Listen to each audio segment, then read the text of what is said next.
So the question is, in whatever that we do, are we contributing towards improving the situation, or are we exacerbating it? When we come closer to electricity, the truth of the matter is, and I know perhaps some people may disagree with this, but it's okay, it's a view, that we've got price instability in South Africa. Prices are running away from us. In the decade between 2010 and 2020, or 2009 and 2020, in that decade, the prices increased 340%. We have supply instability, 300. I don't think this is, anybody needs convincing with this. We have had some of the worst load shedding that South Africa has ever had.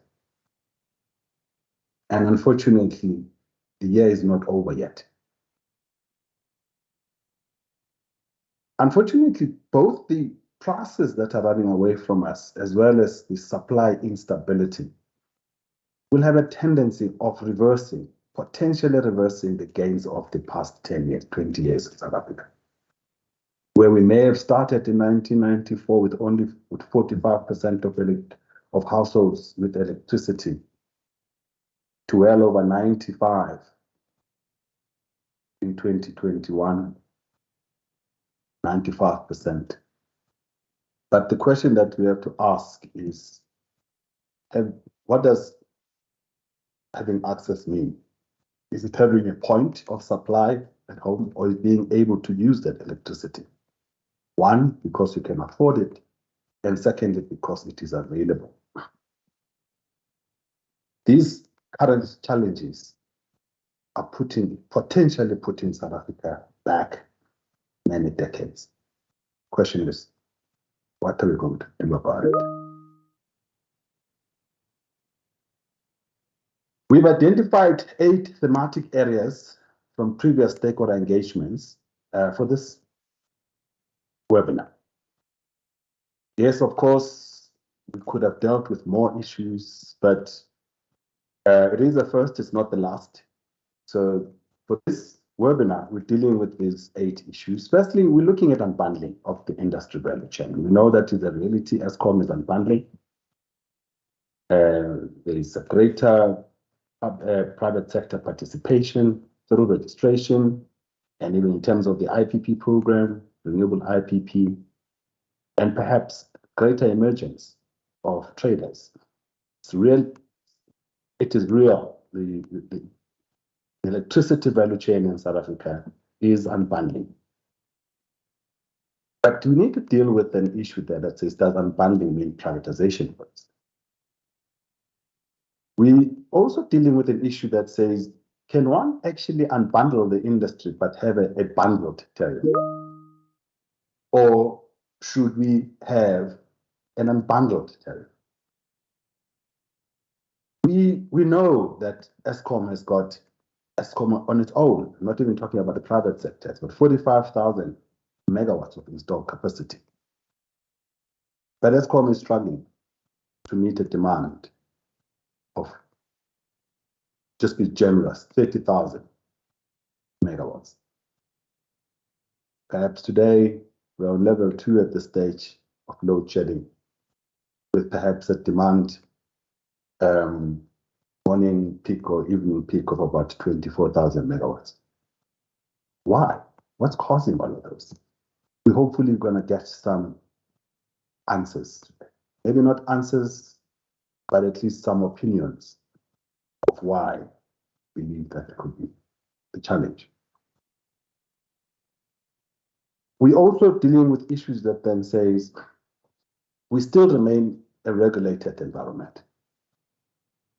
But we have a law that says we need to make sure that firstly, the tariffs that are paid are cost reflective, but that also the consumers should only pay for the cost for which they are responsible for. As a means of sending a signal to them, firstly, to understand that this is what your consumption is causing the supplier of the service to do? Is it forcing supplier of service to incur certain costs?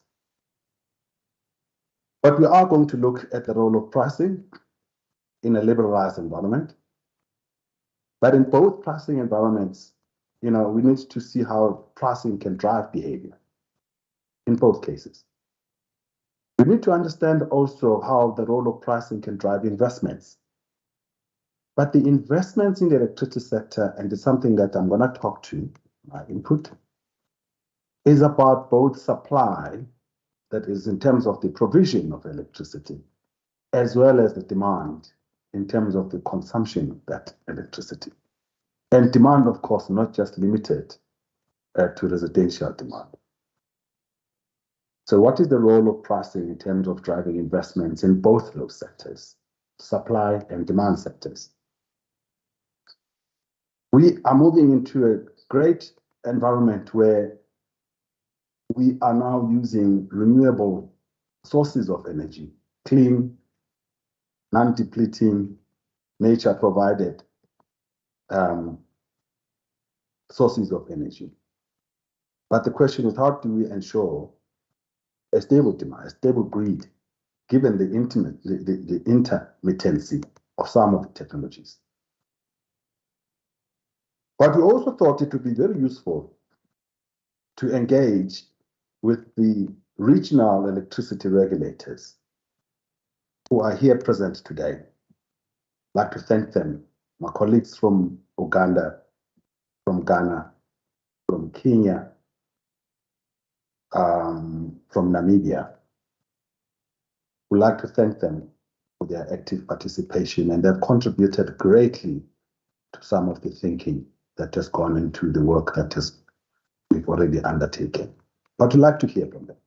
What is it that they are doing?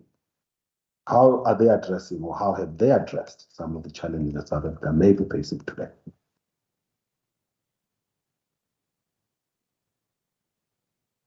We know that some solutions have been provided. We have a beautiful solution on the table that says South Africa's future could be guaranteed by using a combination of wind, solar PV, and batteries. That's the solution that is on the table, which is being evaluated, is to be priced accordingly. But the question that we have to pose, is it the only solution available to South Africa? Is that the only globally utilized solution? And on its own, can it provide its stability and economic development? Is there a need for diversity in our energy mix? Or can one just rely on just this solution? Is this done anywhere in the world? What is the role of gas in stable electricity systems? South Africa, unfortunately, is one energy carrier that we don't use, and maybe not even creating environments that lends itself that it becomes active. Should we be looking to actually create an environment and an opportunity for gas to play a role in our stable electricity system? We need to understand the role of interconnections. Sometimes when solutions are put forward, we tend to forget that there are countries that are like islands. Sometimes it's the states within countries that are like islands. So when we compare ourselves with a country like Germany, we need to understand that Germany has got 54 interconnectors. Italy has got 37 interconnectors. But you look at a country like California, for instance, one needs to understand that California is one of those countries, one of those states in the US that are connected to almost all of the states in the US. It's got more electricity coming from other states than any other state. As an example of what the challenges might be, one can look at Texas, which only has one interconnector, and we remember what happened last year with the blizzard. So when we're comparing with South Africa, how many such interconnectors do we have? How many options do we have? Should we be thinking about more interconnection? Should we plan as if we've got 54 interconnectors, or should we plan based perhaps on the 4 or so interconnectors that we may have?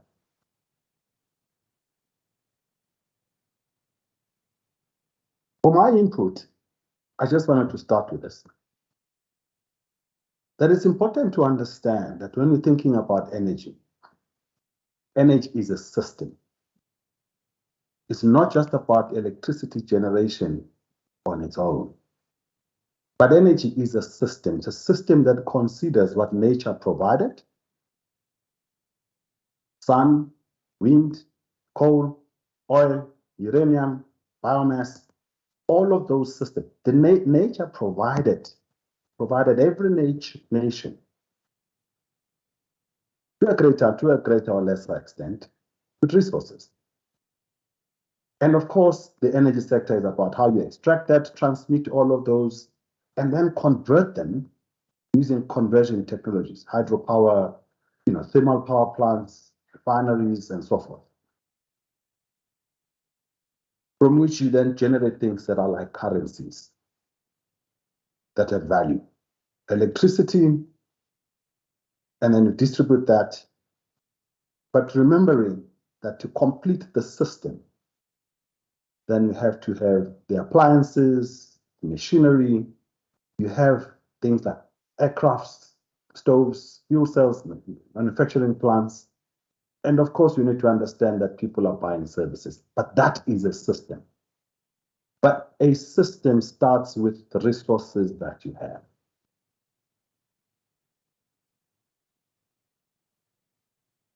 I just wanted to stress on this, that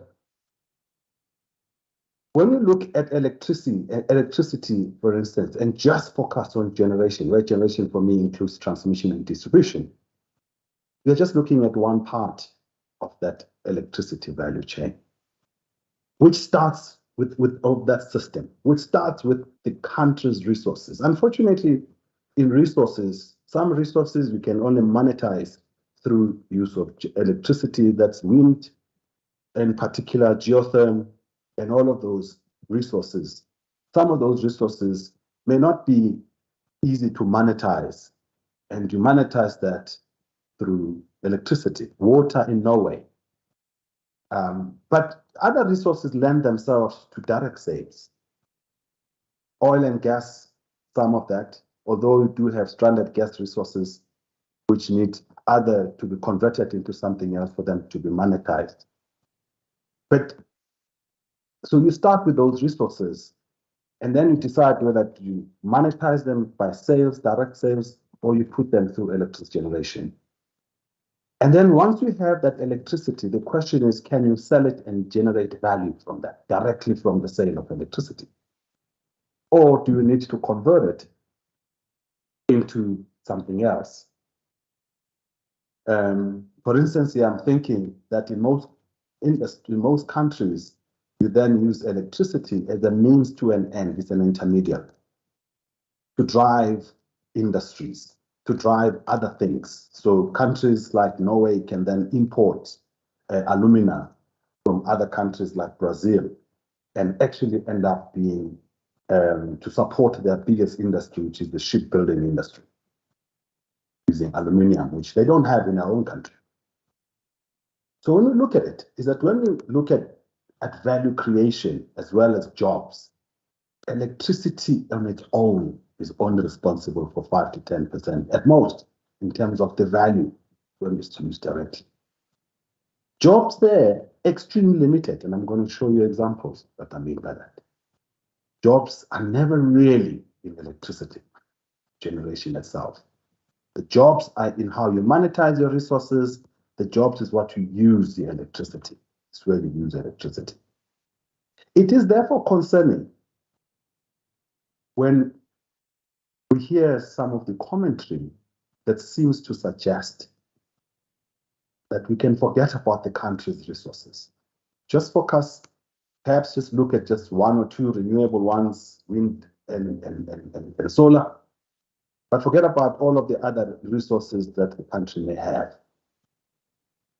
Not just and then, but let's forget about these old industries, mining, manufacturing. Those are exploitative sectors, and maybe leave our resources on the ground. Because what that means is that in essence, is that we forget that an energy system is a means to an end. That resources are monetized directly or indirectly through this electricity provision. And therefore, for us, the assertion that just green power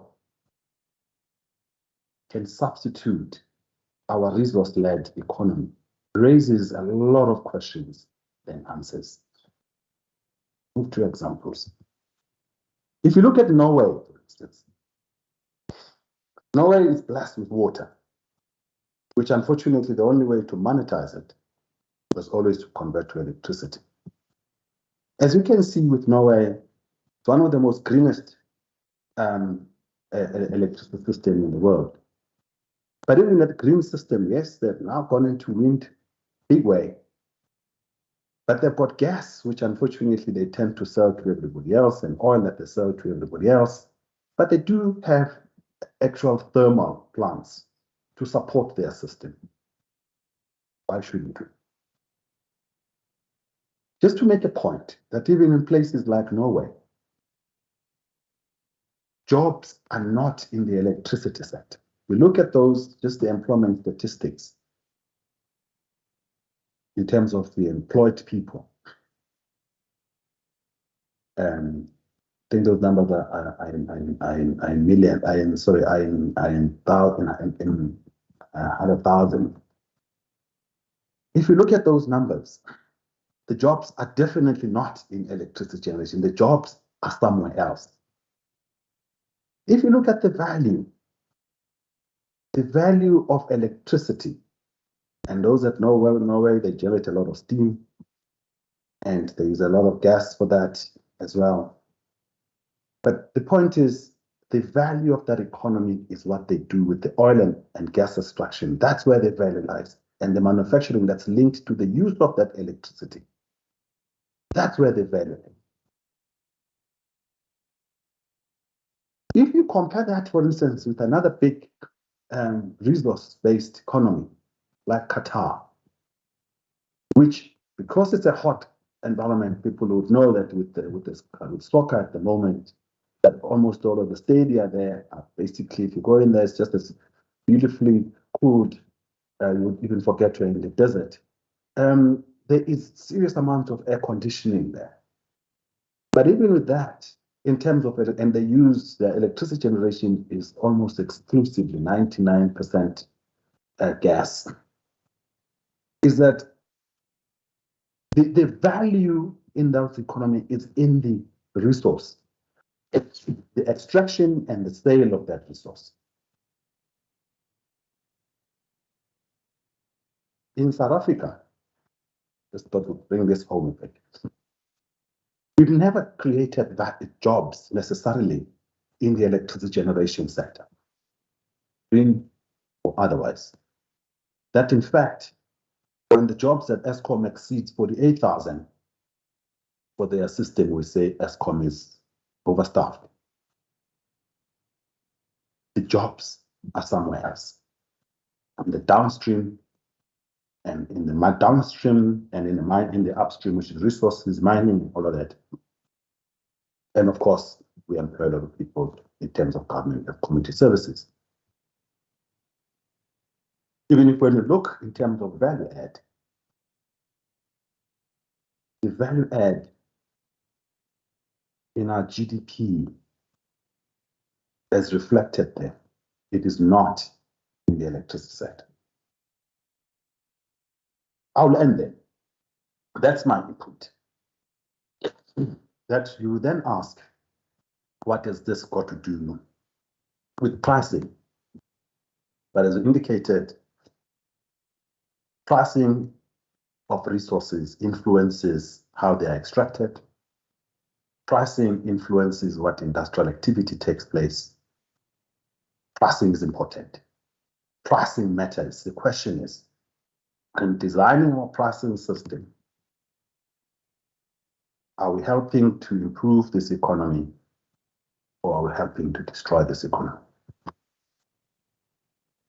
Welcome to the Safe Zone.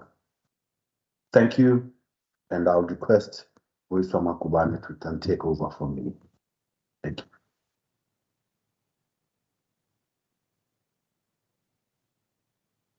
Thank you, Mr. Gomete, for that. I will quickly then share a presentation that's going to take you through just briefly on the advocacy campaign. Just indicate if it's showing on your side. It is, but we can put it on. We can put it on presentation mode, please.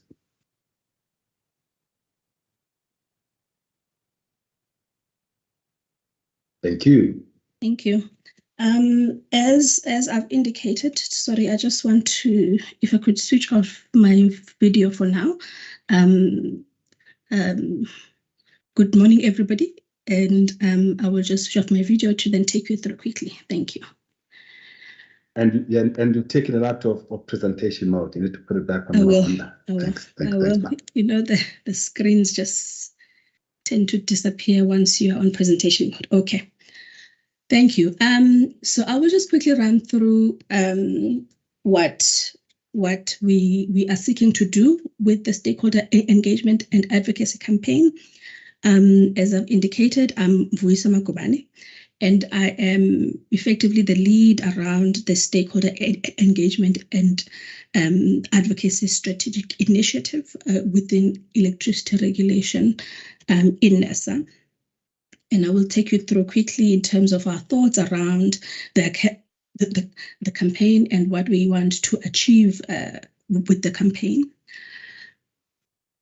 So in terms of our background, so NERSA, as part of its strategic sort of direction and its intended strategy, has highlighted the importance of meaningful stakeholder engagement as well as advocacy. And that is beyond the legislatively mandated public participation that we are mandated to perform while we are performing our administrative action, but more the creation of platforms and opportunities to allow for engagement with stakeholders who are affected and impacted by the activities around the energy sector, knowing that energy impacts everybody.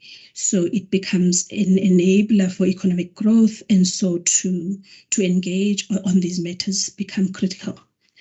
We have also highlighted that it is critical for NERSA to be alive to stakeholder needs and expectations, and also for stakeholders to understand NERSA positions, NERSA proposals, NERSA roles, as well as our processes in implementing our mandate. And given where we are in terms of the energy sector, we find ourselves in the energy transition that is underway all over the world. We also find ourselves in the current energy crisis.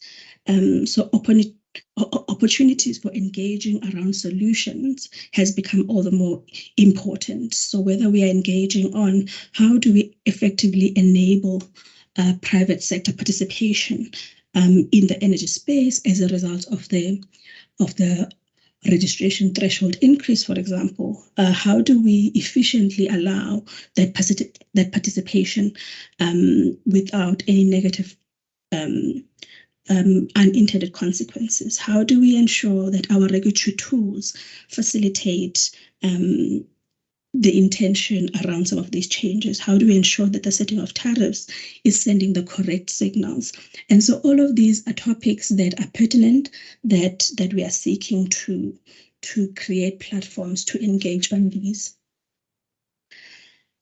Just to locate this advocacy campaign in terms of our strategic map, where you're seeing that the intention and the objective that is sought to be met is the improving of system stability. It is the improving of price stability in terms of being able to see the price, being able to have sight of what the of where the price is going, and also increasing accessibility.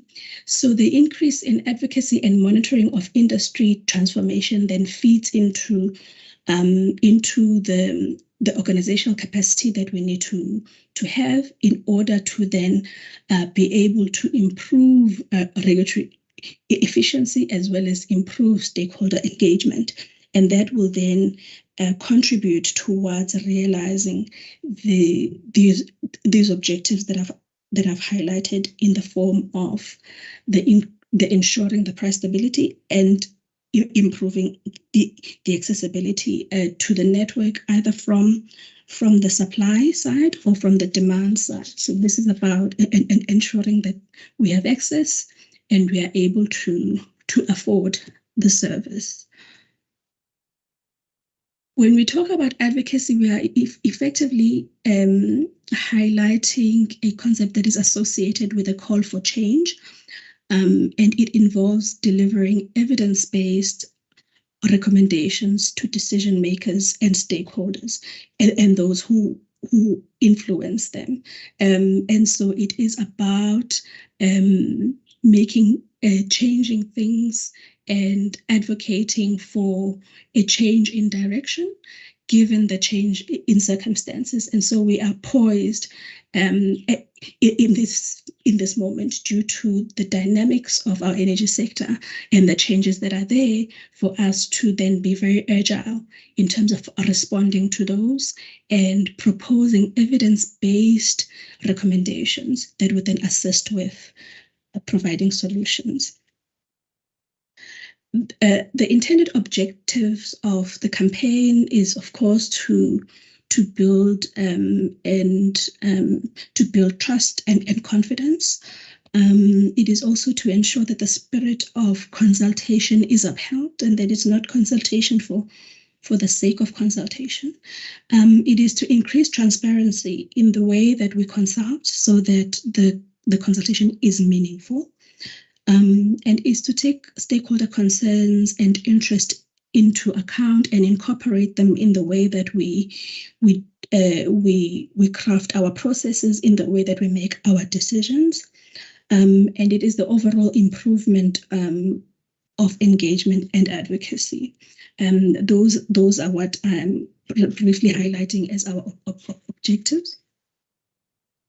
And these are anchored in, of course, building relationships, which are built by continuous engagement and striving to hear each other and find each other in the discussions.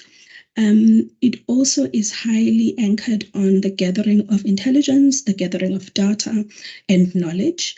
The developing of skills and leveraging on existing skills that may be external to the organization, that may be internal to the organization, and the creation of a unified solution. And this will then ensure the increase and the reinforcement of public will. The more the participants feel that their views are taken into account, the more there will be an appetite to participate further.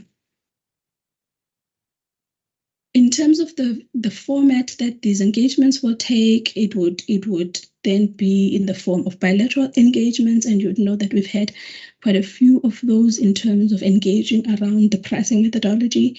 It would be workshop, conferences, webinars such as these, as well as in a written format in terms of rich papers, position papers, and media releases, and all this to be able to reach as many affected stakeholders as possible. In terms of just then in conclusion, it is just to highlight that, as Mr. Gumede has indicated, that this EPDM webinar is the first of many interventions that we plan to embark on, as really a way to seek to create opportunities and create platforms for engagement that would allow us to very proactively feed into creating solutions that are suitable for the South African context, that will assist us to move forward, and also just to ensure that it is collaborative in the way that we start to solve our unique problems, or maybe not so unique, but for the benefit of the South African economy and the South African people. I will end there, Chair. I would like to hand back over to you to then assist with introducing our first moderator, who will then take us through our first session. Thank you. Thank you, Madam Makubane. Thank you for locating this campaign properly. If you can unshare your presentation, so maybe I can then show the program. Hoping that everybody has got a copy of the program, but just to indicate that, hoping that is clearly visible, that we are going to go into two sessions that are talking largely. Firstly, both sessions are going to be moderated by engineer, as we call her, Madam Ziria, but I will introduce her a little bit. But we're going to talk a little bit about unbundling, and I think the choice of Madam Ziria was not by mistake. She is well experienced in this area. She is an engineer, and she is the Chief Executive Officer of Electricity Regulatory Authority in Uganda, ERA, a position that she assumed on the 28th of March, 2017.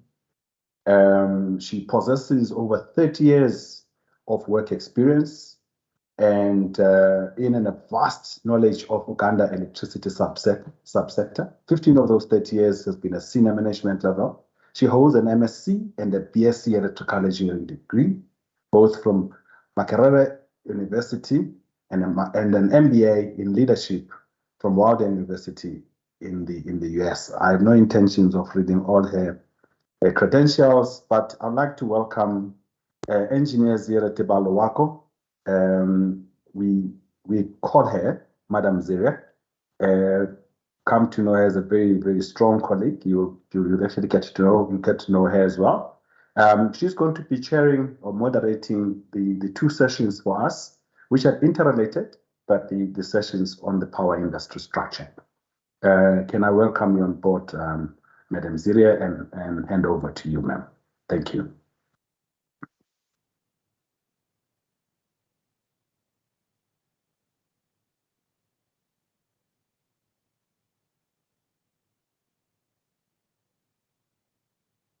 Madam Ziria, you are on mute. Is there a challenge?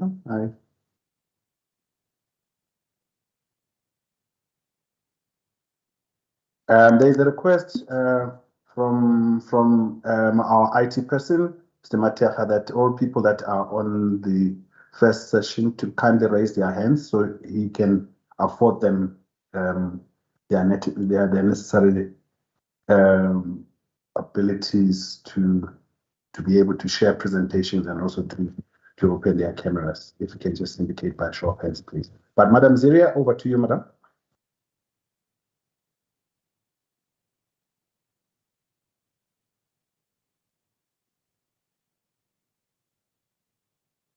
Let me just call her, Mr. Gumede. I saw that she was on the call. She is. Let me just call her. Gerald, I'm hoping that we are seeing all of the presenters. Mariano Salto, Professor Anton Eberhard, Keith Bowen.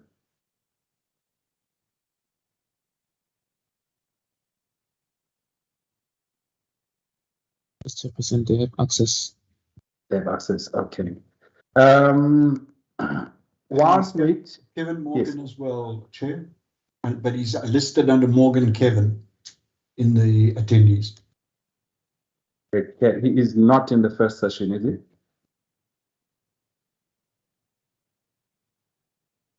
Okay, can I request that whilst we're trying to locate Madam Aziria, that perhaps we can start, and we'll start with a presentation by the World Bank, Mr. Mariano Salto. Unfortunately, I don't have your CV, so apologies.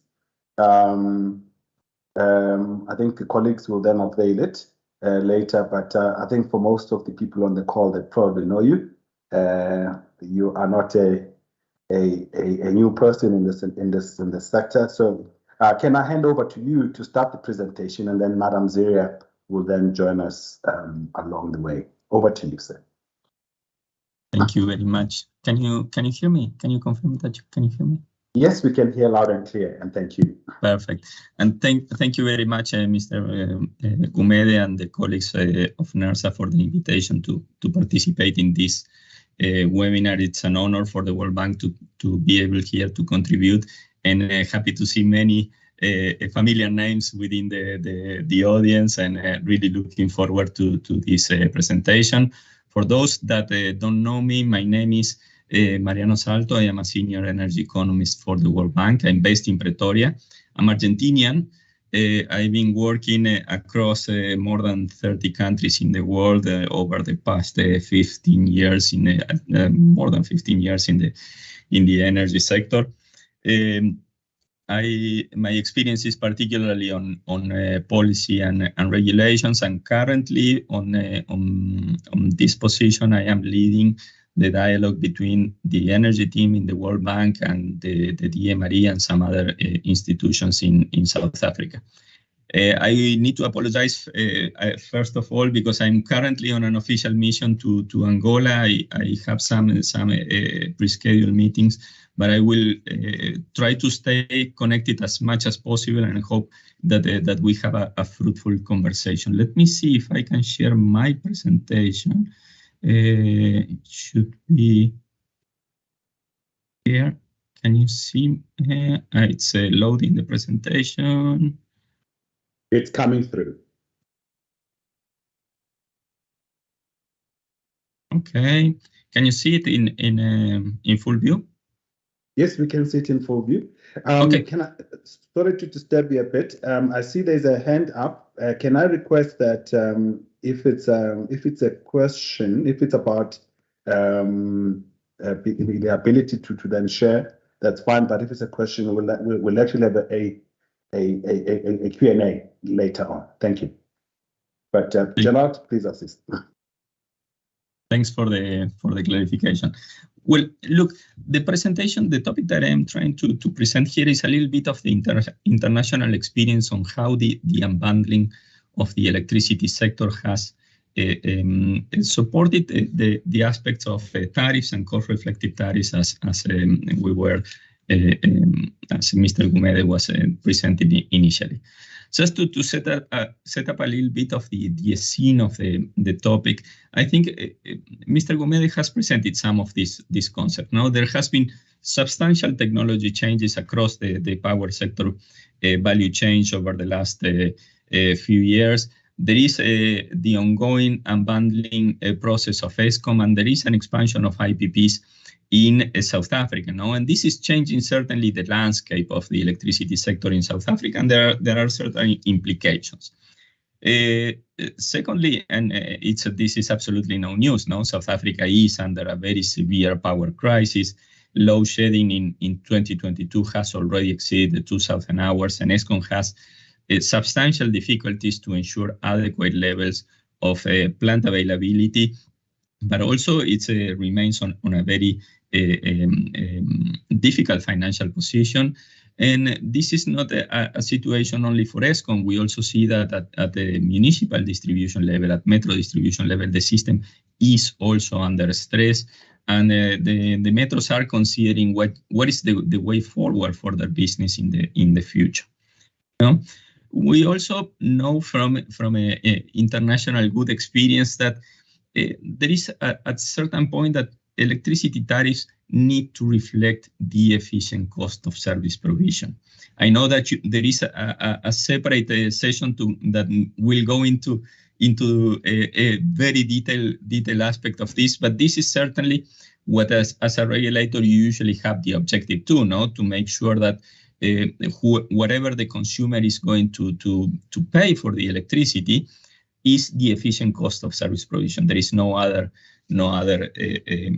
way, and there is no reason why consumers should not pay the efficiencies of the system. No, or let me put it in this way: it's not for the consumers to pay the inefficiencies of the system. That is a problem for someone else. And I hope that this presentation will contribute to this dialogue. It's let me put it very simply. It's very difficult to summarize in half an hour international experience on this topic.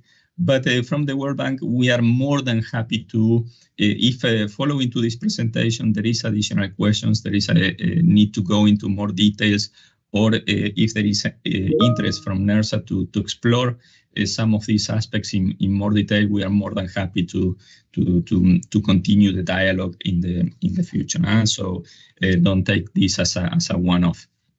I am in Pretoria. I am very close. Perhaps the first topic that I would like to discuss a little bit with you is what is the issue of vertical and horizontal unbundling. No, and we see because ESCOM has started a vertical unbundling, and we also observe that the proposed changes to the Electricity Regulation Act open the possibility to introduce the concept of unbundling tariff, wholesale electricity market. So as the sector moves away from this vertical integration, and as the South Africa is trying to present the concept of wholesale competition, what does it mean? No? And in these terms, I think perhaps the easiest way to present it is that creating a wholesale electricity market needs to develop the enough competitive tension across stakeholders in order to drive the efficiencies from the market. Now, there is a natural question here, no? How many competitors do you need? And this goes particularly to the point of how you unbundle then the utility. Only a vertical integration, a vertical unbundle is enough, or an horizontal unbundling would provide more of this competitive tension, no? And basically the answer here is that you need to have an answer for economists, no? Depends. You need to have enough market participants to prevent that individual stakeholders can exercise market power and abuse their dominant position.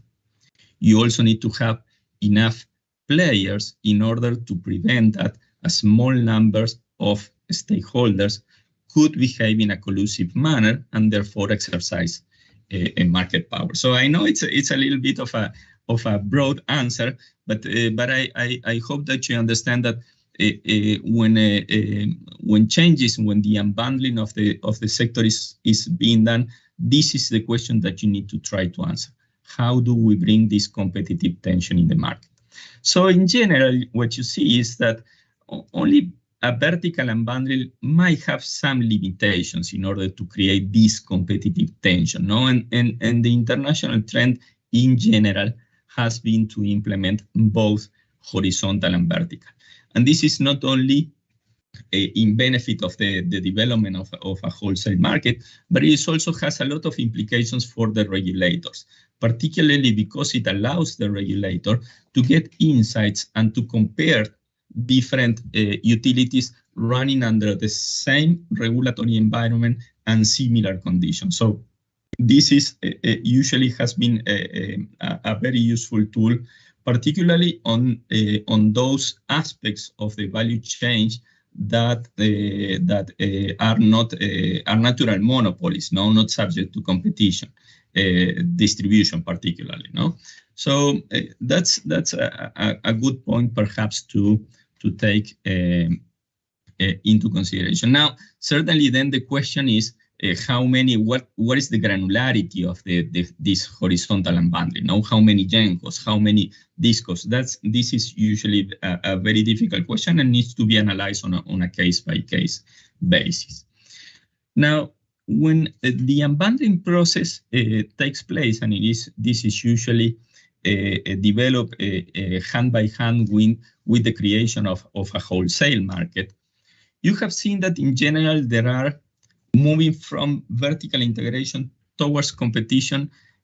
There are basically two set of groups. There is a set of countries that have taken a stepwise approach in which you first develop a single buyer model, and then from the single buyer you propose to move to wholesale competition.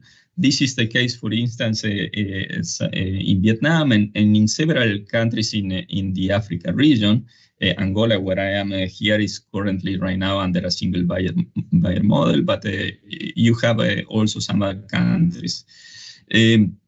Or you have another set of countries that have developed directly skip the possibility of developing a single buyer, and they have moved directly to wholesale competition. And this is the case particularly of Latin American countries. I'm Argentinian, as I mentioned, and Argentina is one of those examples. Now, what are a little bit of the pros and the cons of taking one approach versus the other? So if you consider the possibility of developing a single buyer as a transitionary step towards wholesale competition, you can see that this is like a natural transition. It's for a country where it's very vertical integrated. Perhaps the first natural step is to try to develop this single buyer approach. It helps to maintain a unified wholesale price. It simplifies regulation. It allows you to test the implementation process to try to understand exactly how this is going to work as once you move into different stages of competition, and then preserves a lot of the ministerial and national utility lead in the generation expansion. You don't leave that to the market. The government still maintain that quite substantially that leadership in how the expansion is done.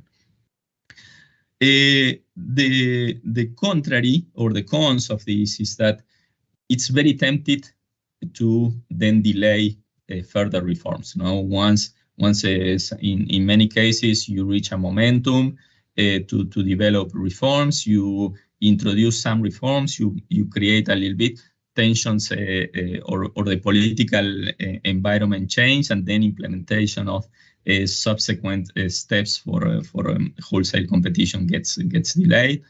There are also significant transition costs in terms that you will need to develop a whole set of regulation, and then you will need for a single buyer, and then you will need to adjust all that regulation in order to develop wholesale electricity markets. Usually that entails developing PPAs and a complete set of legal agreements that then you will need to redo again once you move to wholesale competition. Then there are significant risks in terms of financial sustainability, particularly if the vertical integrated utility is under financial distress and you unbundle it and create this single buyer. If there is problems, for instance, in distribution to pay the invoices, then the single buyer takes all this financial risk. And with little possibility to maneuver, you will still require to get substantial support from Treasury, And again, you don't disconnect this then from the contingent liability that the single buyer or the sector might put on Treasury for sovereign guarantees. Now, for this case, let me try to present perhaps two polar cases or two very different approach to unbundle, which I think are very relevant for the purposes of this discussion and particularly for the situation of South Africa. Now, one is my home country, Argentina, where the privatization was done during the 90s. It was framed under a very inefficient national SOEs with high operational cost and low availability of thermal generation. The unbundling was done as part of a privatization process, but I'm not going to focus on the privatization. I don't think you need a privatization to unbundle. That is the second case, the case of Vietnam, but again, it's also not relevant for this webinar. So I'm not going to discuss the privatization, but Argentina did make a vertical and horizontal unbundle of the SOEs and took this direct approach of developing in a single step a wholesale market. No, in the case of Vietnam also developed a set of reforms. It was done later compared to Argentina. There was no privatization involved. But yes, it did include the vertical and horizontal unbundling of EVN, the national utility. At that stage, EVN had financial difficulties, but was not in financial distress. But the key objective of the restructuring of Vietnam was to support the sustainability of the sector, particularly the financial sustainability of the sector, and there was a lot of interest for the power sector to support economic growth. As very well pointed Mr. Gumede in his initial presentation, the biggest electricity is a contributor to economic development. No? It's a necessary condition, and it's not sufficient, but it's a necessary one. So in the case of the Vietnamese government, they didn't want the energy sector to become a bottleneck of economic growth, no? And that drive the implementation of sector reforms. There was a common factor in both countries, is that there was strong political leadership to back the reform process. These processes are complex. They require a lot of decisions, and you have to have, if you don't have high political leadership, they are very difficult to implement. And in both cases, this political leadership was backed by very strong technical capacity and teams working within the institutions that promoted the reforms. All of these activities require very detailed analysis, conversations, taking difficult decisions, and all of these were in both cases, both in Argentina and in Vietnam, the teams were very, very strong technically. Now, just to give a little bit of the context of Argentina, I'm going to discuss the reforms process in Argentina from 1990s to 2001. This is the relevant case for South Africa. After 2001, Argentina went into a macroeconomic crisis that derailed all this process. And it's certainly the lessons learned from that process are not relevant for this webinar. So please allow me to focus on that part of the Argentinian history. No? As a context, Argentina is a federal country, and this structure was reflected in the power sector. We have almost exclusive vertical integration from national SOEs, but also from provincial SOEs. Federal SOEs or national SOEs were vertically integrated, and they control the largest share of power generation, most of the transmission and the distribution in the greatest Buenos Aires region. That's mean the capital city plus the metropolitan area. And just for you to understand, that more or less represented 80% of the electricity demand in the country. Where the rest, the 20% rest, was operated in the provinces by local SOEs, that were responsible mostly for distribution, some generation, but mostly from distribution within their jurisdiction, but also included local cooperatives. In Argentina, rural access was developed very successfully by local cooperatives, and it's a system that works until today. At that stage, that was in 1980s, there were significant distortions in the tariffs. No, the tariff signal generated substantial financial problems to SOEs, mostly because tariffs were used as an instrument to curtail inflation rather than to reflect the economic cost of the electricity service. No, at some stage, the country faced what I call unsustainable twin treasury deficit. No, there was deficit at the utility level, but also there was deficit at national treasury, and this deteriorated significantly the quality of the service. By 1988, 1989, there was an important level of load sheddings also in the country. The development of the electricity reforms in Argentina, it was not only the power sector, it was Argentina entering into a process of restructuring across the economy, no? And energy sector was one of them. This image represents a little bit what the wholesale electricity market looked after the reform. So let me try to walk you through what were the main changes from a vertical integration to a wholesale market. First of all, both at the federal and at the provincial level, regulators were set up. This was a requirement from the national legislation that was, while the policy was still retained at ministerial level, the regulation was left independently to regulatory bodies.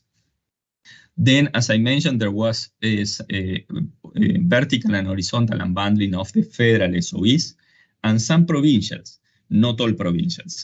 For instance, my province, Córdoba, where I am from, the utility is still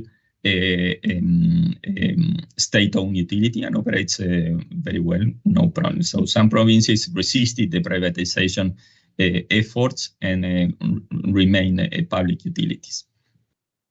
Now, existing generators were sold, were privatized with 8-year PPAs, and those costs were transferred to the distribution companies. The distribution and transmission sector remained as a natural monopoly, but they were operated by private companies under a concession agreement, and they were regulated by national or provincial regulators using price cap methodology. However, it was open the possibility for eligible customers to skip the distribution system and buy directly at wholesale level. There was a specific regulations on which customers, depending on their consumption level, they were allowed to participate directly in the wholesale. But then an important feature of the Argentina is that the law declared that there was incompatibility between functions. So if you are a generator, you cannot be a distributor. If you are a distributor, you cannot have a generator. And then limited there were limitations to the market share. For instance, no generator can hold more than 10% of the market.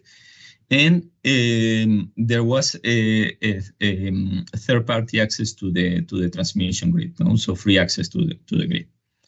The wholesale market was independently managed by a company named CAMESA. CAMESA is a non-profit organization which is owned in equal parts by the government, generators, distribution, and transmission companies. So they all hold the same shares. And the wholesale market was developed as a spot market, cost-based, not price-based. It was based on declared cost, and also a bilateral contract market under free prices. The spot market was, as I mentioned, was a declared cost based on a short-run marginal cost, but the dispatch model took into consideration the reservoir levels for the hydropower plants in order to determine also the opportunity cost of water. And in that sense, the dispatch was an economic dispatch, minimizing the cost of service. Now, which are some of the key takeaways that we can get from the Argentinian experience?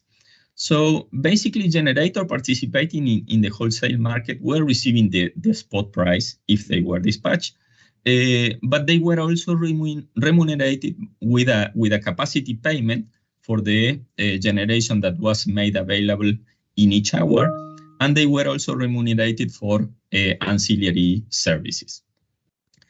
The distribution tariffs, in this sense, the generation component of the distribution tariff, because tariffs were unbundled as part of this the process, the generation component was seasonally adjusted on quarterly basis. And in the wholesale electricity market developed a stabilization fund in order to cater for the differences in hourly prices compared to the seasonal price.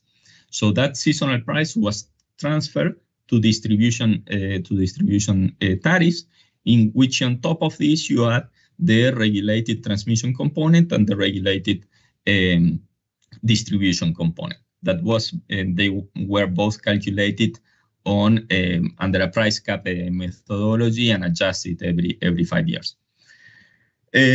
Bilateral contracts did not have an influence on the distribution tariff whatsoever. But they were fundamental to provide the long-term signal that the market needed for new capacity development. And eligible customers, as they were given this opportunity to participate in the wholesale electricity market, also increased the pressure in the distributors to be very efficient, because otherwise they would lose customers. Particularly, perhaps one downside aspect of the Argentinian experience is that expanding the transmission system was the weak part of the system, of the regulatory scheme. There were no, since transmission was defined as a natural monopoly, there were not enough incentives to expand the transmission system, and it was actually overstretched. By the time that a mechanism was set up, this was in 2001, and with the crisis, all the incentives changed again. But this is perhaps a key aspect to take into consideration as a takeaway from the Argentinian experience. Now let me switch to the experience in Vietnam. Experience in Vietnam comes from a complete different angle. We have to take into consideration that the electricity service in Vietnam was severely affected by the local and regional conflicts, the war in Vietnam.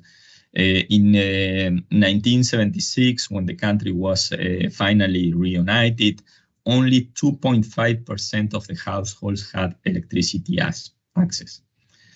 And this service was provided by 3 regional utilities with very high technical and financial losses. The systems were not regionally isolated.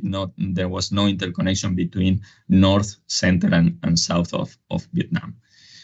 Now, the country, as it went developed, they decided to introduce major country reforms during 1980s and 1990s.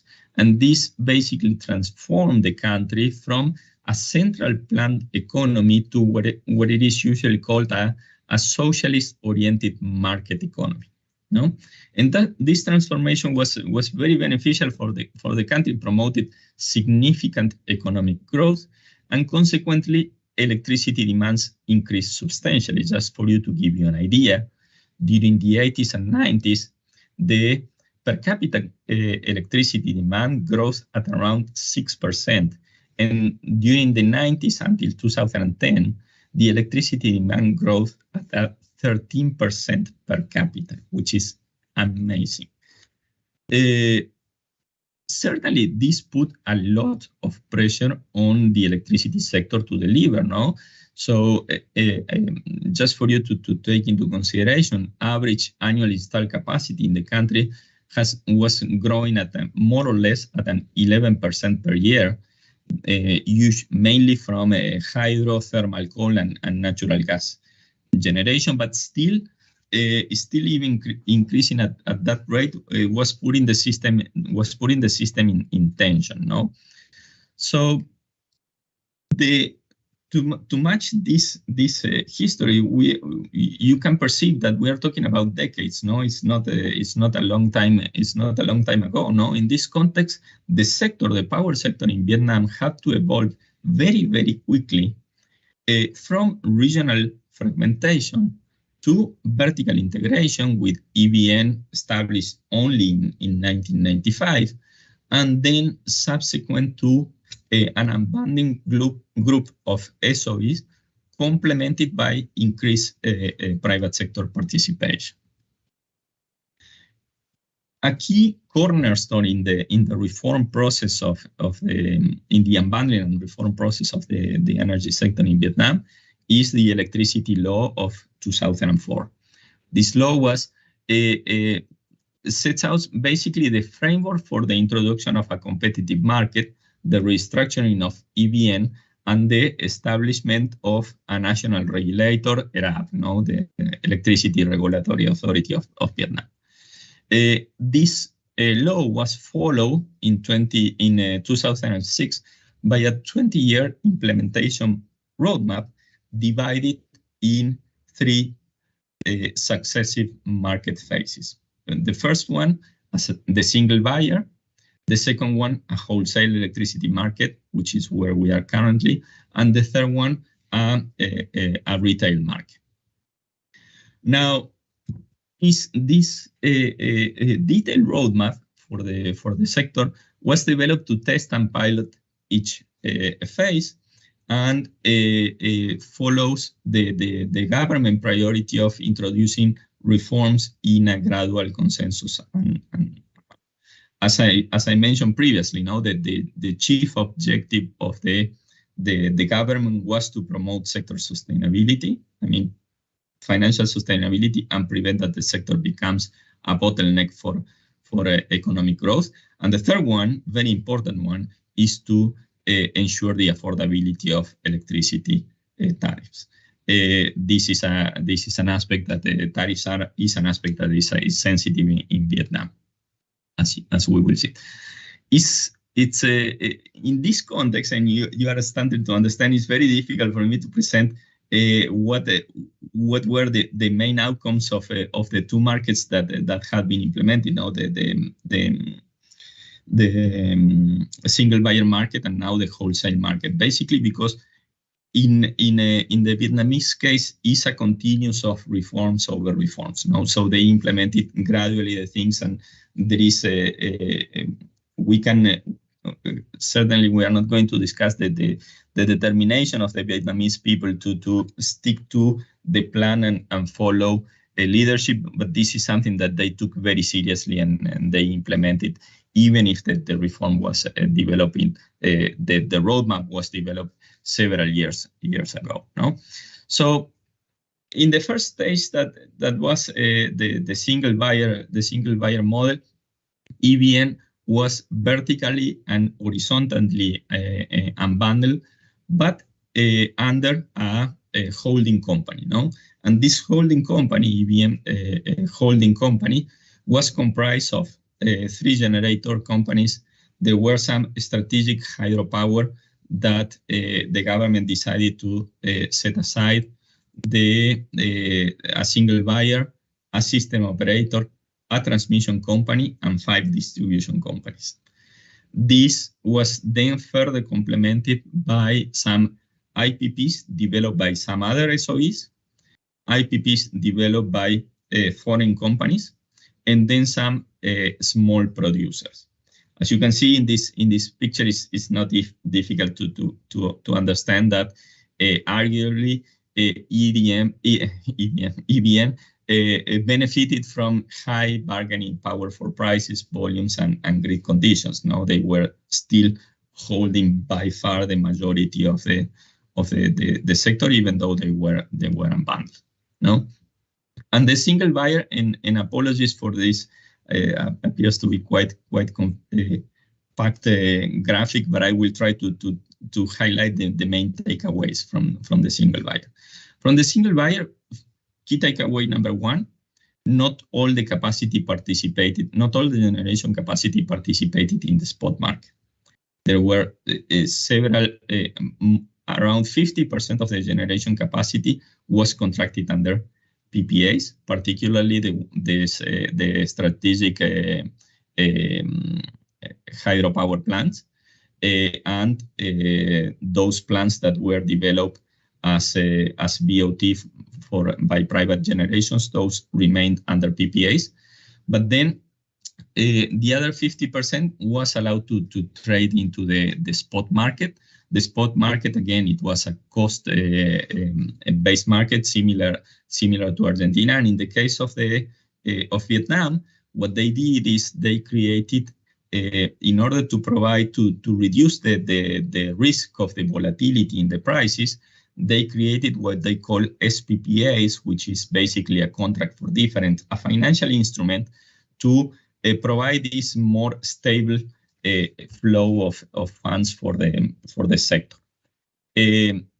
So companies were remunerated for the electricity that were dispatched in the market. So this provided incentives for efficient operation of the generation system. And they were also remunerated by a capacity payment. But then the distribution companies were paying a bulk supply tariff to the single buyer, and that bulk supply tariff was reflected in the distribution tariff, which in the case of Vietnam is an uniform retail tariff.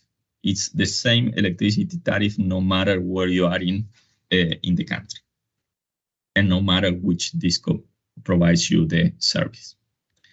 Now, as the country moved from this single buyer approach into wholesale electricity, then there was an increase in the participation on the spot market.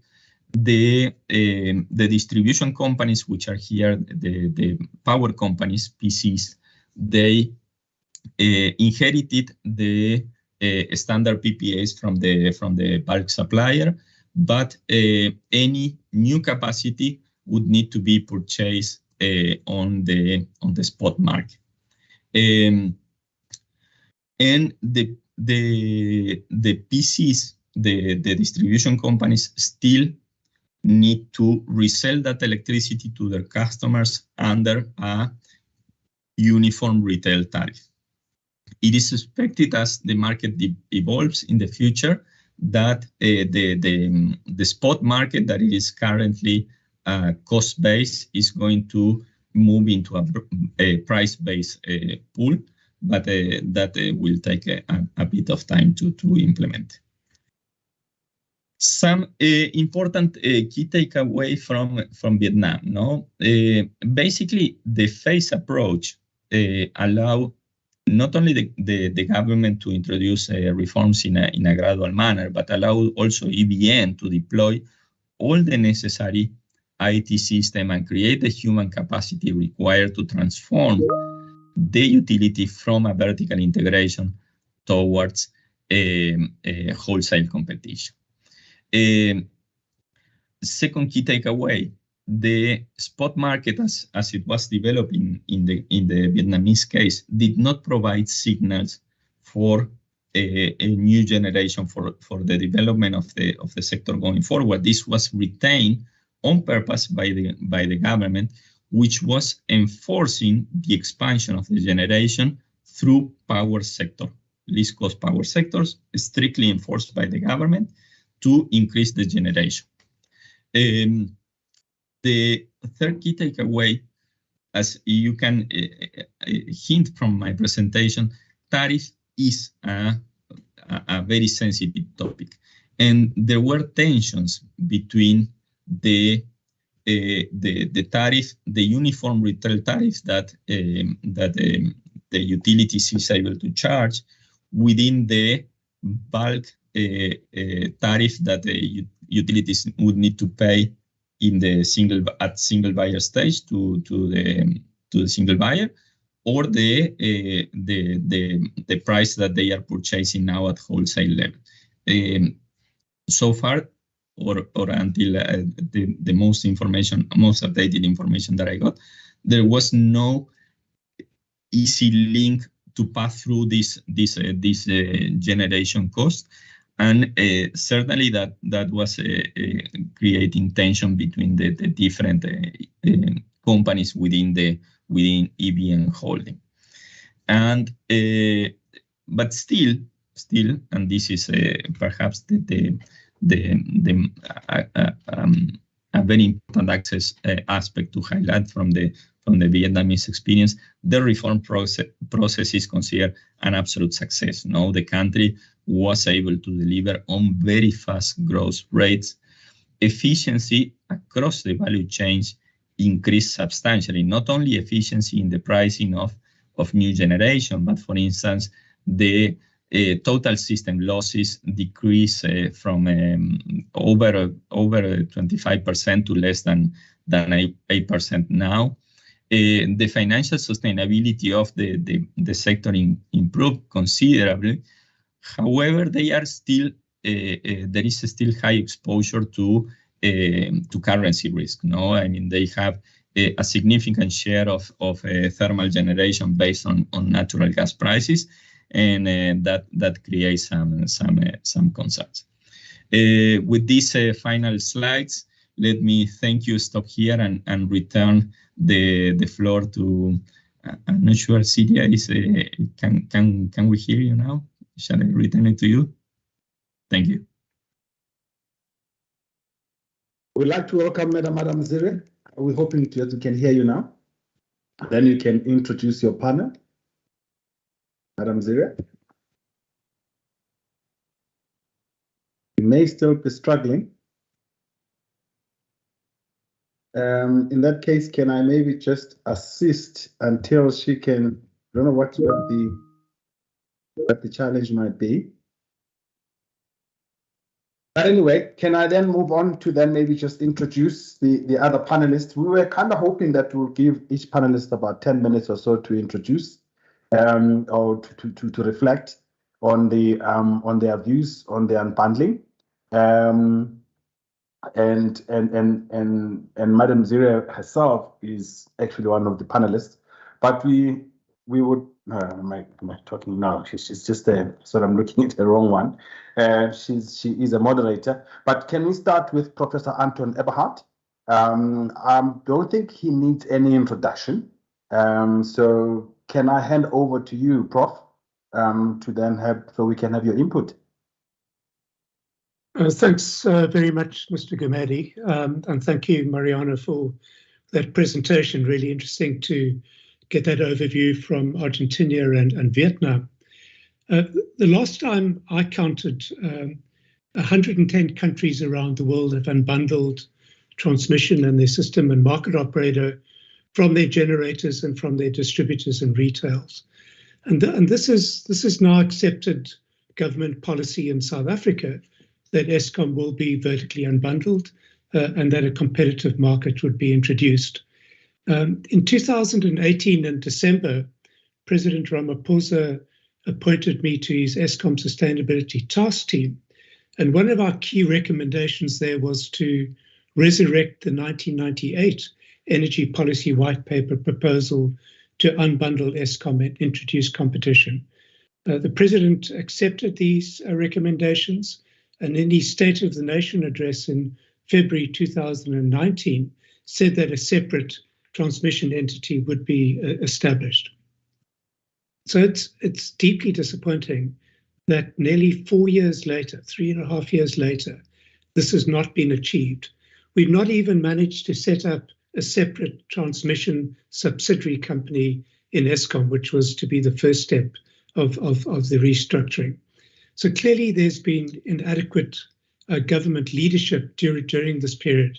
And I think a very important point that Mariano made was that in both these examples that he shared, there was very strong political leadership backed with good technical capabilities. We had proposed that a restructuring czar be appointed, supported by a technical team. Unfortunately, this was declined. And by default, Eskom, who's the dominant incumbent, ironically has been leading the restructuring. And perhaps it's not surprising accordingly that it's taking so long.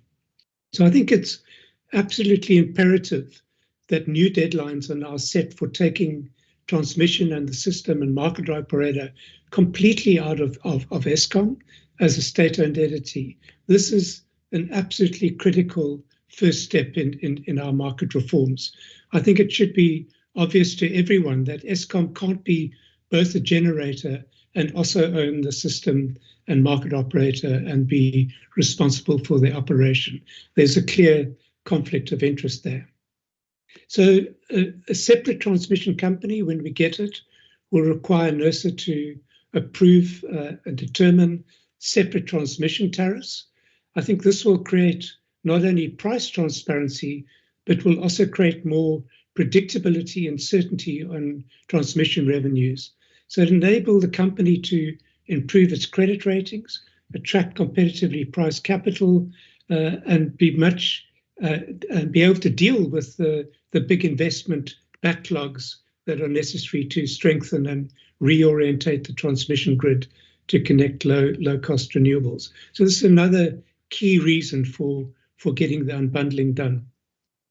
So while unbundling is a critical first step in market reforms, as we saw in the Argentina and Vietnamese examples, the next obvious steps are to set up appropriate trading arrangements and to widen the competitive participation in the market. We've, I guess, started that process. I mean, removing the license exemptions or creating the exemptions for generation has effectively removed the minister and NERSAs as gatekeepers to the market. But now we need to be designing those trading arrangements for both energy capacity and also auxiliary services. And I hope one of the other panelists, perhaps the Eskom panelists, can share some of the important progress that is being made in that area. So what will be the future of NERSA in a competitive power market? It will still obviously be regulating the transport prices for the natural monopoly components, the transmission and the distribution, the wires. Energy prices will effectively be those between willing buyers and willing sellers, and will not be regulated or subject to NERSA determinations. But there will obviously be some transition arrangements here which are really important, vesting contracts which would mitigate the market power of Eskom, and presumably those prices of Eskom generation into the market through those vesting contracts would be regulated. So a great deal of work is necessary in the next while to get this market going. I would say, again, we need a restructuring czar supported by a good technical and financial team to drive these reforms. I think otherwise we're going to continue to trundle along as this old power sector model collapses. So thank you for those opportunity to make those few remarks, and I'll hand back to the chair. Thank you, Prof. I'm hoping now that Madam Zira can take over from me. I know that she is just struggling with unmuting herself, and I've asked Gerald to assist. Madam Zira. Any progress? Let's just interject when you can. In that particular case, can I then move on? Yes, but you need to unmute on your side, I think, madam. I'm not sure if Gerald can assist. Can I call on Mr. Thomas Scanner?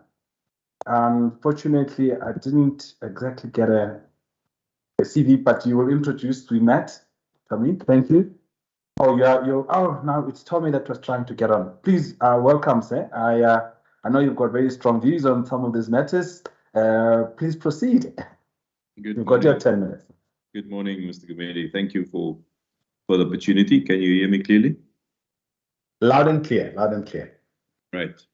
Yeah, I think I want to join Prof. Eberhard in saying it's really a shame that we're sitting 3.5 years down the line, and still we have so many obstacles in the way of a more open and transparent market. I must, however, say I think a lot has been done in the last few years, especially the changes regarding the license exemption. And the positive side of that has happened. The challenge of that is still that it always takes time for investors to then, after that has been done, to move and to get going. So we're sitting in a country, I'm traveling in the Eastern Cape as we speak. Load shedding is a massive challenge. And I mean, this morning I couldn't have connection because the cell phone towers batteries are stolen. There's load shedding all over the show. So the impact of this, almost like prevention that we had in the previous, let's say, 10 years, the prevention for the IPPs in the private sector to really start becoming a meaningful player in the electricity supply industry is really biting us now. And we cannot grow the economy because we just don't have electricity.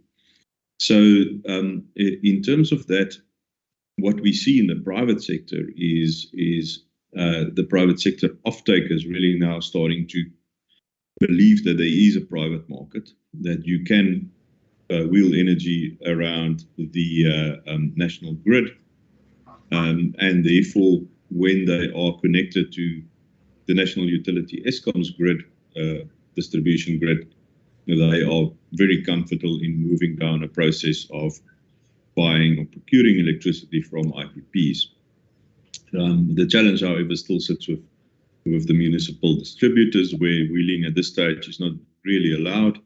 There's lots of obstacles, not enough transparency, and not enough speed in execution. And the result of that is simply that where we should have had a planned transition, we have an unplanned transition. We've got a transition in where there is probably around 3 to 4 gigawatts of rooftop solar that is not able to feed back into the grid, which would have had a massive impact on current load shedding, and where we really need to move on enabling that as soon as we can at the grid edges, especially in the municipalities. I'll leave it there for now, Mr. Gumede. Thank you. Now we can officially welcome Madam Ziria. You can still put on your camera a bit, and then people can see you. Welcome, Madam. 1,000 apologies, Gumede, and I can say that is technology for you, but you have the right competencies, and they've managed to enable me to finally be here. I would like to thank you, and I've been listening in. Right from your presentation through the one from Marino from World Bank and the stakeholder presentation. And now the panel that is introducing themselves, and then later on to go through to the detailed panel discussion.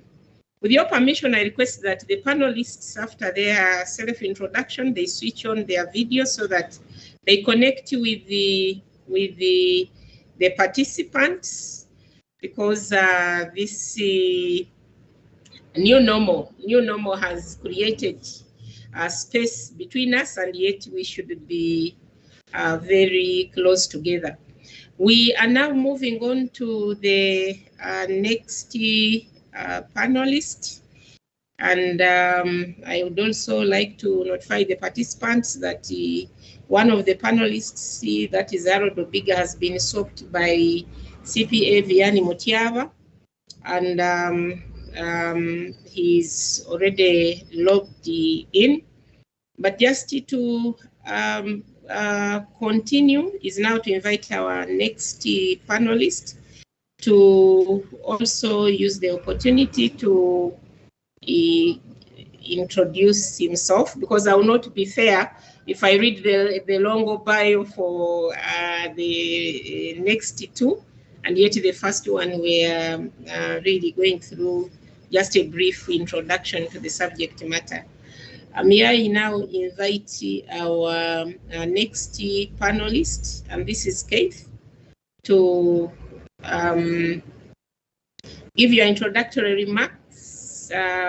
Just briefly, Keith works as the Senior Manager, Market Operator in the ESCOM Transmission Division, and is responsible for developing the wholesale pricing mechanism, supporting internal transfers with the vertically integrated utilities and payments to independent power producers. Keith, you're welcome to give your first remarks. Thank you. Thank you, Madam Chair, ladies and gentlemen, and thanks for this opportunity to be part of the panel.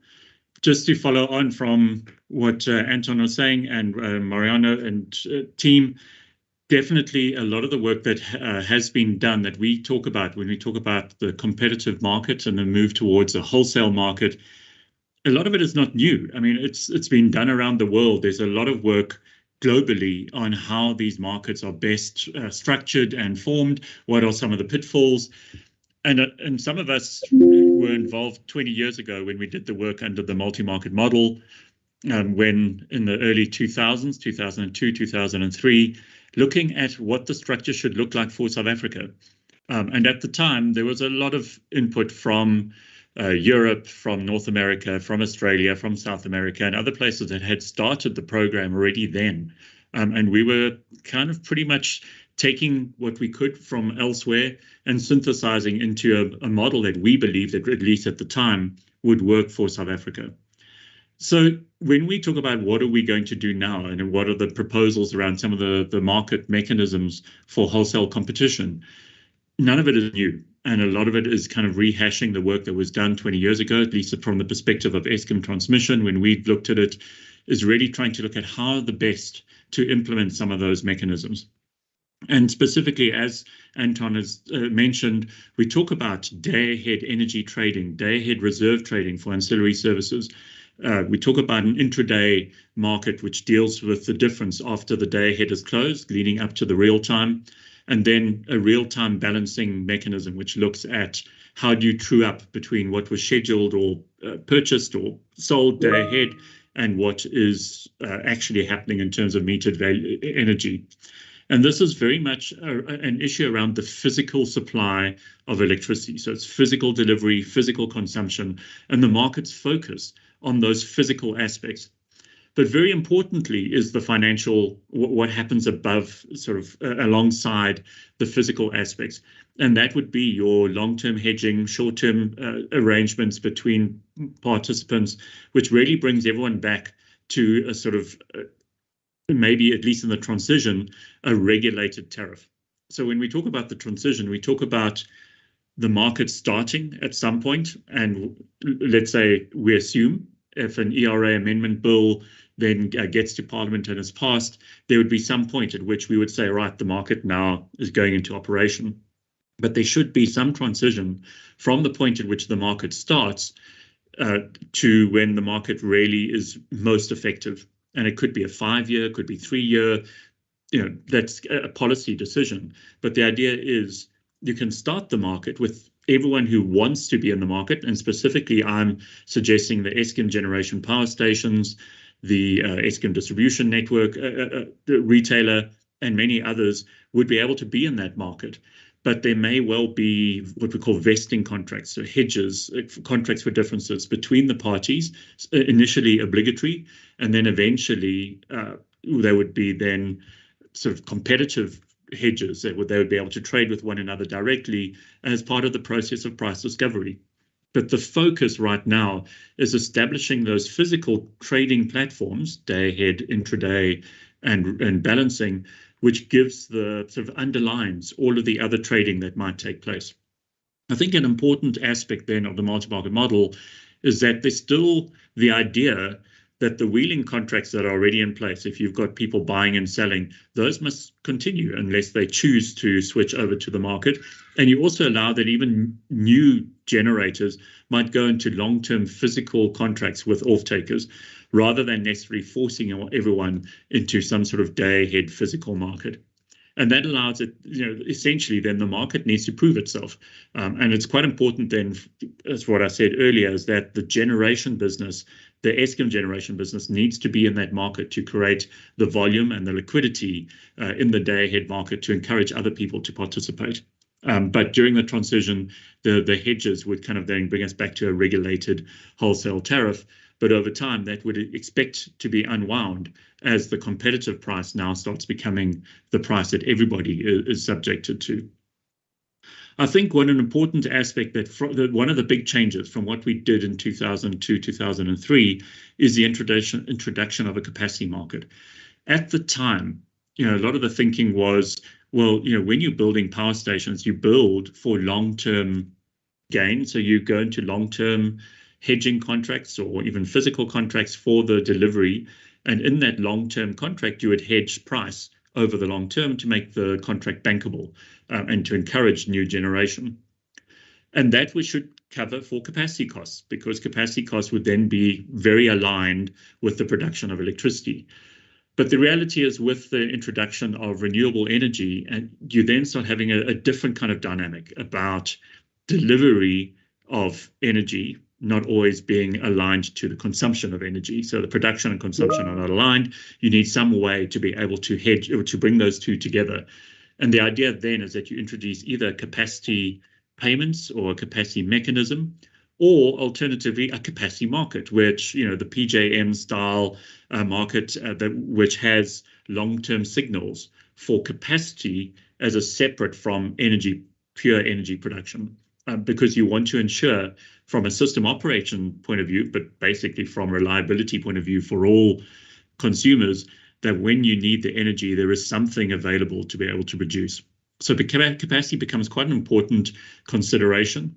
We've suggested at this stage that you kind of have a central purchasing agency, which is doing long-term kind of planning, indicative planning, showing where we think the market is going and what kind of technology needs to be built, but then also looking to see what is the market doing already. And only when there's a gap, going out and trying to procure for that gap. So that's quite an important aspect of how we might do procurement in the future. And it's just a proposal that we have as to a mechanism which gives certainty. And I think that's an important aspect, is providing the certainty to developers, particularly if we're going to be talking about backup like gas or batteries or whatever that backup is. Long-term certainty is one of the things that would drive that development. Maybe doing a long-term capacity market, which repeats itself every few years, might provide some of that certainty. But I do believe a long-term CPA kind of backed agreement would be more effective. But these are some of the things that we've kind of looked at as to how we believe the market will unfold. The role of distribution, the role of the DSO, distribution system operator, versus a retail function, and the splitting of network versus retail, even at a municipal level, is quite an important aspect that also needs to be revised and reviewed quite strongly. Because particularly if consumers are starting to exercise choice, which they are already and will probably continue, then you need to be able to have choice even within the distribution or distributor network. So yeah, these are many things that we have to discuss and debate, but the idea is that it's kind of starting to happen already, maybe in an unstructured format, and it's now how do we apply structure to it to get the best benefit from that. Thank you, Madam Chair. Thank you, Keith. And the next panelist is CPA Vianney Mutiava. Vianney Mutiava works as a pricing manager at the Electricity Regulatory Authority.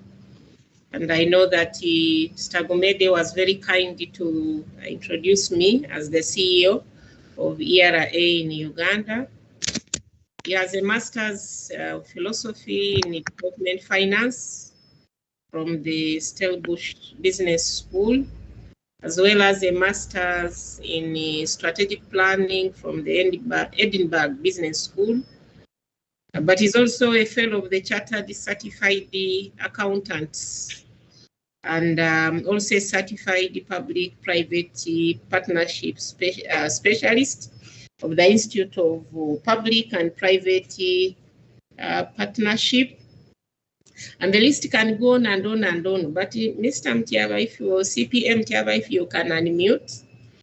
And I may not give you the opportunity to elect how to introduce the subject matter.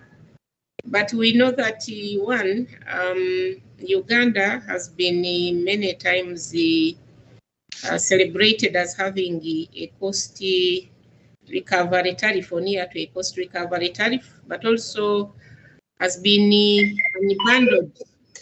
unbundled for the last 20 years. Where is the balance? Because all that has been presented since morning, it doesn't make sense if the consumer does not receive a reliable and quality electricity supply at an affordable price. So having worked in the unbundled environment where the South Africa is heading, where is the balance between the financial sustainability, affordability, and reliability of supply? How do we take care of these very key and critical aspects as we head towards the second phase reform, as we restructure industries across the continent? Mutiava, if you could do unmute, and you now have the opportunity. Okay, thank you very much, Madam Chairperson, for the opportunity. I'm Vianney Mutiava. So I also want to thank the previous panelists, Mariano, Professor Eberhardt, Tommy, Kenny, for the submissions and the presentations. So I think it really goes back to the objectives of the reforms and unbundling that Uganda undertook, but also countries like Vietnam and Argentina has been presented by Mariano.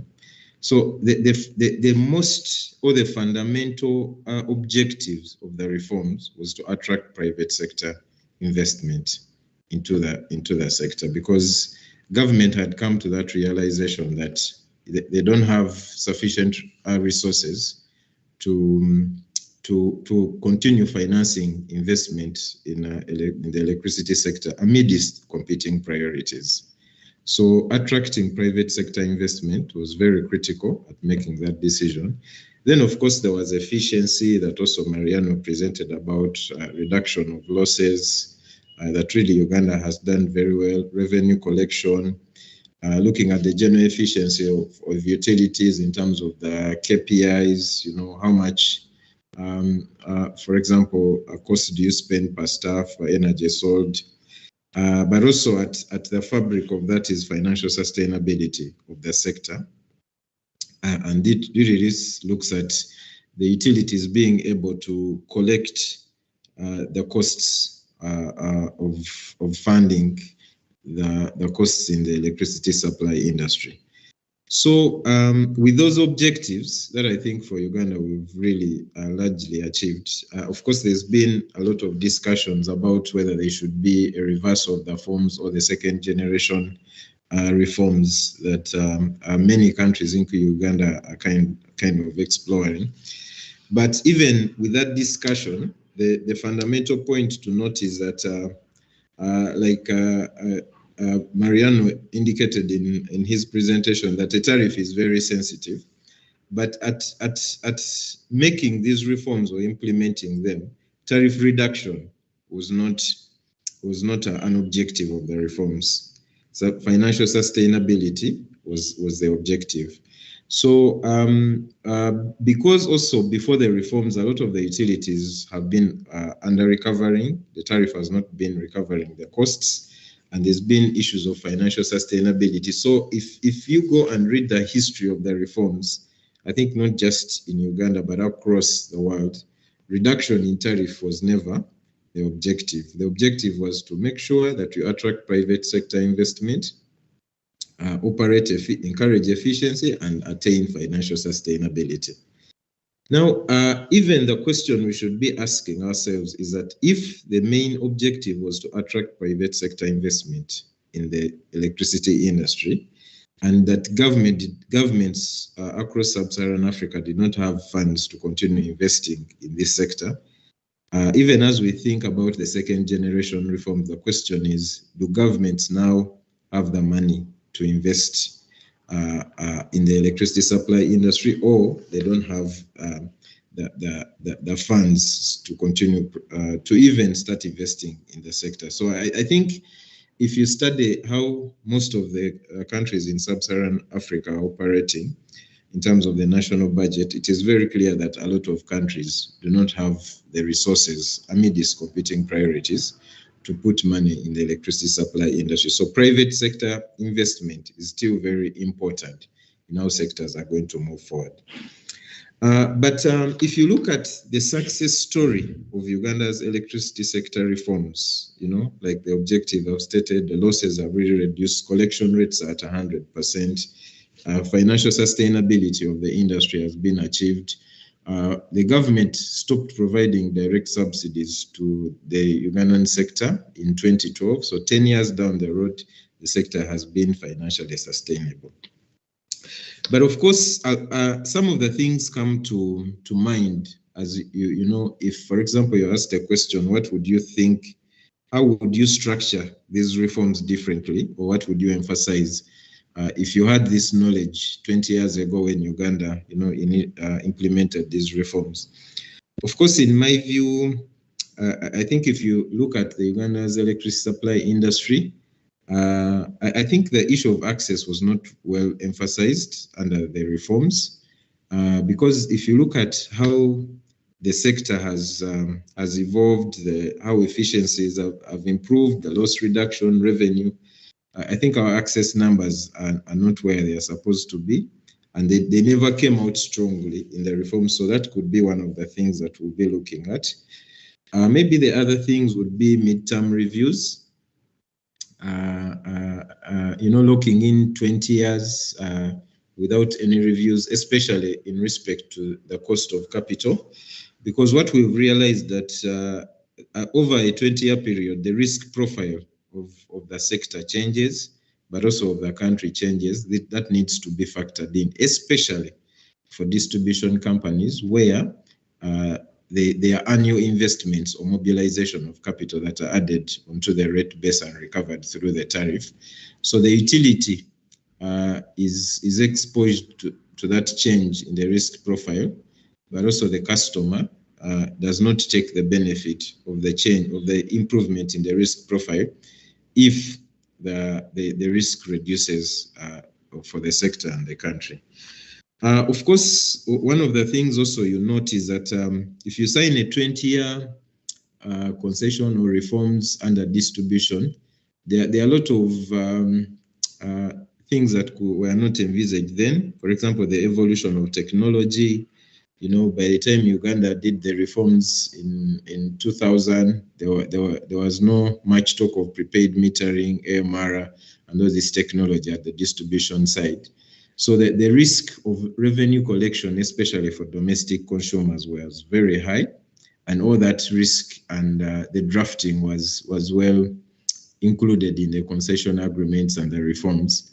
But over the years, as technology evolved, you realize that a lot of the risk has changed, and technology has come into play that makes a bit of the risk or how things were perceived then, very different from how we are looking at today. So I think that is a good consideration.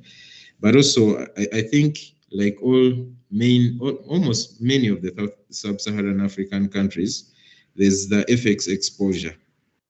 So when reforms were done 20 years ago, really our financial sector was not deep enough. There was literally no financing that could come from the local banks in Uganda.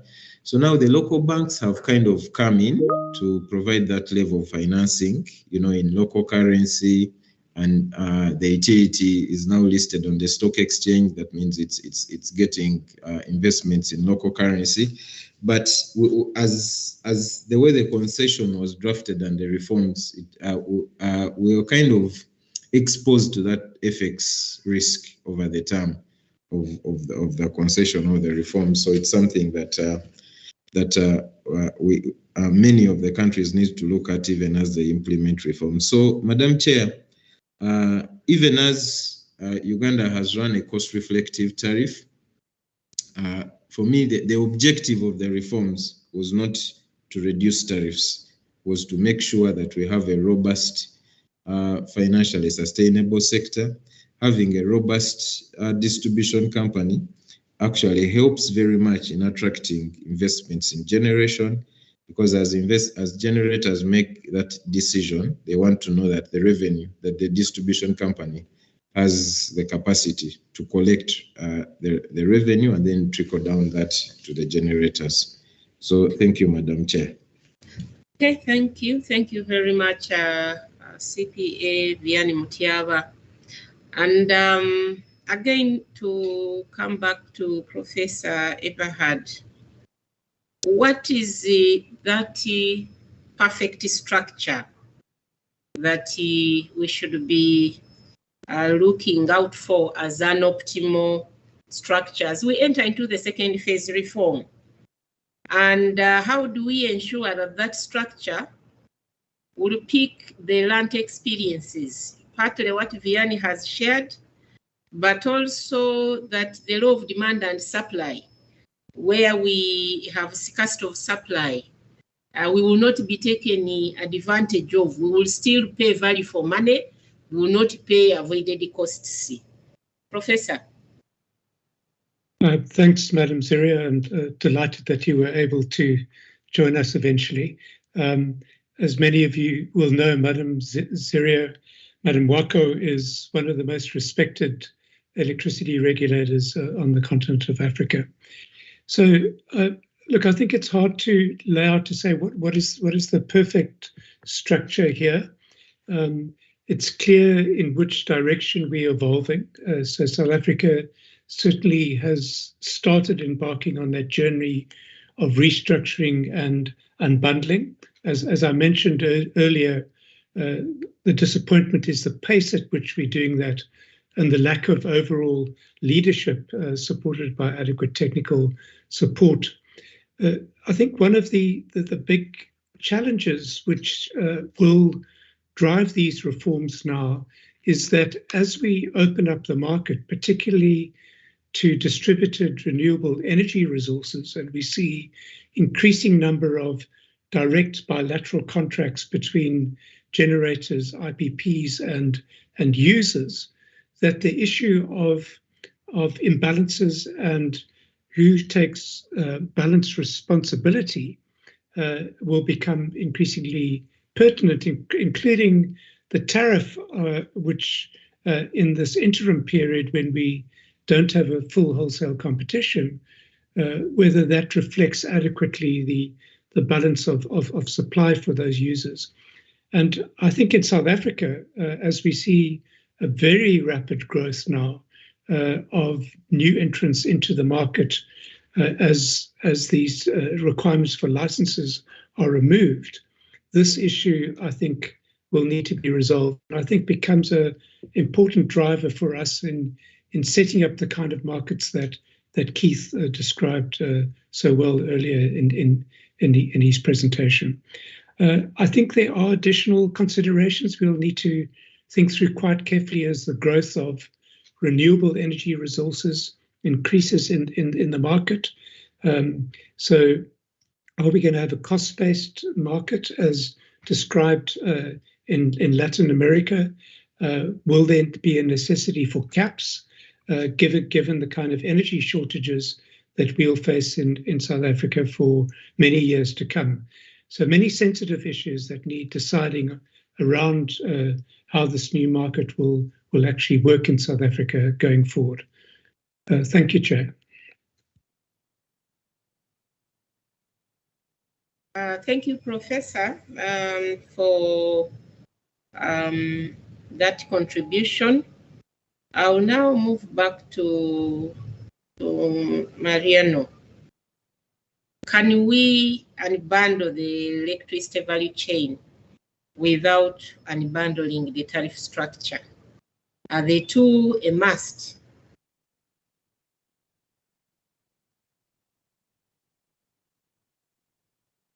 Thank you, Madam. They are not necessarily a must, but we have seen that if you don't do it at the same stage, creates a lot of friction. So depends exactly how you plan to unbundle and restructure the sector going forward, and in what is the amount of space that the government has to use tariff with a different aspect that is not reflecting the efficiency cost of service provision. For instance, in the case of Vietnam, it was I was listening to the colleague from Uganda that he was saying that the reform was not used to drive cost down. In the case of Vietnam, it was clear that the expansion of the system would increase costs. Because they would need to use more thermal generation, so that they knew that in advance, and then they designed the system in order to minimize that impact and make that transition more granular. No, it had an implication for Treasury and it had an implication for government in the use of funds, because they knew that they would need to continue support the sector going forward. But it was a political decision, so that was their decision. In the case of Argentina, it was a different one, because the sector was completely privatized. No, it was the distribution companies were concessions under a regulated scheme. So there was then directly there was the need for them to reflect the efficient cost of service provision from the beginning. So I would say it's not necessarily a must. It needs to be analyzed certainly on a case by case and make sure that it is aligned with the policies of the government, what the government wishes for the sector. Certainly is desirable if the objective of the tariff system is to reflect the efficient cost of service provision. Thank you. Thank you for that contribution. And Thomas, what will be the role of traders across all this that we are discussing? Because one, from our own experience here, and some of the reason for the second phase reform is that the sector was oversplit, and every corporate company has repetitive, duplicative costs. But I note, and I've enjoyed your bio, that one of your focus is to ensure, under your vision, is ensure that you'll be supplying affordable, reliable, and sustainable energy to, of course, private and other customers. But what do you think the role of the traders should be? Many times they are looked at as middlemen that add the costs. Do you think that where we are now, the sub-Saharan Africa is ready for full deregionalization or competition? Thomas? Thank you, Madam Zira. Just want to make sure that you can hear me. Yes, we can hear you. We can hear you. Great, thank you. So in terms of traders, I think I'm talking South African based now. I mean, there's quite a few traders that is being registered at this stage, and we can see more and more of them applying for licenses.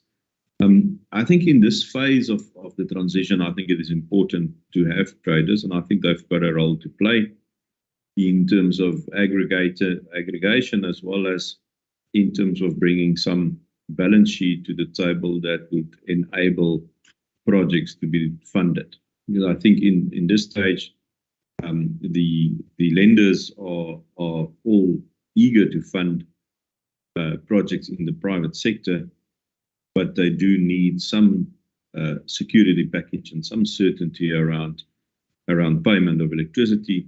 And in some cases, let's say you've got quite a large IPP project, let's say 100 megawatts, then that becomes quite a large security package. And if you then have 10 to 15 different off-takers from a project like that or a generator like that, it becomes extremely complex. And the drafting of power purchase agreements to 10 or 15 different parties from one generator becomes complex, and it takes a lot of time.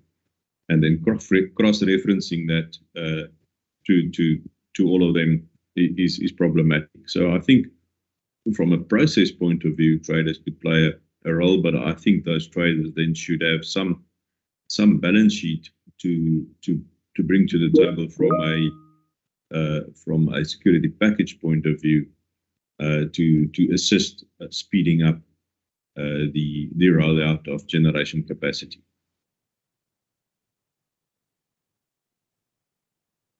Thank you very much for that contribution. And Keith, I think this is a question from the participants, and I'll read it verbatim. How do we ensure that the market design does not have the flaws of other markets, that when there is scarcity of supply, prices start running very, very high? In elastic supply, where there is excessive demand, leads to uncontrollable price increases. What is your contribution to this? I think this question is as a result of the current experience that we are going through, maybe beyond the sub-Saharan Africa. I think Europe is also facing high escalations in prices. Keith? Yeah, thank you, Madam Chair. I think it's one of the things where you have to look at the principle of the market in terms of the marginal pricing, that you will set the price based on the marginal generator is completely sound. It's pure, it is kind of how economics pricing generally tends to work, even in very competitive environments. Even the ones that don't have a central bidding kind of mechanism, people will price based on the marginal cost of generation for the marginal producer. And I think the thing is that for 5 to 10 years, wholesale markets, particularly in Europe, have seen very low prices because of the growth of the renewable sector with low marginal costs. You're basically seeing prices being suppressed. And now it's swung in the other direction. Suddenly people have a fundamental issue with the program. And it's not that it's wrong. It's just that obviously you have to deal with mechanisms to deal with it. So this is why we talk about the kind of price caps that you might put in place. You could even potentially create a two-tier market where the bulk of production and consumption is still done at the marginal cost below a certain threshold. And then above the threshold, it's emergency generation, which is paid for under different rules. And that might be a way to try and alleviate the particular pressures that we're seeing right now. But the problem is that the more you try and fiddle with those pricing structures, the more you're at risk of actually undermining the signal that it's actually providing. And the signal is to go out and build new generation. And the more we try and mute that, the less likely you're going to get the generation to actually alleviate the pressure in the first place. So yes, there is definitely an issue with our current environment. If we were to go to a market immediately, we would definitely have exceedingly high prices because there is a shortage running. But the signal would then be to go out and build more to alleviate that pressure. So this is why we suggest that there is a transition, and in the transition you try and make sure that as much as possible you are dealing with the shortfalls so that when the pricing is in place, it is reflective of a reality that's a little bit more palatable, because there's nothing worse than rolling out a market and then having to reverse it because politicians get cold feet when the prices now are untenable for most consumers. So the reality is you do have to have a transition to be able to manage that process entirely. One of the things also to think about in this concept is that, when we talk about pricing, we've got to also then talk about different types of products. So energy is a product. Ancillary services, reserves are another product. Capacity is a different product. And we have to make sure that we price for all of those things correctly to encourage the generation or even demand response that we will need in the system. And if you're not pricing correctly, then people are not going to respond. If your customers aren't seeing the high prices, there's no incentive on them to invest in the kind of technology we might need to offer a response from a customer perspective. So yeah, I mean, there definitely is a risk of moving into an environment like this. But firstly, we have to put in things to stop gaming.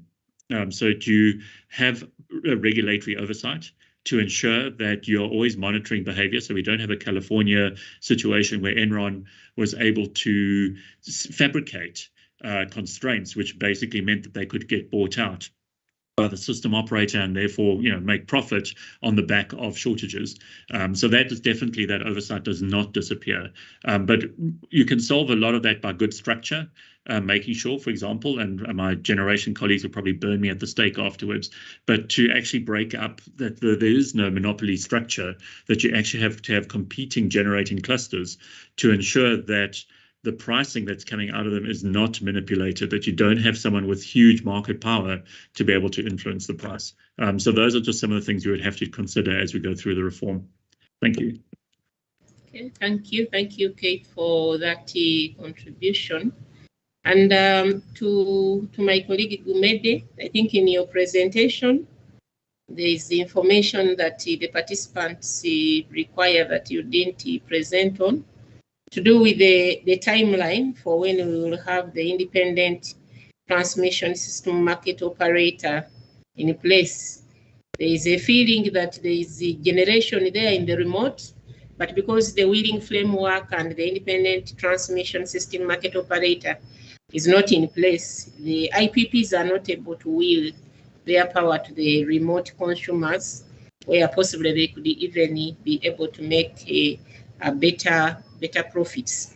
But that said, in Casey's submission, he hinted on a very critical situation that we went through in Uganda here, where the law of demand and supply, you have inadequate generation capacity, and you are sharing this across the entire customer category.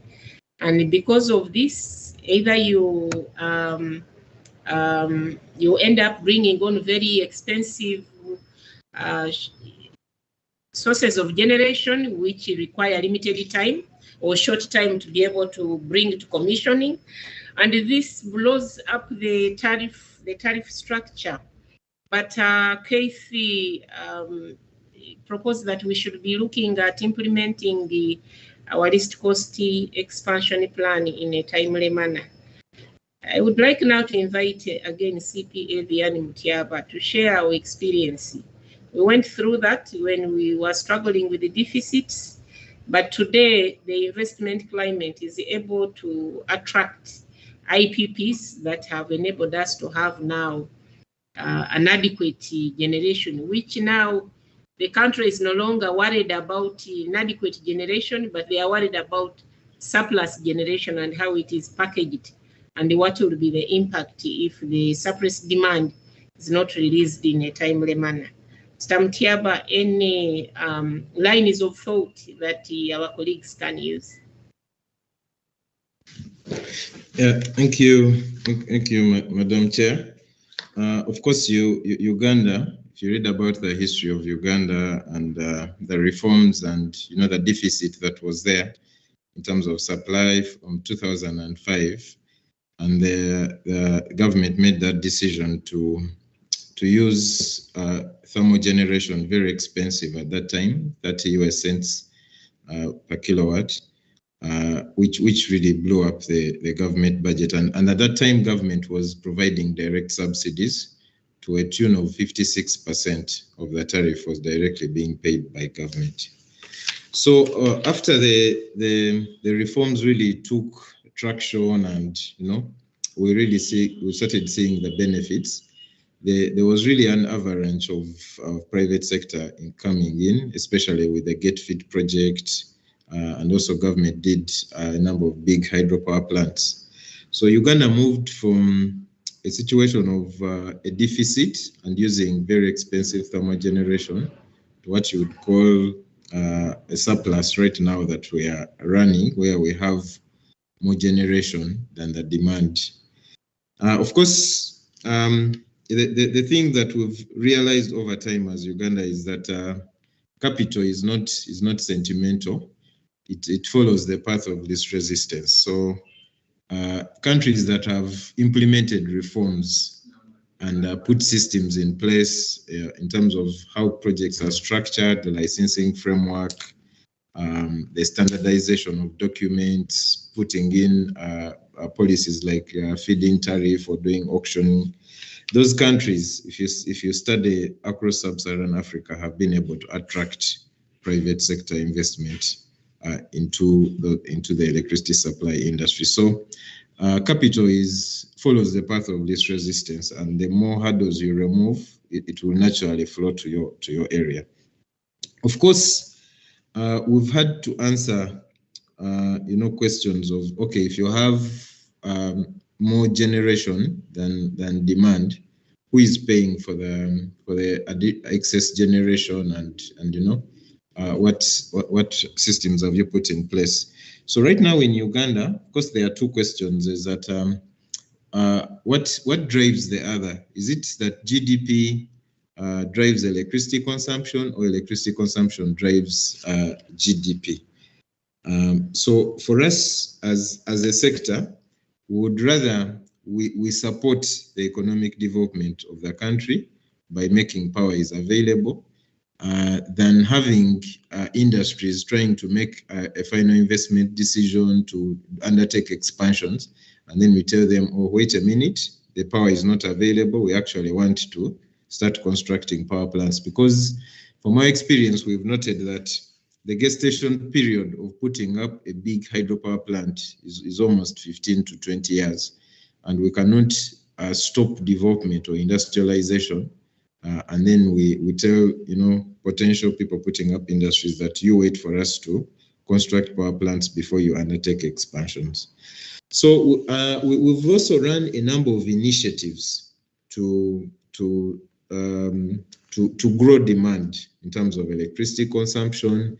We've on the domestic side, we've introduced what we call a cooking tariff, just to encourage the domestic consumers to move over from biomass or charcoal to electricity.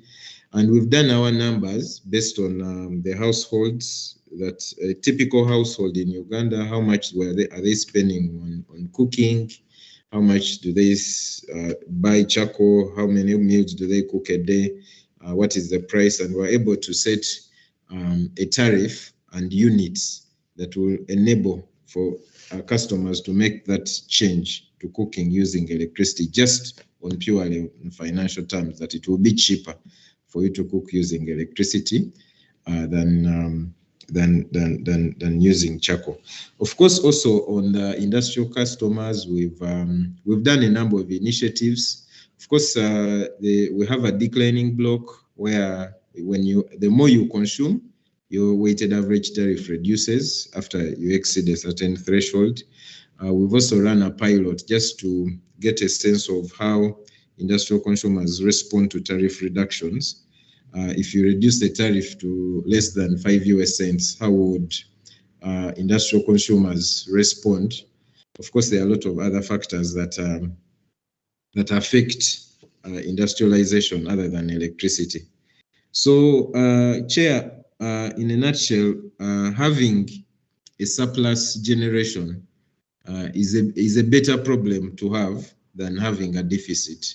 You would rather be in a situation where you're encouraging demand growth, and you're contributing to the development of the country than being in a situation where you have a deficit and then you have to load shed, because at least we've been in both situations as Uganda, and would prefer to have a challenge of trying to increase demand growth as opposed to having undertake load shedding.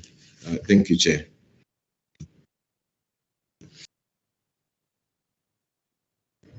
Thank you, CPM Tiava, for that sharing. Private capital is shy, and if they perceive uncertainties, they perceive lack of predictability that they will be able to recover their capex, it will shy away. It will shy away from us, and that, as it has been already shared, possibly the sub-Saharan Africa, we don't have all the resources we need to achieve the targets related to clean, cheap, and affordable energy. We still have more than 600 million people on the continent without access to clean energy. But now I want to give opportunity to each of the panelists to make their final remarks. And again, to remind my colleague Gumede, maybe you can come in now first before the panelists give their final remarks, to share on the timelines, because Keith indicates that you still need to be conscious given the current demand supply situation to move forward. But some of the IPPs are saying it could add value if you have an independent transmission system market operator, so that you optimize all the resources that you have at hand in the country. Mr. Gumede, and then after you respond to that, I will invite each of the panelists to give their final concluding remarks on this topic. Thank you. Thank you, Madam Chair. It's a very difficult question for the regulator. As you know, we respond to laws. So somebody drafts law, somebody comes up with policy, that policy is then converted into a law, and then that law is then imposed on a regulator. Normally, we tend to be on the tail end. So what we are trying to do actually with conferences of this sort is that we know that certain things are outside of our control. The question is, do we wait until the law has changed to prepare the environment for these changes to happen? Or do we start the preparation period now? So sessions like this and strategies that we have as NERSA that we are embarking on in terms of improving our skills, in terms of improving our tools, are intended to deal with exactly that. But at the same time, to also advocate for change. Advocating for change is also influenced by whatever data and information that we are collecting experiences, seeing where the pitfalls, so we don't fall into the same pitfalls that others may have fallen into. I mean, we should learn from other mistakes, from other people's mistakes and other people's successes to see what worked.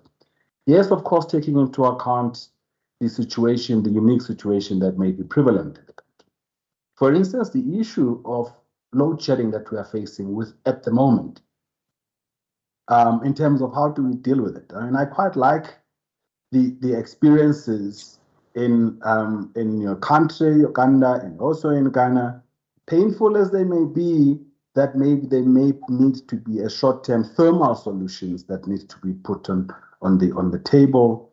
And the question, what role would government play in that, is that although we as the regulator cannot cannot effect that outside of the law, we can clearly advocate for that. We can clearly make calculations and impacts and maybe be in a position to say how much of those costs can be borne by consumers, how much of those costs can need to be carried by the fiscus. Now, in terms of the migration, in terms of having the tools, including things like winning tariffs and all that, clearly that still falls well within our ambit. And a lot of us are then saying the current legal framework does actually allow the regulator to design these unbundled tariffs such that you can then facilitate some of this movement. There are challenges, of course, that says, unfortunately, and this comes from our constitution and other legal frameworks, that simply says, yes, the private sector can make investment in generation, but at this stage, that generation, for it to then find its way into the average consumer, not bilateral contracts and own use, but to average consumer, they need to go through a single buy. And unfortunately, in terms of our constitution, the single buyer is constrained, whether that single buyer is ESCOM or single buyer might be municipalities, depending on how this is structured, that is constrained in the sense that that buyer needs to procure via a bidding process, which is meant to safeguard the very consumer. Now, the question is, how then do you then take into account all of these new megawatts that might be coming on board, but via private investment, self-initiated investment? How then do you take those into account? That, unfortunately, is also a policy space that, based on all of this information, we would seek to advocate in terms of how that can be done. Thank you, Madam Chair.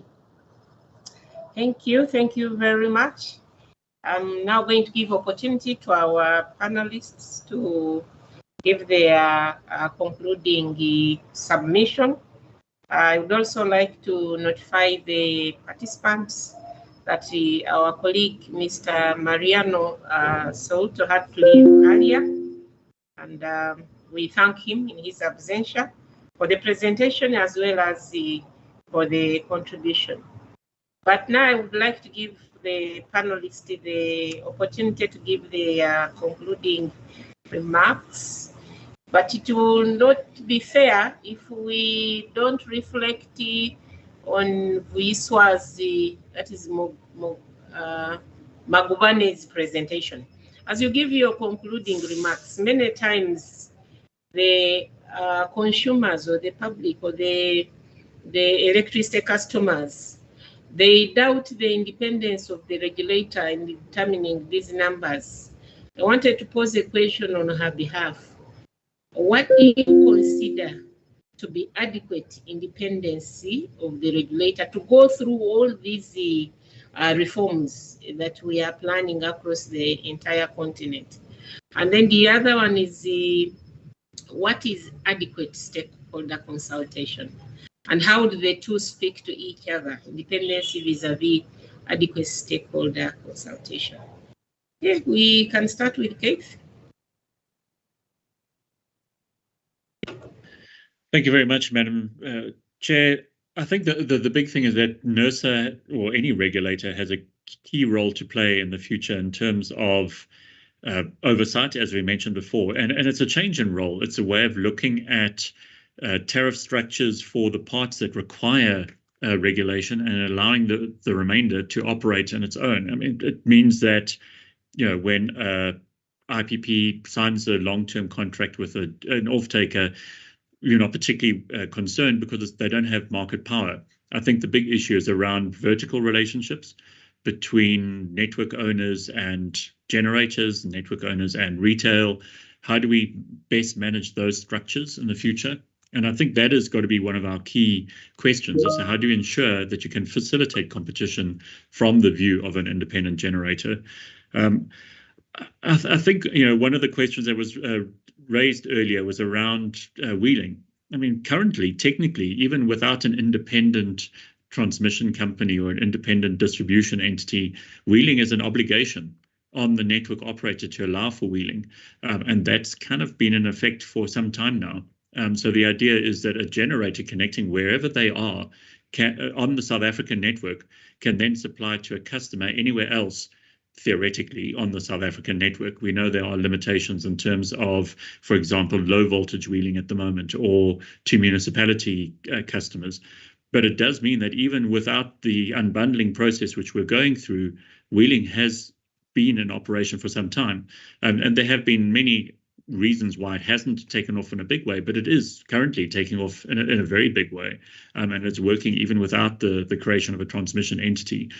Obviously, it does make it easier if you don't have these conflicts of interest between the network owner, retail, and generation, and that's really got to be the focus of where we're going in the future. Thanks. I hope that kind of answers some of those questions.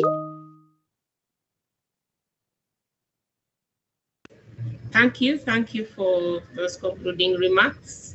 May I now give opportunity to Mariano. He's still with us, but he would like to give his parting shots before he drops off the call.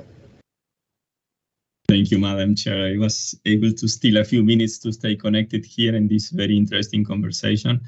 Look, for my final conclusions, I am, based on the discussions, my personal belief is that consumers need to pay the efficient cost of service provision.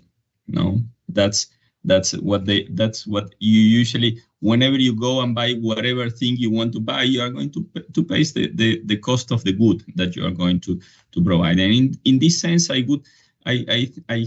firmly believe that having unbundled tariffs have the opportunity to reflect that. No, but we also have to be very cognizant of how the structure of the South African society, and that South Africa is one of the most unequal countries in the world. And therefore, the aspect of bringing equality to the table is something that needs to be considered and needs to be politically decided. Certainly, there are many avenues for the government to decide how to bring equality into the power sector. If there is a need to bring subsidies or any sort of support for customers that don't have the ability to pay electricity tariff, that needs to be discussed, politically decided, and transparently calculated. No, but I think that the principle here remains. No, whoever consumes from the electricity service needs to pay the efficient cost of using that service. Let me stop here, and again, thank you very much for the opportunity to present, and I'll leave the time for the other panelists. Thank you. Thank you very much. Let's have now Professor Anthony Eberhard. Thanks very much, Chair, and can I express appreciation to NERSA for putting this webinar together and the one for tomorrow as well. I mean, I think it's really important that the regulator capacitates itself and is informed by international developments and prepares itself for these radical transformations that will occur in South Africa in the power sector going forward. So we know broadly the direction in which we're going. Government has decided that we will unbundle vertically. And so obviously it makes sense for NERSA to prepare for that.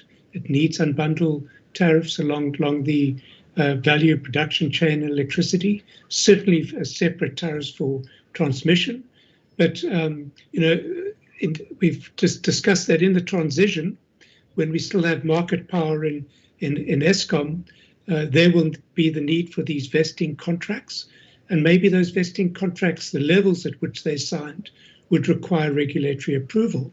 And so also NERSA beginning to equip themselves to understand the different costs of the different generation units in Eskom is important preparatory work. So let me just end by echoing a comment I made at the beginning of my previous comments. It's simply not acceptable for a decision to be made that we're going to unbundle our power sector, and 3.5 years later, we're not there. Right? We're not even there in the first step of setting up a subsidiary transmission company of Eskom Holdings, let alone the second step of a completely separate ITSMO. And so we really need to be moving along this line. I liked the earlier reference to advocacy, to what Vuyiswa was how she defined it, which is formulating a position that was evidence-based and bringing that into the policy discussions. And as NERSA, being a really critical, important stakeholder in the industry, I think it would be great if they started becoming a participant in these discussions. We have an Electricity Regulation Act amendment bill in preparation. How much discussion has there been amongst all the electricity stakeholders of key provisions that will go into that act, which define the architecture of our power market going forward, the trading arrangements, the establishment of a central purchasing agency, for example. And so some kind of technical working group, I think, of stakeholders which supports these legislative amendments, I think is a very important thing going ahead, including with NERSA's participation in that. So thank you, Chair. Thank you, Professor. And you really read my mind, because many times we have the laws enacted, we have policies in place, we have regulations in place, but the final engagement to ensure that the right people with the right skills, with the right support and advice, that final last mile for you to be able to pull off and enter into the implementation stage may not be done alone. So it is important that all participants, government, the regulator, the ESCOM, they play their part and play it transparently and play it well. And the regulator, because you perform a delegated mandate, you are entrusted with the government to be at the forefront to ensure that the sector moves forward. Because what goes wrong, government gets the credit, but what doesn't work well, then the regulator is very, very responsible. So it is very, very important that the engagements to the right clusters is done, so that you are moving along with all the key stakeholders. And next, can we hear from Thomas? Thank you, Madam Zira.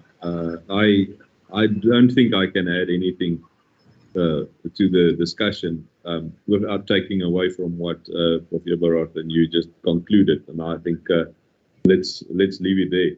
Thanks for the opportunity, and great to NERSA for having this webinar.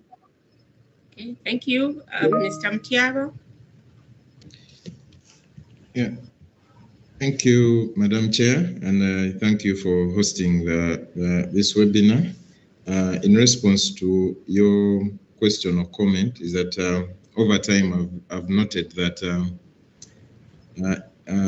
independence is good for regulation, but independence does not mean lack of accountability. So it doesn't mean that if you do extensive stakeholder engagement that you've lost your independence. So, and also regulators work within government policy. As you said, you're doing a delegated role. So, transparency, stakeholder engagement is really at the core of getting out these regulatory decisions. And it doesn't in any way affect your independence. You're transparent and you engage stakeholders. So regulators have to be accountable for their decisions.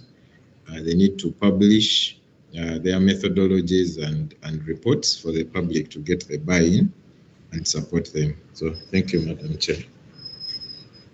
Thank you very much. There's a final question that has come in.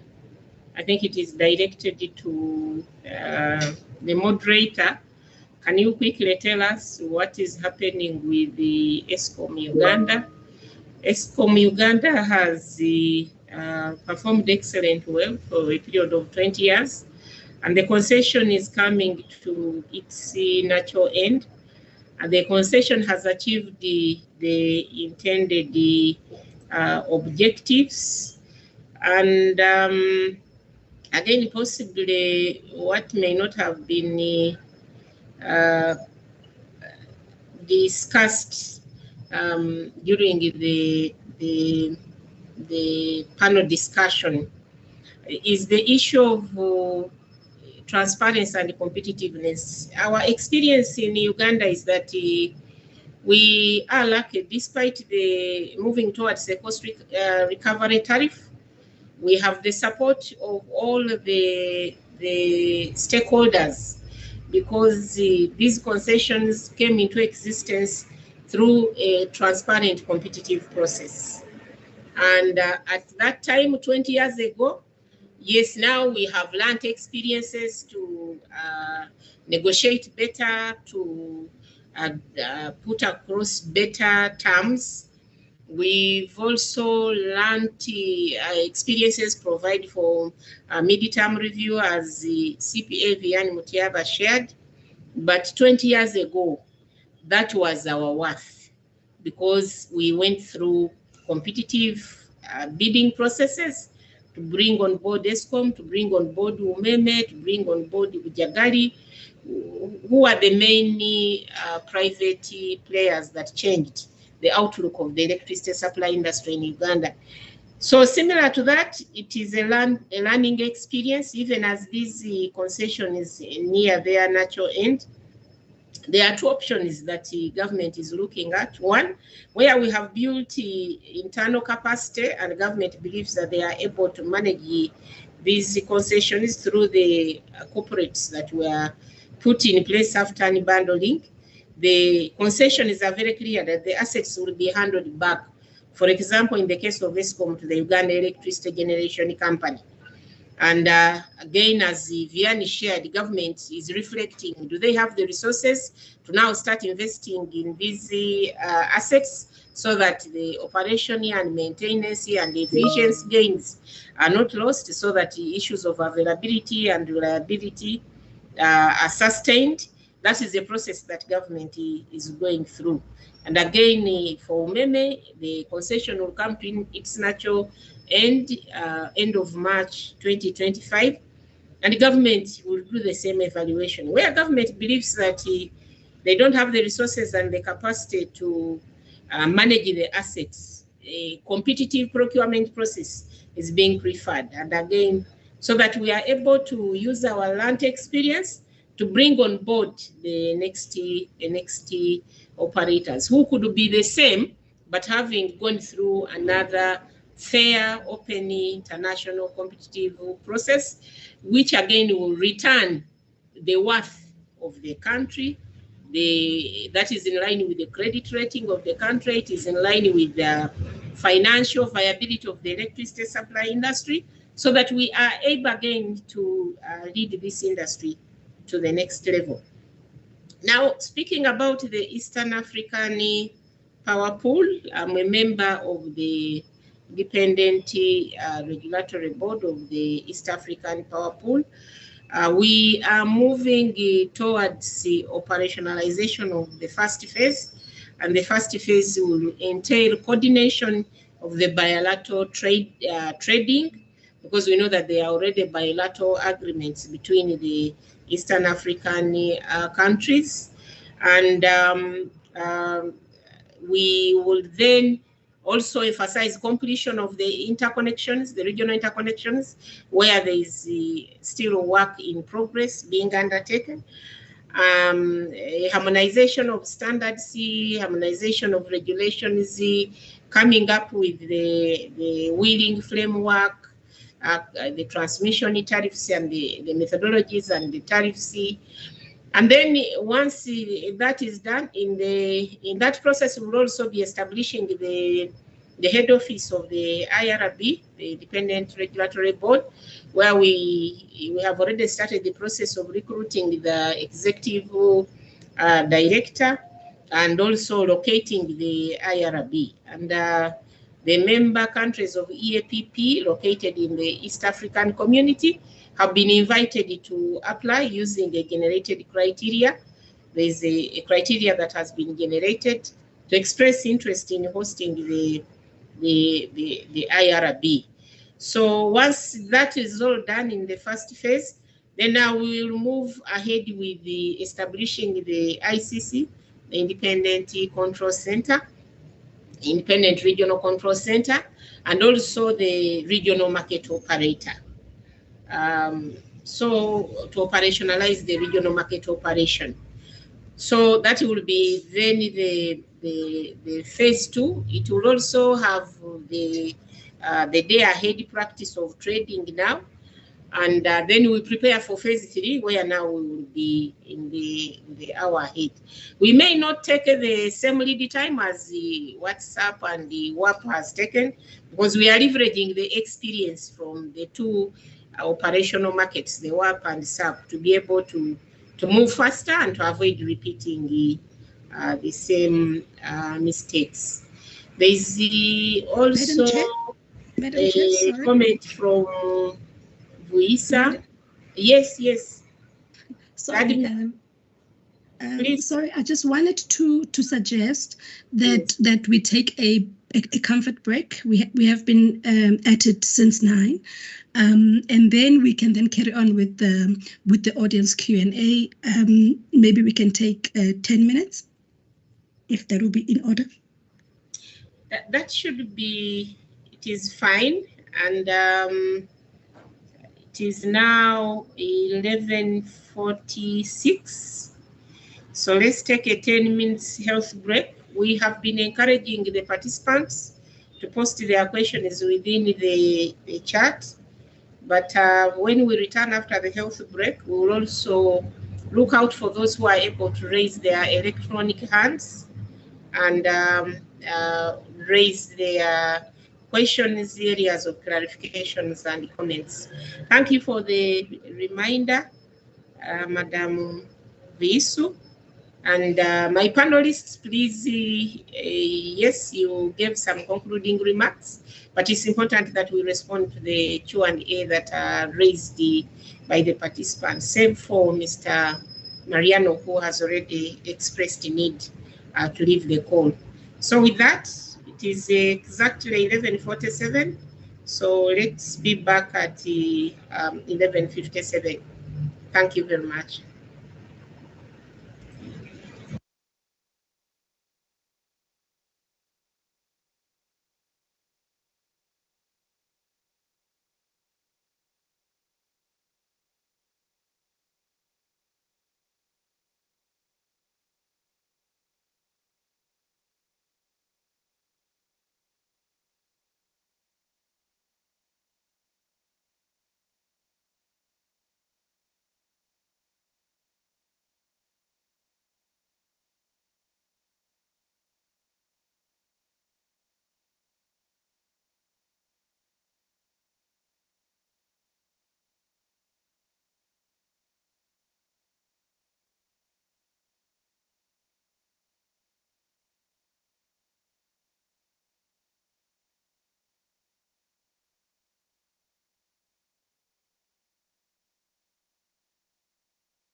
it is 11:57 on my watch. Just checking if Madam Zaria is back. Yes, I'm right here. I'm right here. And allow me to welcome you back to the second part of the Q&A, question and answers. And this will focus largely on our participants. We want to give our participants opportunity to ask questions, request for clarifications, as well as make some contributions and comments. But given that we cannot do this through raising your electronic hands, I would like again to emphasize that let's put our questions and the comments or requests for clarification within the chat. And if you have a challenge to be able to type your question within the chat, then raise your hand so that we can guide you on how you can populate your question within the chat room. So with that, I now open up a 10 minutes duration for participants to populate their questions within the chat room, and invite the panelists to keenly look into the chat room to just check for questions that are directly or directed towards any particular panelist. So allow me once again to welcome you back to the second session of the Q&A, but to invite the participants to interact with the panelists through questions, comments, and requests for clarification. Thank you.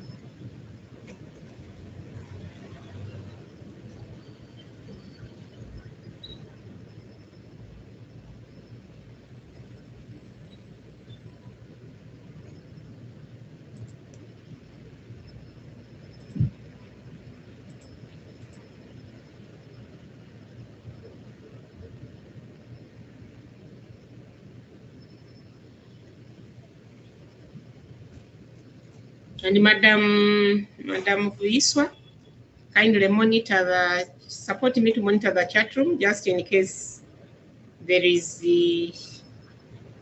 I note that we have a hand up by Mr. Gumede. Mr. Gumede. Chairperson, thank you. Thank you, Madam Chair. I just thought that whilst the panelists might be putting up their hand, maybe we can clarify something. We had actually invited the union to also just to get an input, because sometimes when we talk unbundling, there are always questions of whether, does unbundling actually amount to privatization? And I think that issue was adequately dealt with by Mariano, but nonetheless, we just thought that there may be an opportunity there to just clarify that unbundling does not necessarily does not necessarily amount to privatization. And also, I just thought that maybe, Madam Chair, you could also explain this concept of the state retaining ownership of an asset, like for instance, in terms of Eskom Uganda, or in terms of Umeme, to then understand that, although there is private sector participation, but the ownership of the asset still remains within government. And basically, if maybe you can just clarify that, because for me, it's that issue that then emerges that says, does unbundling necessarily mean privatization? And also introduction of private sector participation, does that also amount to privatization? Thanks, Madam Chair. Thank you very much, Mr. Gumede, and colleagues and dear participants. It was elaborated that unbundling does not necessarily mean privatization. And Vianney shared that unbundling is made by certain government policy objectives, because there must be anticipated benefit to counter the burden that the sector has to go through with the restructuring, rationalization, or unbundling.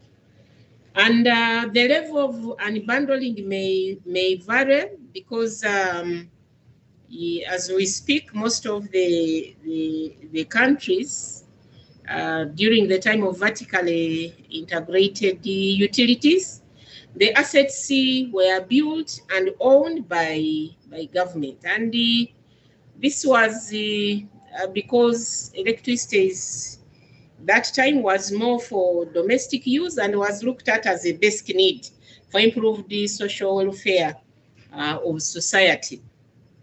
Now, electricity for domestic consumption, although the household, the customer numbers connected can grow, but the levels of demand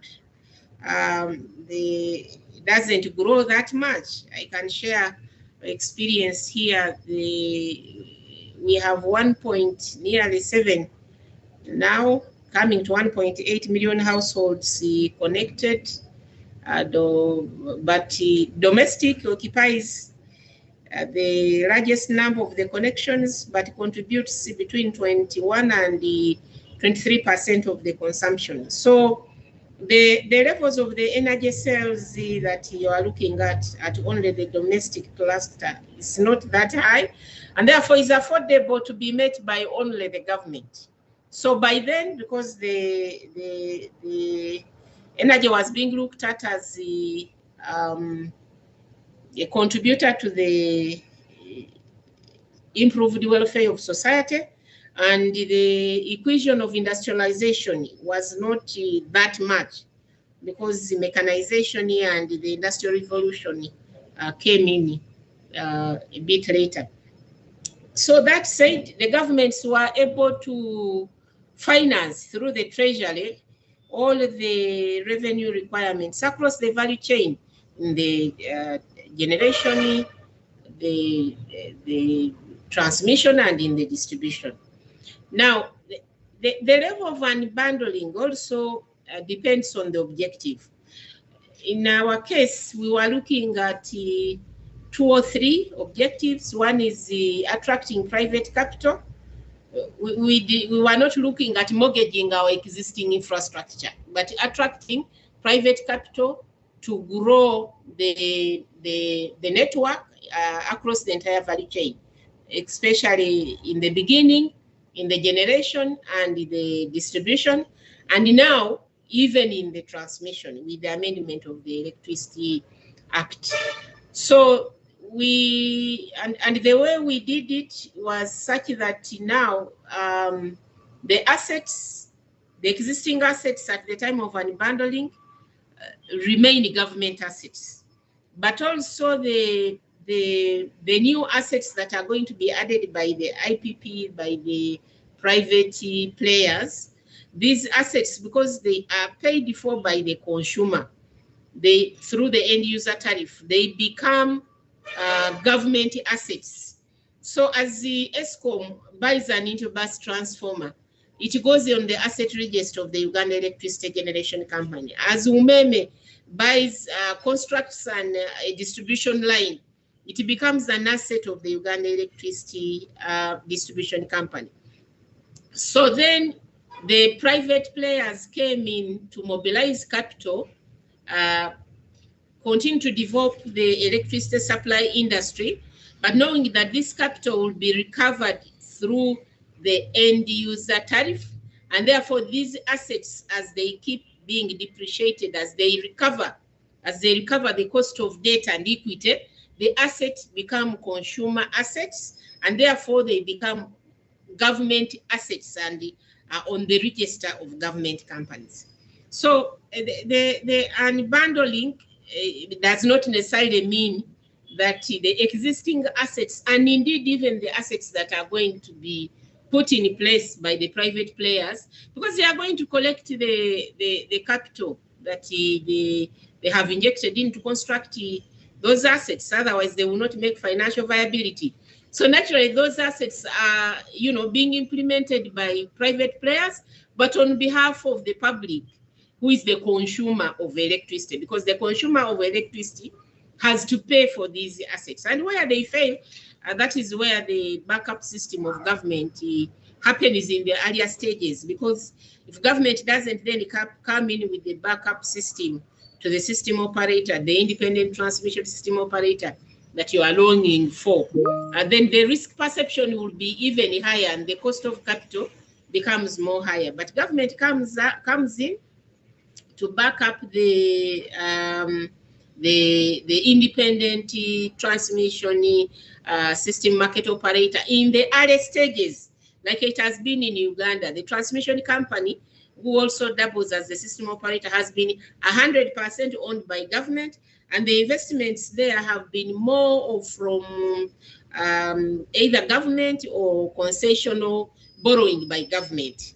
But now that the market has grown, the market has been tested, it has passed various resilience tests, and we are charging the fair cost recovery tariff, and there's financial sustainability that has been tested by private investors. We are now moving forward even to open up the transmission segment.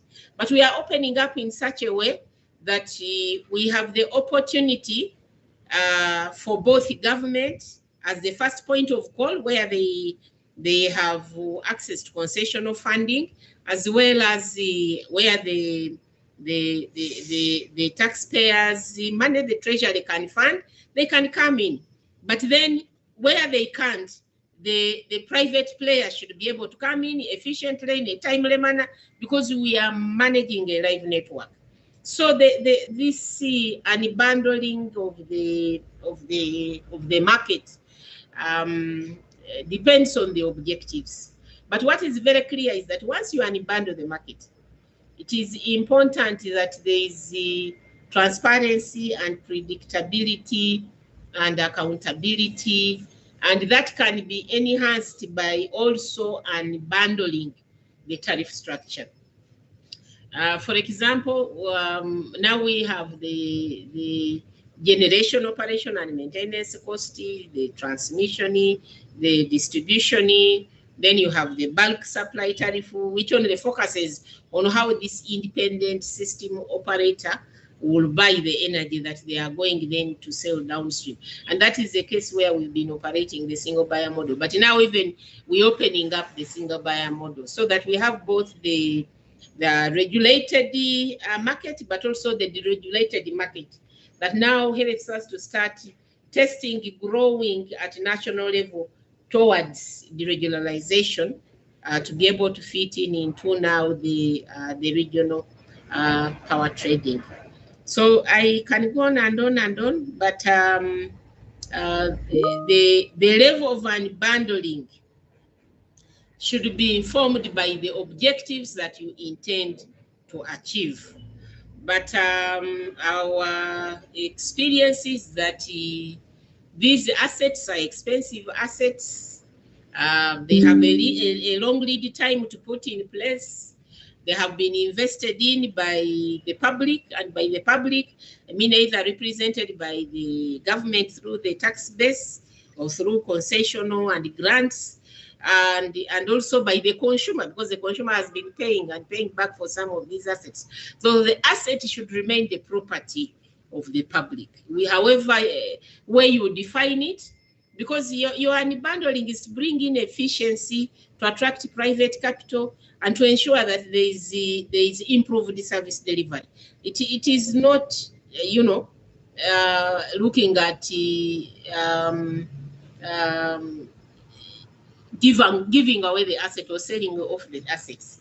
So that is our experience, and that is how it has been done. And the other area that we have to add is that there's a lot of lamentation around the ESCOM, but what is important is to understand what are the skills gaps that are existing at ESCOM and how do you bridge them? Because as you bring in the concessionaire, as you bring in the IPP, as you bring in the private players, our experience is that the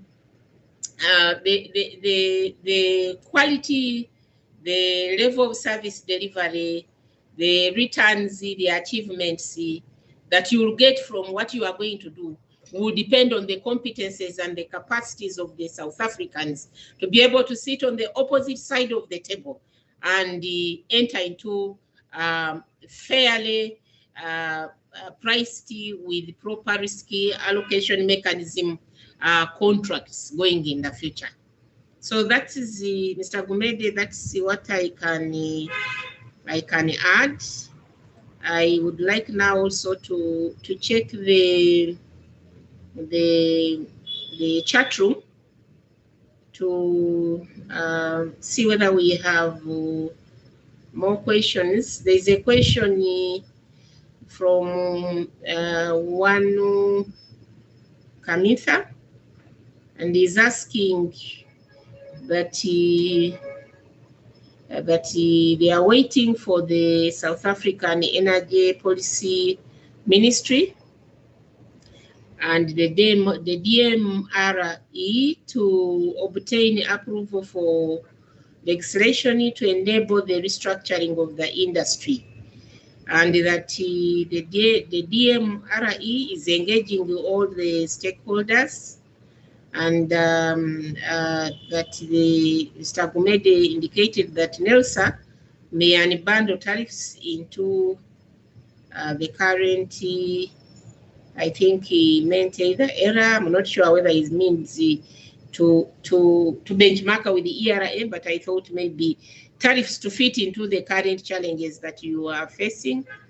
When can we expect to engage on the new EPDM document?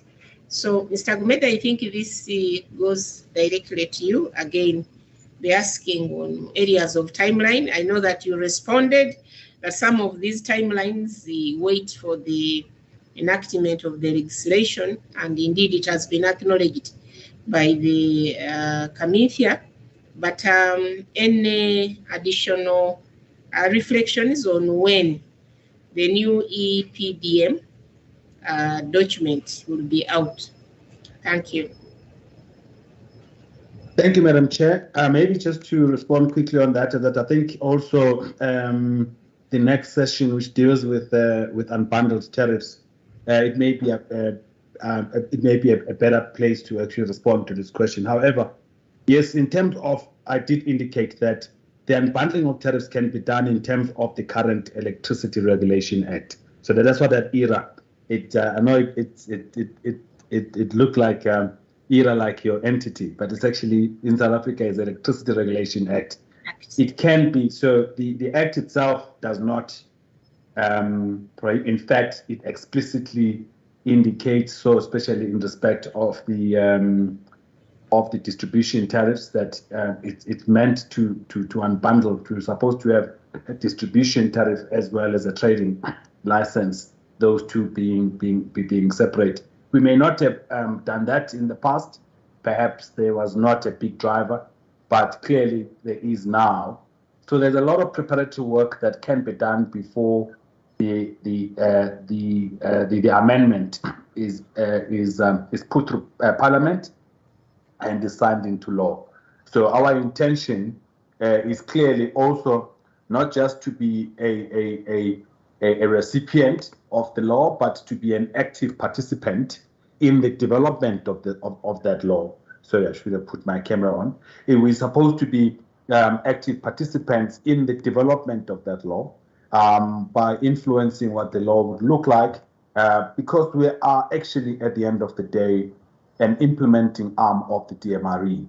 Although independent, but independent in terms of decision, but we are part of the DMRE family. So when will we see a new document? Clearly, we're still consulting. This engagement today is part of that consultation. in the sense that what we then said is that based on the stakeholder comments, we thought, look, let's just expand the view and actually collect far more information from all stakeholders. This is part of that process. And then, of course, we will then go back into the legal process within NERSA to ensure that the energy regulator itself then has an engagement on this and reaches a position to either send us back again to consult or to then make a decision in terms of what to do with that documentation, with that document. But the document that's out in the field, which is a consultation paper, it is still valid. We are still consulting on it. But we'll then, our idea is that we'll come back once we've collected all the information and done our analysis, then take it through the formal approval processes within the energy regulator, who will then direct us in terms of the way forward. We are hoping that there will be a decision by the regulator either way by the 28th of Feb next year. But of course, that does not preclude having other sessions in terms of engagement with stakeholders between now and that time. So to answer you, Kamintha, is that all it is in progress. This is but part of the process that we're actually embarking on. Today is about data. It's about listening to stakeholders, different stakeholder views, not just in terms of a public hearing as we normally do, but to just open it up and to collect more information. But as part of that process of us finalizing the new EPDM, which will then take through the normal processes within NERSA. But we are doing that in preparation for the new act, but we are doing that within the current act. But of course, to then influence with a view of then advocating positions that could be predicated on all of the work that we are currently doing. I hope that clarifies it. Thank you, Madam Chair. Thank you for the clarification and response. Colleagues, I now conclude that we don't have any more questions, comments, requests for clarification because I have addressed what is in the chat room. I would like to propose that we break off for a longer lunch period. We've earned ourselves approximately another 10, we've earned ourselves 10 minutes.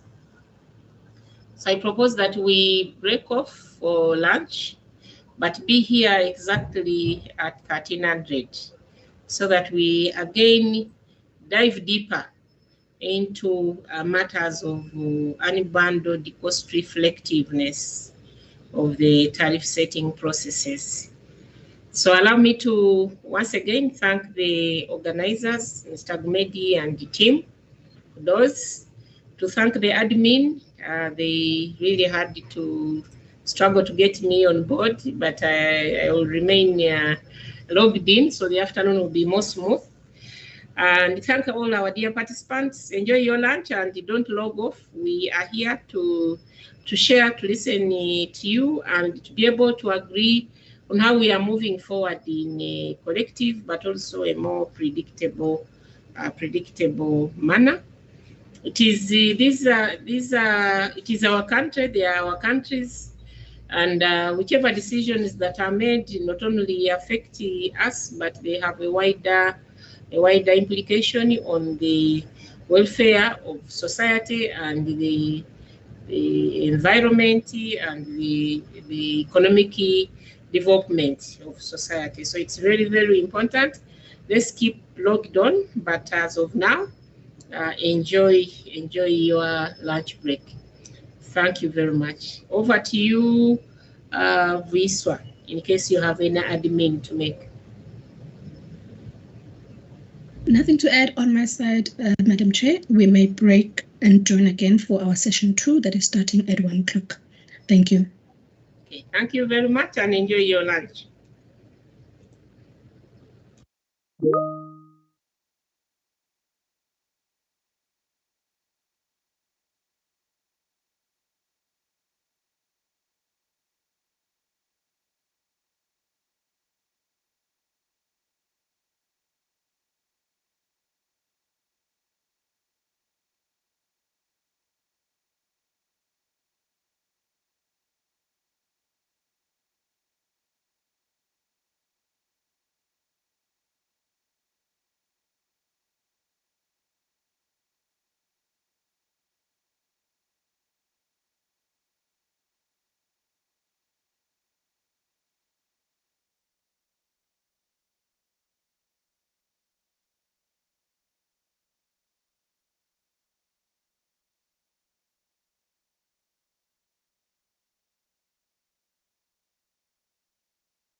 Good afternoon, and I'd like to welcome Mr. Mark van Rooyen, who is very familiar to us, and Mark will introduce you properly, but I just thought I wanted to apologize a bit. I know it is 1300 hours, but we are trying to connect with a presenter who is in the US.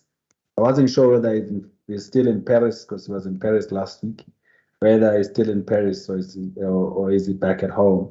So as soon as he has connected, and I think Mark is just trying to actually get hold of him, then we can commence. But welcome to you, Mark van Rooyen. But Mark will actually formally introduce you properly. Thank you.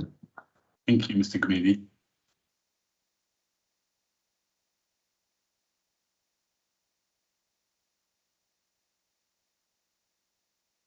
Ladies and gentlemen, we'll just wait a little while until we've got a connection with the next speaker. So if you'd just be a bit patient.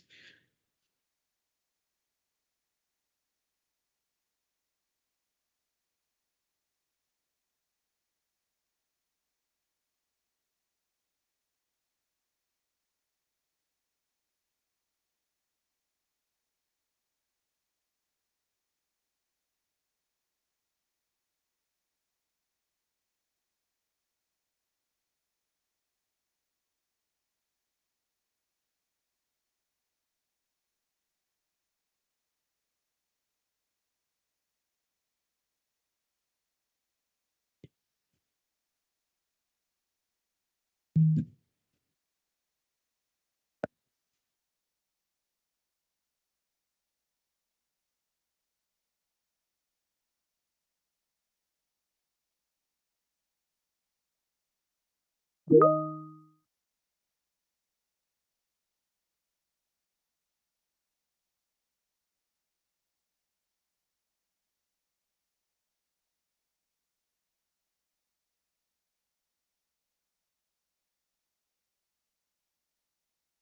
you, Doctor.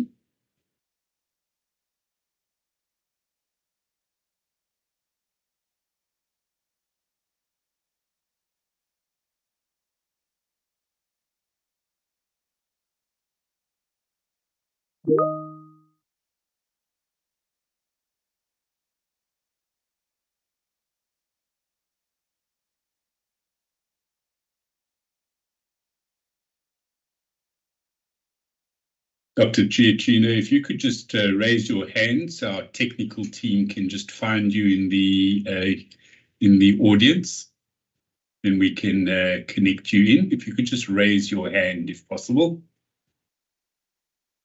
Good afternoon. There we go. Mark, sorry. Yeah, no, Mark, I'm just going to be taking over the administration from Mr. Gumede, who was kind of chairing administration earlier. Just to introduce, we've just been, apologies for the delay. We were trying to get Dr. Giacchino connected, but he was having a problem with the Teams link. But I think we're getting this right. I'm seeing a message from him, so he must be online. But I will leave that to Vuiswa to carry on sorting it out, because she can give the rights. I think what I'm going to do in the meantime is Dr. Giacchino is going to present. But just to maybe save some time so that when he comes on, we can jump straight into it. Just to introduce yourself, Mark, as the moderator, to everybody and all participants, and welcome all the participants back from lunch and all protocol observed. Mark is an experienced speaker and organizer of strategy sessions and related multi-stakeholder environments, and will be a very able moderator, I believe, in this instance.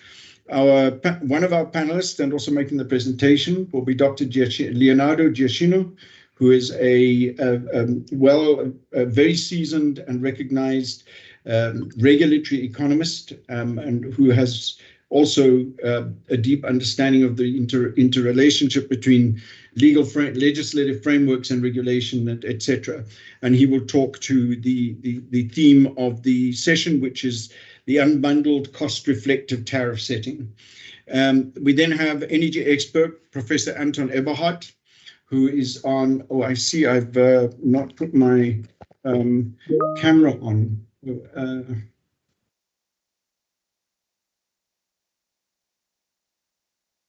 Sorry about this. There I am. And then we will have Dr. Professor Eberhardt, who was on earlier this morning, also speaking as an energy expert. We have Ms. Zaria Wako from the energy regulator in Uganda, talking about their experience, and also being a highly regarded regulator on the continent, and therefore providing some very useful insights, as we saw in the first session. And finally, we have Mr. Frank Hinder. I wasn't able to double check if he's online.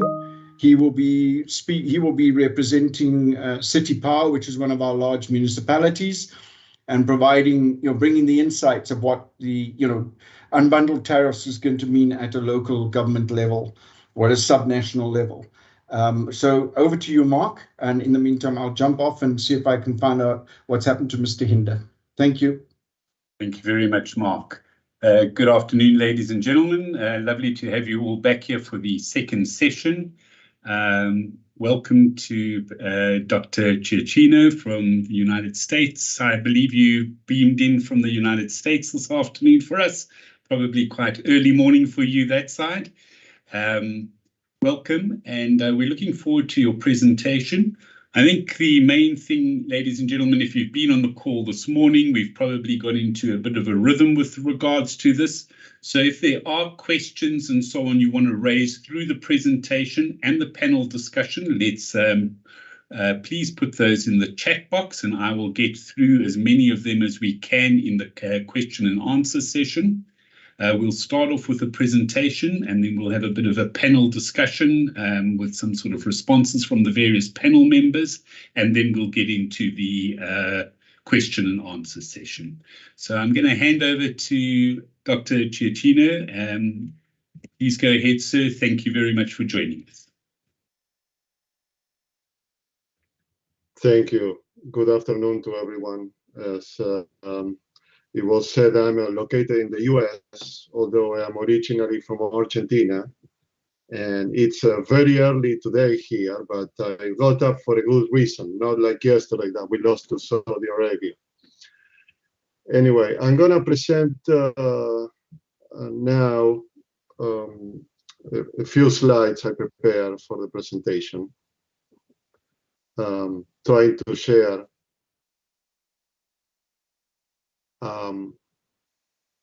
I don't have permission to share the presentation, so maybe Mark or someone can either give me permission. Oh, can we just give him permission to share the slides? He should or someone permission. can upload it, and I can do it from here, no problem. I can share it from my side, but Dr. Ciacchino does have permission, but maybe Gerald can assist in the meantime. But let me open the presentation from my side. Will you open it, please, Voiceover? Thank you. And then, Doc, you could maybe just ask her when you want to transition, okay? Okay, sorry, now it's working. Everything is slow today. For some reason on my side. It took me forever to connect, and it took forever to the sharing to come up. So hopefully, please let me know if this is working. If you could put it into slide show or presentation mode, and probably your other screen, if possible. Yeah. Can you see now? Yes, we can see it, and I'm comfortable with it. Go ahead, sir. So sorry about this delay. I'm going to talk about unbundled cost reflected tariffs. And for unbundled cost reflected tariffs, the first thing that utilities and regulators around the world discuss is the revenue requirement. Right? What are the revenues that are required for a utility to be able to function for the next regulatory term, being 1, 2, 3, 4 years, depending on the jurisdiction. And so the first question that comes to mind to people is, what is this revenue requirement? What is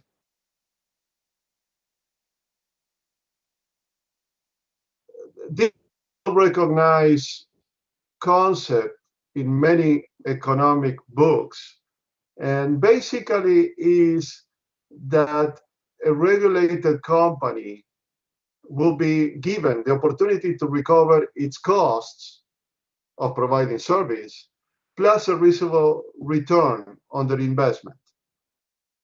And in all forms of economic regulation, this concept is present.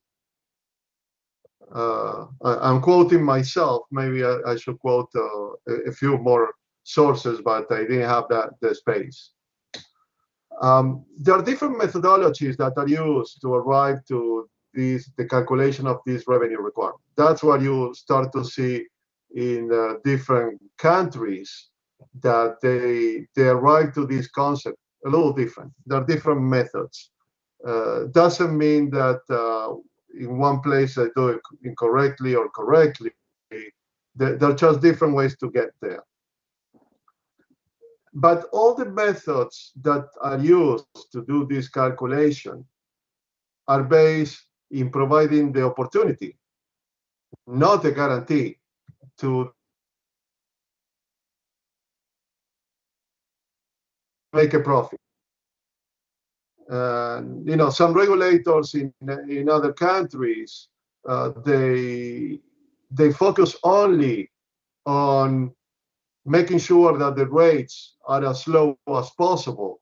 And sometimes they forget that if the utility is not able to recoup their cost and make a profit, it will be difficult for that utility to continue functioning at least to provide the required preventive maintenance that the network needs.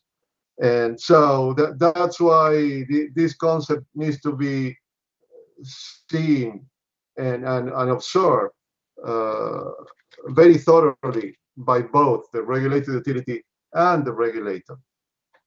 So once that revenue requirement is determined, then it can be made into a tariff with rates to be charged to the different customer classes.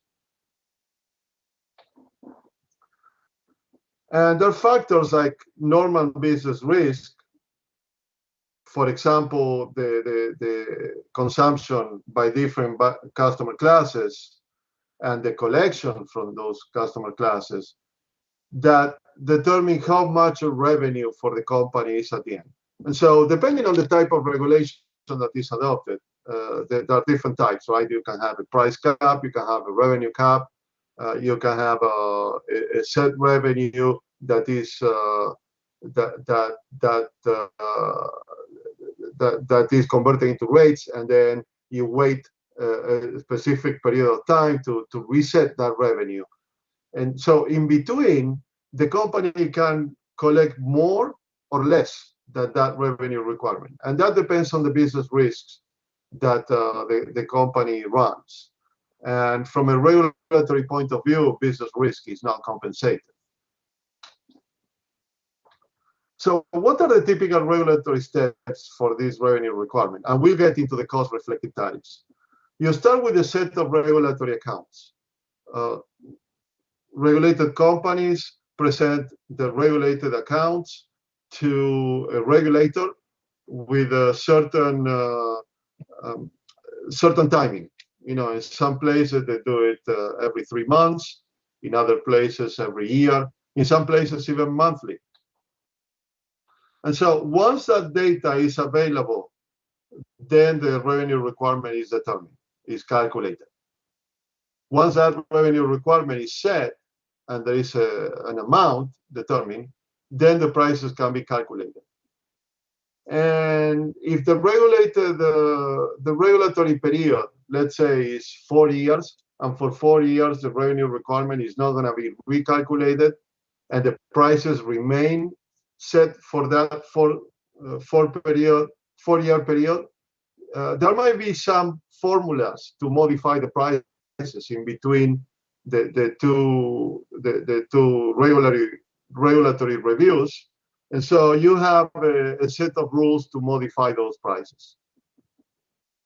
These are the main regulatory steps, and I'll go back to this in detail to see how you get cost reflected tariffs. Leonardo, sorry to interrupt. Yes. The quality of the connection is a bit poor, and it might improve if perhaps you switch off your video for the presentation, if that's okay. Okay, I turned the camera off, and hopefully that the quality improves. So what are the main components of the revenue requirement? There are two types of costs: operating costs and capital costs.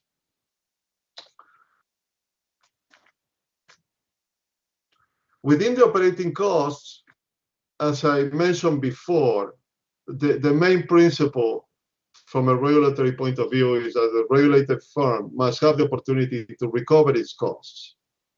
And so what are those costs? You have administrative and general costs, you have energy costs, you have maintenance for the different equipment, depreciation, taxes that the utility pays. And I might refer to utility or regulated company, and it means the same, okay?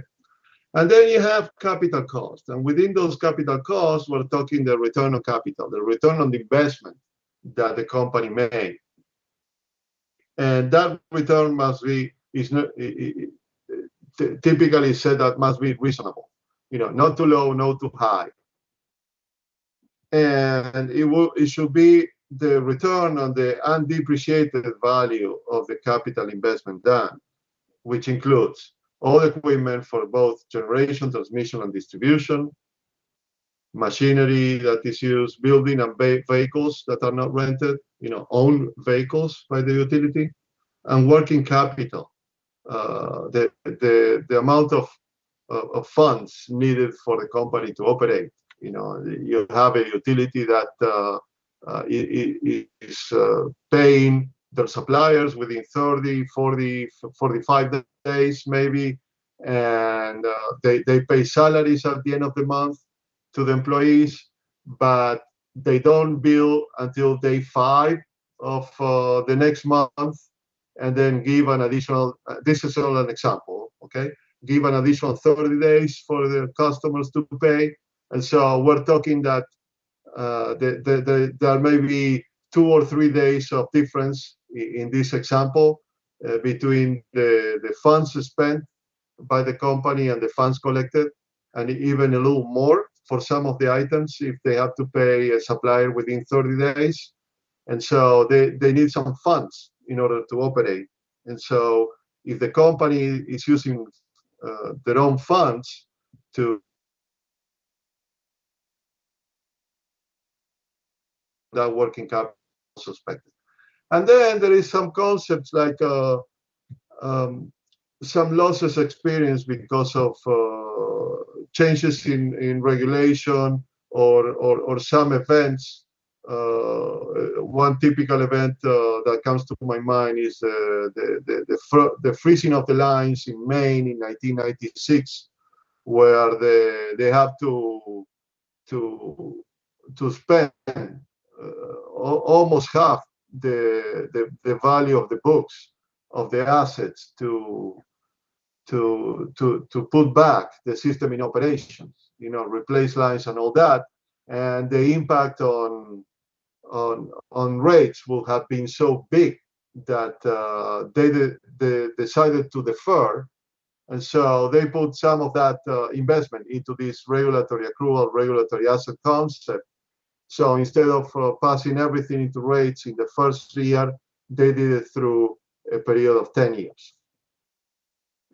So how do you construct the revenue requirement? And I'm going to go very, very fast on this one because I want to talk about cost-reflective tariffs, but I'll just spend a minute. You start with the net asset value, you have return and depreciation. The return is calculated with the rate of return.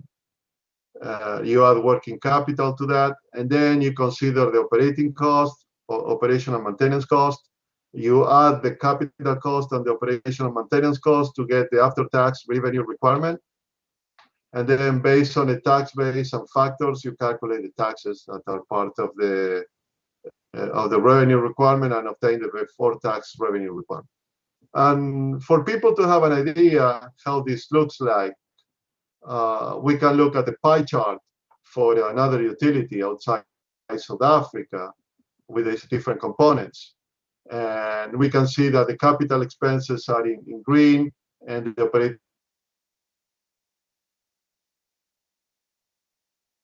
to give you an idea. So now let's get into the process of regulating prices.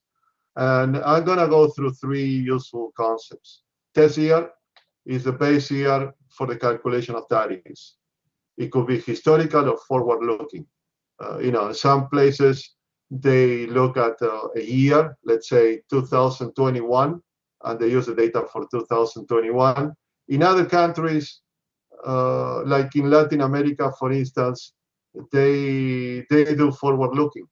In those countries, they forecast everything, and they talk about, let's say, that they need rates to be in place in 2024 for 3 years, and then they will be saying the period 2024, 25, 26, right? And so they forecast costs, capital investments, and demand for the years 2024 to 2026.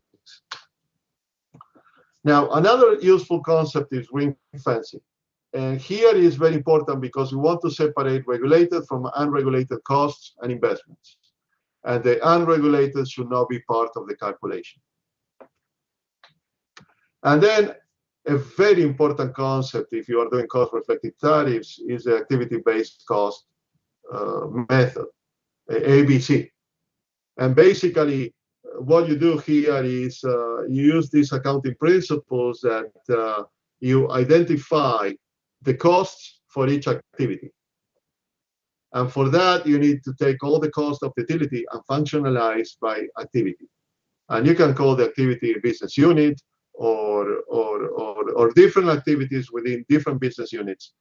But you go into a lot of detail in order to separate the different activities. Now, one more. I said 3, but sorry, I meant 4.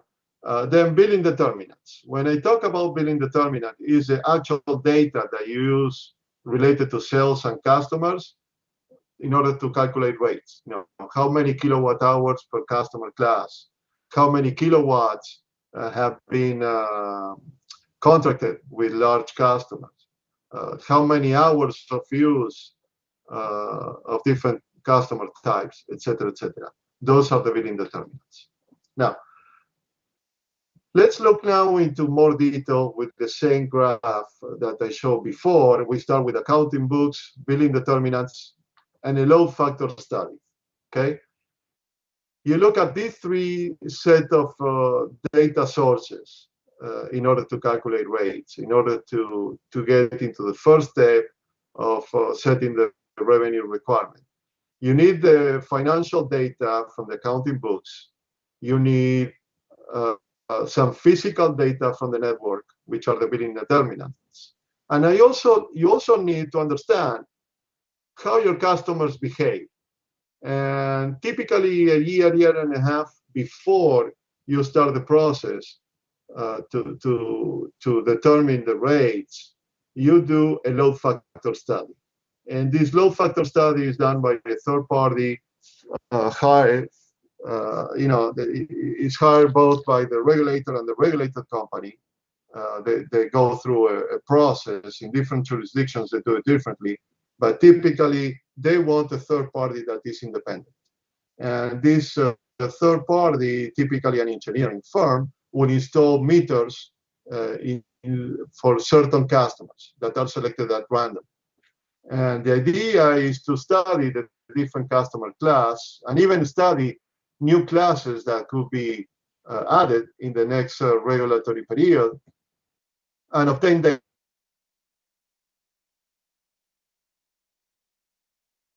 what is their contribution during the day, what is their contribution through different hours, how they demand service.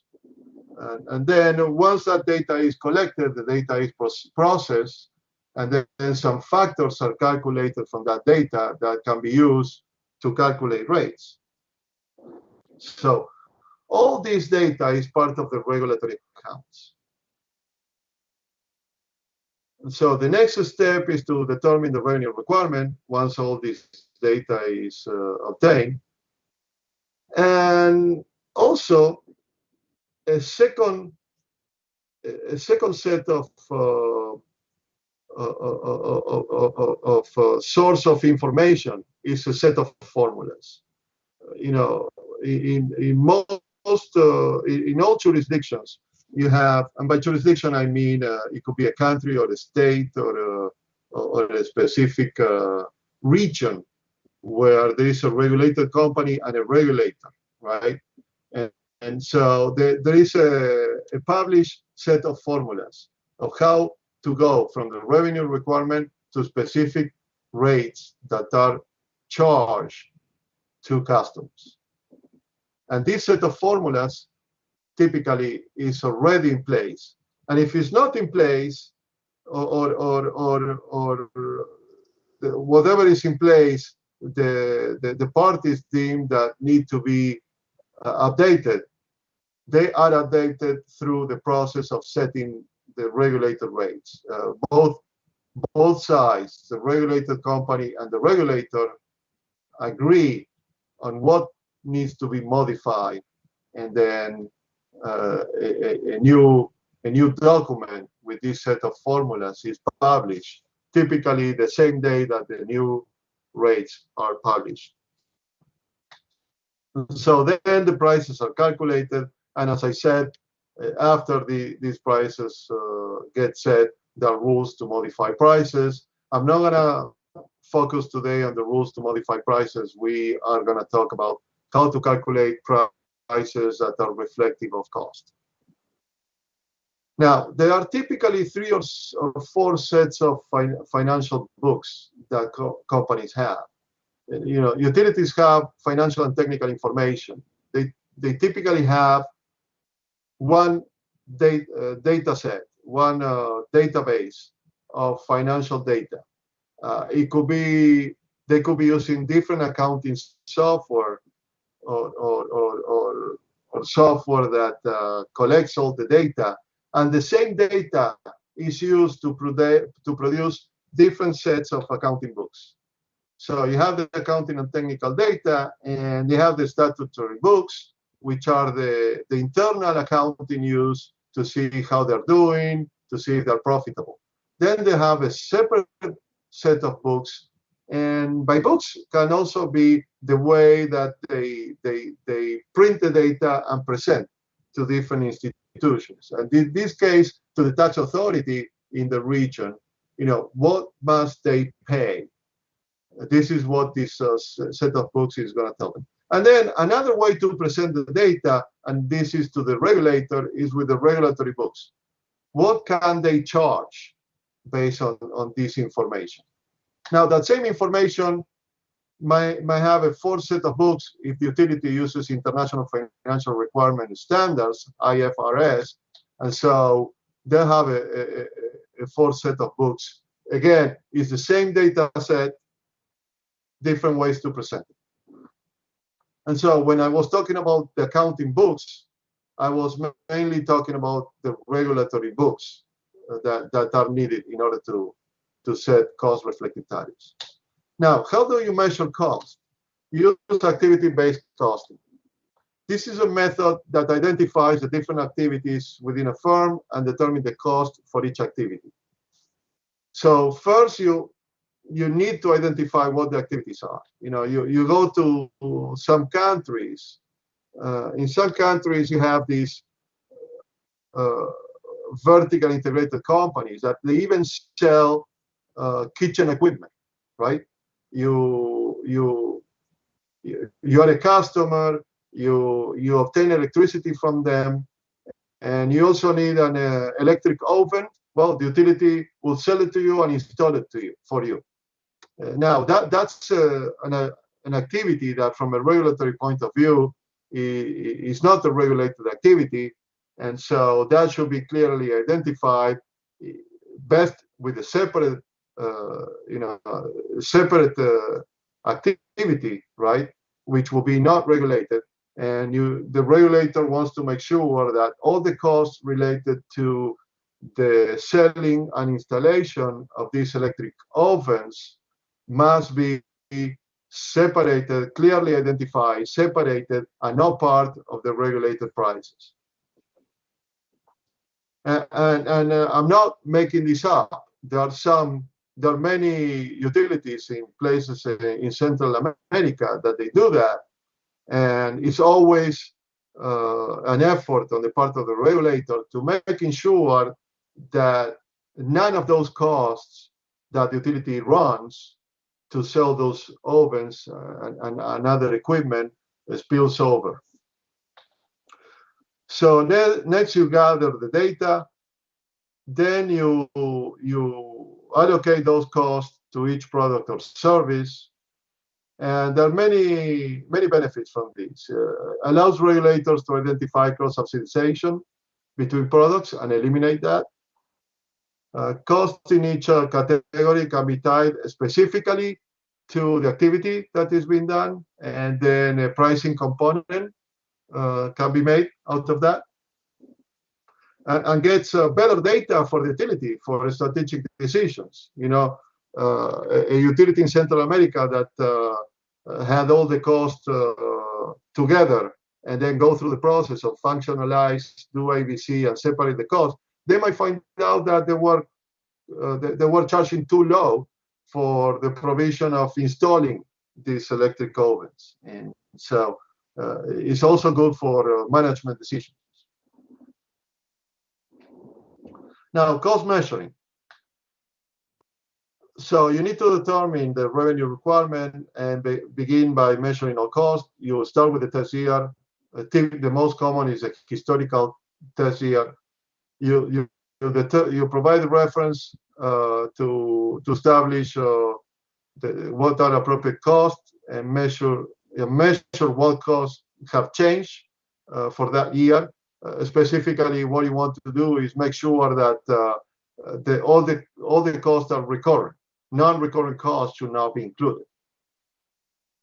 And so you measure operating costs, and you make sure that the costs are known and measurable and just and reasonable. Those are some regulatory concepts. I don't have the time to go through this today, but any book in the economic literature explain what known and measurable. You don't include cost of goods that you don't know if they even will happen.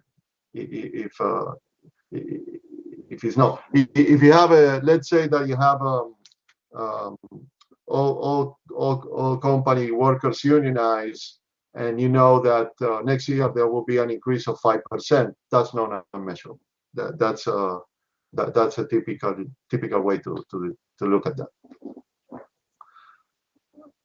Now, determining whether operating costs meet the criteria, this has to do with judgment and expertise, and you have to make sure that it's done in an objective way. And so objectivity always trumps subjectivity. You need to avoid subjective calls. Now, operating cost categories, I mentioned before the different components, but what is important here is that you have deferred and accrued costs, and the deferred costs are paid but not yet in rates, so they might have a different treatment. And let's say that the deferred cost, you include 1/5 of the cost each year for the next 5 years. There have been cases like that, and how to deal with that. Accrued cost is what can be recovered in rates but are not yet paid for. And so I'm going to go through some of these costs for cost-reflected tariffs. Depreciation cost, and this is a very important cost because it needs to be consistent across regulated entities. You cannot have two different companies that are being regulated and that they use different methods for depreciation costs. So they need to use the same method. And when I said that there is a set of regulatory accounts that is needed, there should be a uniform system of accounts. So every utility sends the data in the same way. So they use the same accounts and they use the same methods on how to allocate some costs into the different accounts, especially with depreciation costs. You cannot, it will be difficult for both the utility and the regulator to set rates if you have 2 or 3 companies that are regulated and they're using different methods to depreciate assets. And it's okay to be using different methods to depreciate assets for statutory and tax purposes, but not for regulatory purposes. For regulatory purposes, they all need to use the same. So these systems are very well known, used around the world. This is typical. This is, for instance, the one used in the US, the one issued by FERC, the regulatory commission in the US for interstate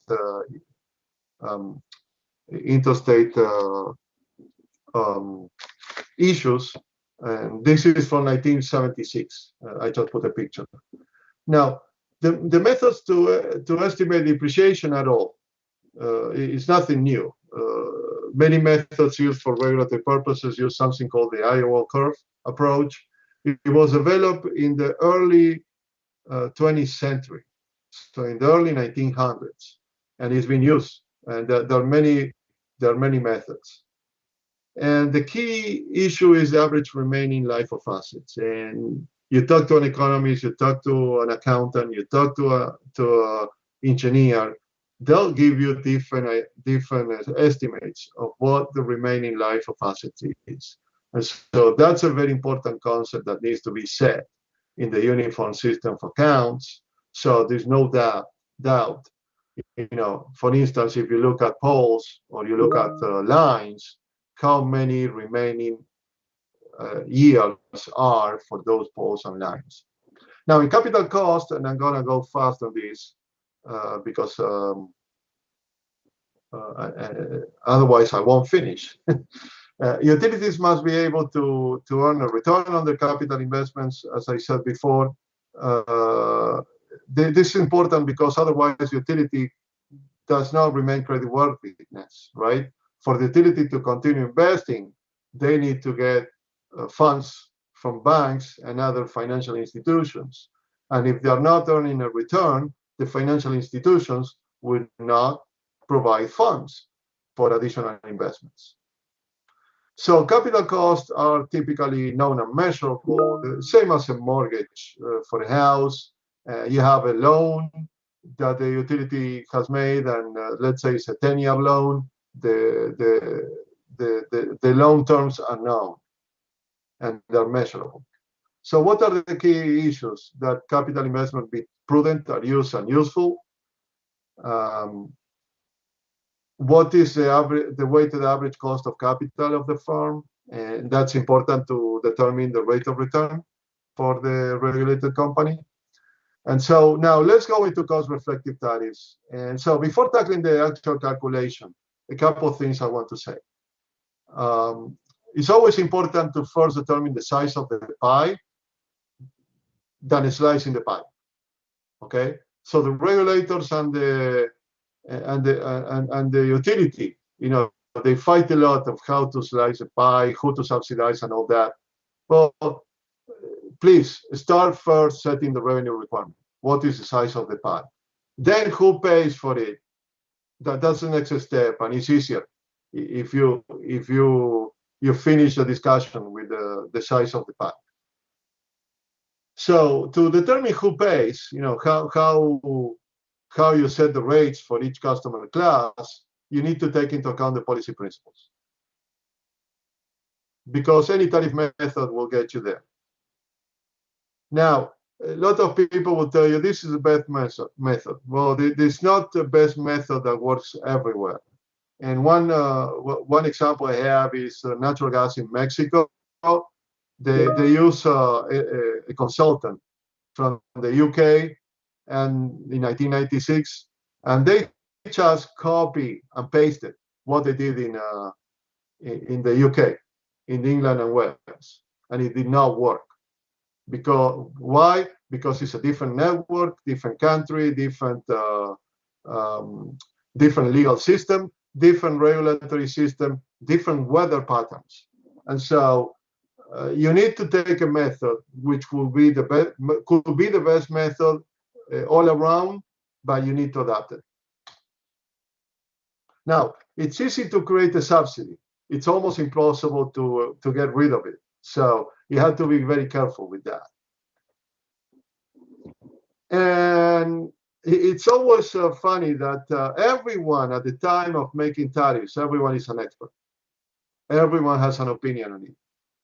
Everyone thinks that they can make tariffs. And the trick is that not everyone can make tariffs and justify the desired policy and regulatory result. And that's where the key issue is. Have people involved that they just not make tariffs out of a hat or out of their experience, but you take into account what is the regulatory environment, what are the rules, and what are the policy goals. Now, rate design goals. You set prices to mimic the outcome in a competitive market. That's ideally. That's what an economist will tell you. That's what you want. You try to ensure just and reasonable rates that are fair and equitable.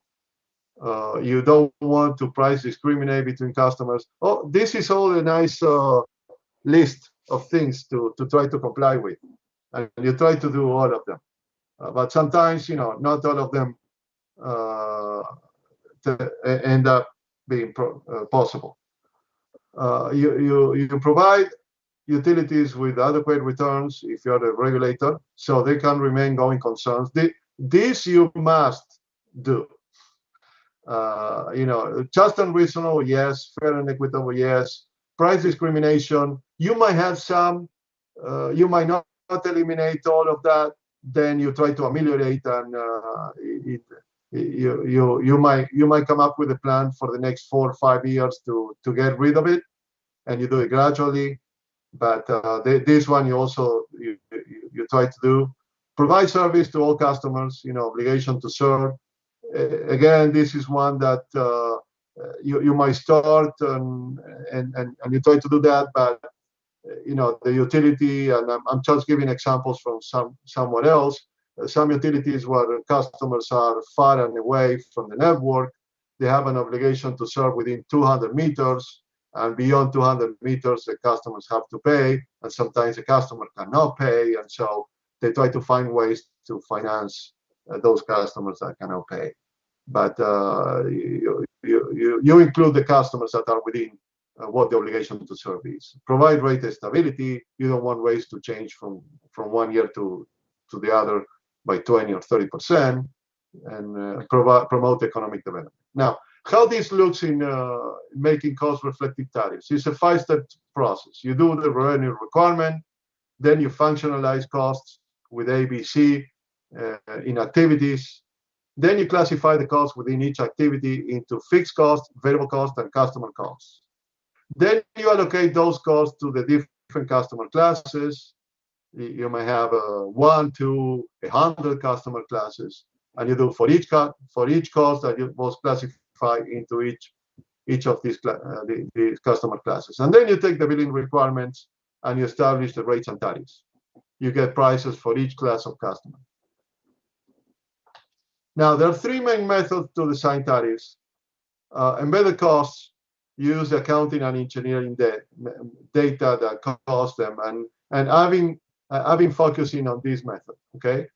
And so cost causation is the main thing that drives cost, how to allocate them, and use different types of allocators like coincidental or non-coincidental peak.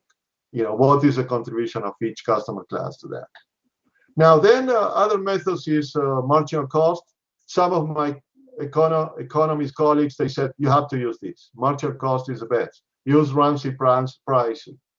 That's what's best. Well, the problem is that it relies on the variable cost, and many times variable cost is only 10 or even 5% of all the cost in the utility. And you get funny things like when in the UK they started doing this, they got negative prices. And they got negative prices because they were using only 5% of all the cost of the utility to try to get these prices. And so it doesn't work really for these type of utilities. It might work if you segment into the different parts that you do generation, transmission, distribution, retailing, and then within some of those, like generation and retailing, you might try to identify costs, and you might use some of these methods to determine prices, but not for overall. And then benchmarking techniques. This is some methods that were developed by a bunch of engineers in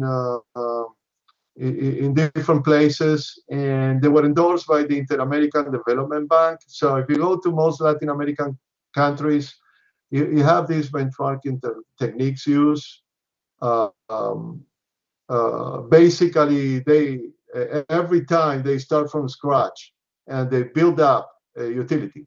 This is very costly from the point of view of calculating rates. You're talking millions of dollars being spent on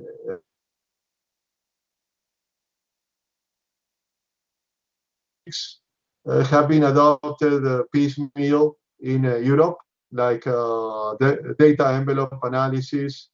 I remember the Dutch and the Portuguese regulator using those, but not with a lot of good results. So embedded and marginal cost deferred is starting in step 4 in the previous graph. Benchmarking is completely different.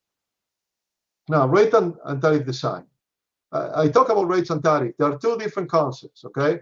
Rates are the individual prices that are being charged.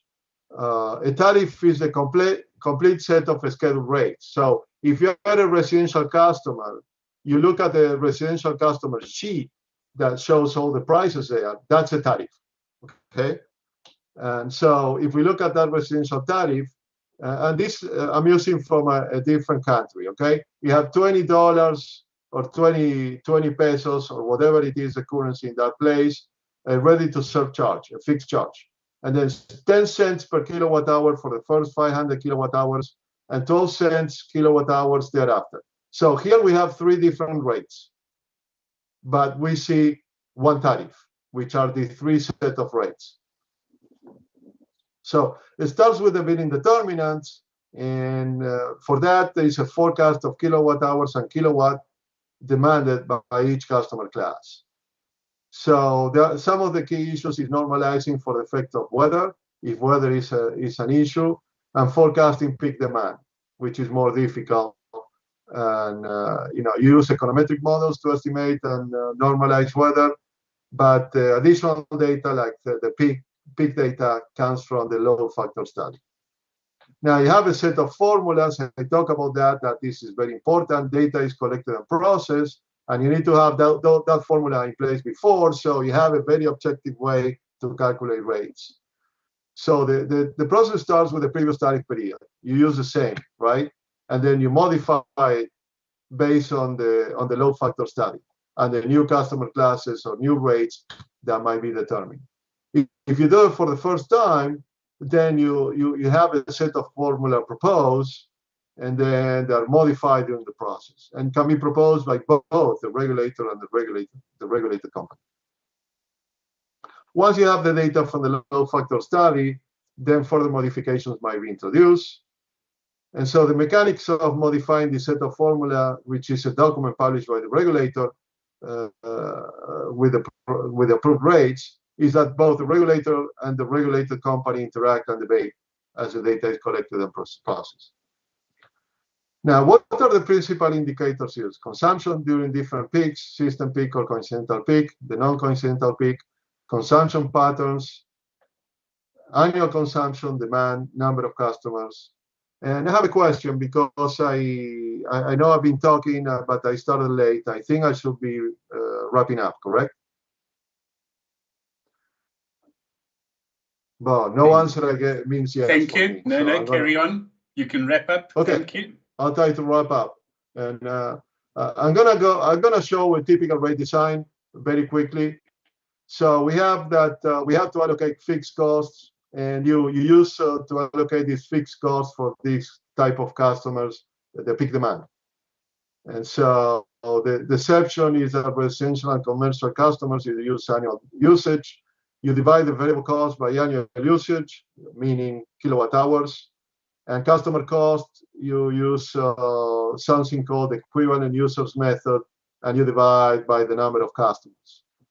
That's a way, a typical rate design.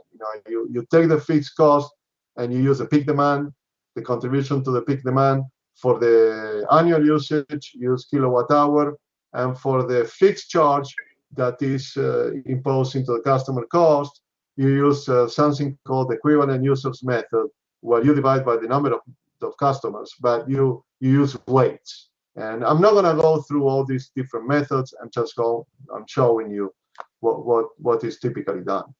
And so the final steps in calculating rates is that you add charges for each category of cost to determine either 2 or 3-part rates, sometimes 4-part rates. I'm talking in general. I'm not talking in South Africa specifically right now and how you do it. I'm talking generally, but it can be easily adopted. Other tariff structures include 1-part tariffs, 2-part tariffs, multi-block tariffs, incentive rate structures, interruptible rates, time of use and real-time pricing, seasonal rates. And so what you do is, no matter what type of rates you adopt, you verify that the revenue requirement checks. So when you finish calculating the rates, you add them up and make sure that the utility will get the revenue requirement. So the last 2 minutes, if you give me these 2 minutes. I'll show you how you set tariffs using capacity utilization. So if you have capacity prices in a wholesale electricity market, you have that generation plants receive a payment for capacity. You have financial contracts that determine what the revenues are, but they need to be dispatched. So when you have shortages of electricity and enough investment in the sector, they adopt a capacity market, and this is very common. So let me go very quickly. There's a picker method used for that. You can read the presentation afterwards. So the idea is how you recoup the generation fixed costs, which are very high, right? And so the idea is that those costs are passed to the utilities, and these fixed costs are charged to customers through the contribution to the peak. And so you identify the needs of the customers. And tomorrow I have a second presentation. I'll show how you do that, okay? I'm sorry that I took a few more minutes and I started later, but that's all for now. Thank you very, very much, Doctor. Thank you for your presentation. I see there are a few questions in the chat box already, and I'm going to hold those questions on until a little bit later. But I'd like to open up to the panel at this stage first. Maybe let's start with you, Professor Eberhard, if you'd like to make some comments and so on the presentation. Anything you want to add? Thanks very much. Let me just try you could just release the screen, please, Leonardo. Vuyo, can you just release the screen? Go ahead, Professor Eberhard. Sorry about that. Thank you for that presentation. The revenue requirement methodology that Dr. Giacchino has laid out is essentially, in principle terms and building block terms, the kind of cost of service rate of return regulatory methodology that is developed in the US, applied almost for over a century now, and then extended to many other countries. So if you look at the core building blocks of that, you would calculate your revenue requirement essentially from your operating and fuel costs. You would get a rate of return on your regulatory asset base. That rate of return would be broadly equal to your weighted average cost of capital. You add depreciation, you add taxes. Of course, some of the formula is slightly more in detail, but those are the basic building blocks. And once you have your revenue determined for the utility, then you start allocating revenue costs to the different customer classes, aided by cost of service studies, and you end up ultimately designing rates and tariffs. So that's not controversial, right? I mean, that's essentially the methodology that is embedded in the electricity pricing policy.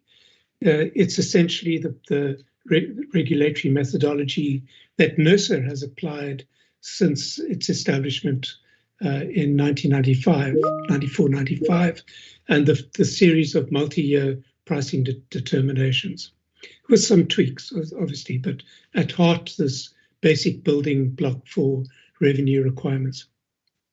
So I think what could make this discussion interesting for us here in South Africa is to relate this to the recent discussion papers that NERSA's put out, saying that it wants to change its pricing methodology. The first paper that it put out, it seemed to question the very basis of doing a revenue requirement calculation, and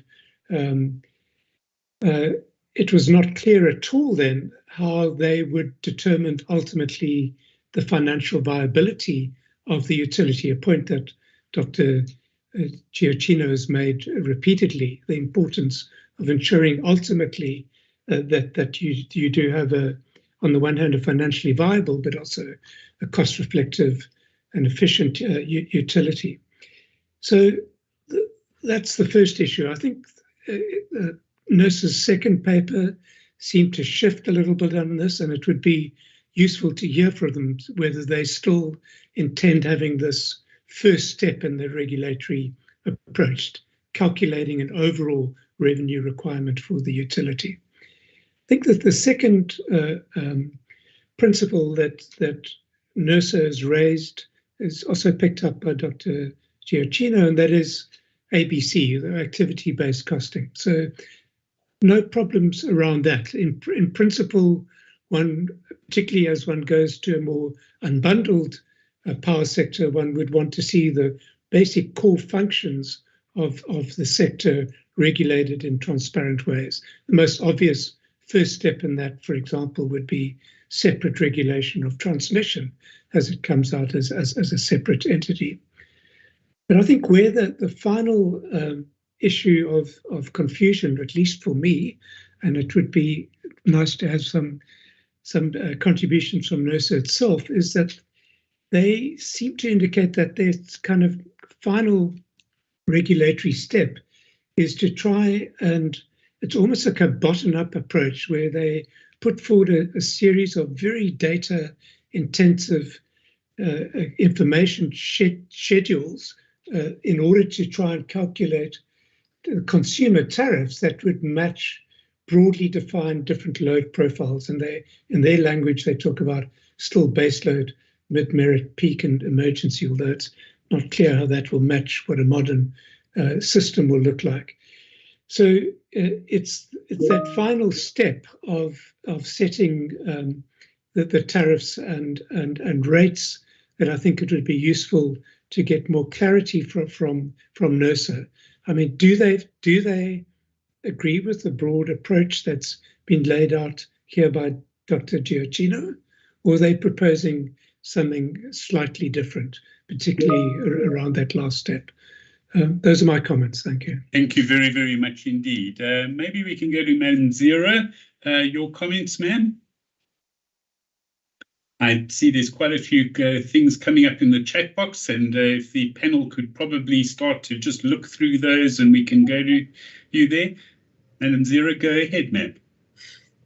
Thank you very much, and I welcome the presentation, and I agree with the various approaches that have been presented. Of course, at regulatory level, two key issues have to come out. One is when you talk about the revenue requirement, we are talking about reasonableness of the revenue that the sector is demanding from the consumer. So most of the laws provide for that word, reasonableness, because I can decide to take a plane to take a journey which otherwise I could have covered either on foot or with a motorbike, and the costs would differ. So the issue of reasonableness of this revenue that is required to deliver the service to the consumer is very, very important. And then the other one is the incentives for the utilities to perform to ensure value for money for the customer who is paying the check. That one also is very, very important. Efficiency, incentives, C, energy efficiency, incentives, C, issues of loss targets, issues of not only setting them, but ensuring that if they don't achieve them, they are penalized. They lose some sort of their profit, so that they are incentivized to run faster because their board will ask them why the theoretical return of 12 is now 10 because they were not able to achieve their targets.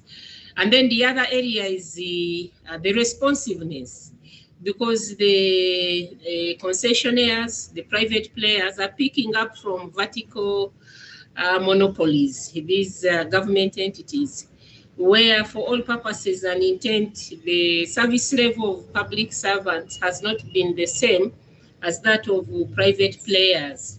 So making sure also that the tariff covers the incentives for the utilities to respond to the needs of the customer to ensure service delivery, and the customer satisfaction is very, very important. Otherwise, I concur with the theoretical presentations, but they must put the practicalities into place to ensure that there is a balance between making the operator whole or recover all the required revenues, but also delivering value to the consumer who is paying the check at the end of the day. Thank you very much. Thank you very much, ma'am. I'd like to go to Mr. Hinder from City Power. Are you on the call, sir? Go ahead. Would you like to respond? Yes, good afternoon, Chairperson, and good afternoon, colleagues. And thank you very much to Doctor for a very good presentation. Maybe two comments that I would wish to make. And I mean, and as Prof has also indicated, I mean, the rate of return methodology is fairly well established and well explained there. Now, my comment would be in the sense that one of the objectives of a regulatory methodology is to ensure price stability. And it is our biggest challenge in South Africa right now. Now, what I want to put on the table is to understand, does that constitute a weakness of the methodology for it not to have resulted into price stability in South Africa? For example, I mean, one of the biggest aspects of a rate of return methodologies is the issue around the return on asset or return on investment, as well as things like depreciation. Now, that gets informed by, for example, that in so doing, we agree on a particular generation mix, and therefore it afford the utility a return based on that agreed mix, agreed plant availability. Now, if in reality these things are not realized, has the methodology not already spoken in terms of if reallocation has to happen, it must happen within what has already been allocated, or are we missing something in terms of, is the methodology missing something in that respect? Because if plant availability was agreed to upfront and it doesn't happen, it then results in additional cost. Doesn't the methodology already prescribe how it should be dealt with? Or is the methodology quiet on things like that? And the second element of the discussion would be in the context of what we have on the table from a regulatory reform. I mean, regulatory methodology reform that NERSA has taken on. Now, what has been described very beautifully speaks to a regulated environment. How do we look at that in the context of a market kind of, because the methodology that's been proposed seems to be speaking to market environment, wouldn't that constitute deregulation? Therefore, making this methodology that we are analyzing today almost irrelevant if you are to move towards a market environment which calls for deregulation, and therefore it even puts the role of the regulator in a different context, if anything, to do with setting prices in that environment. Let me leave it there for now, Chairperson.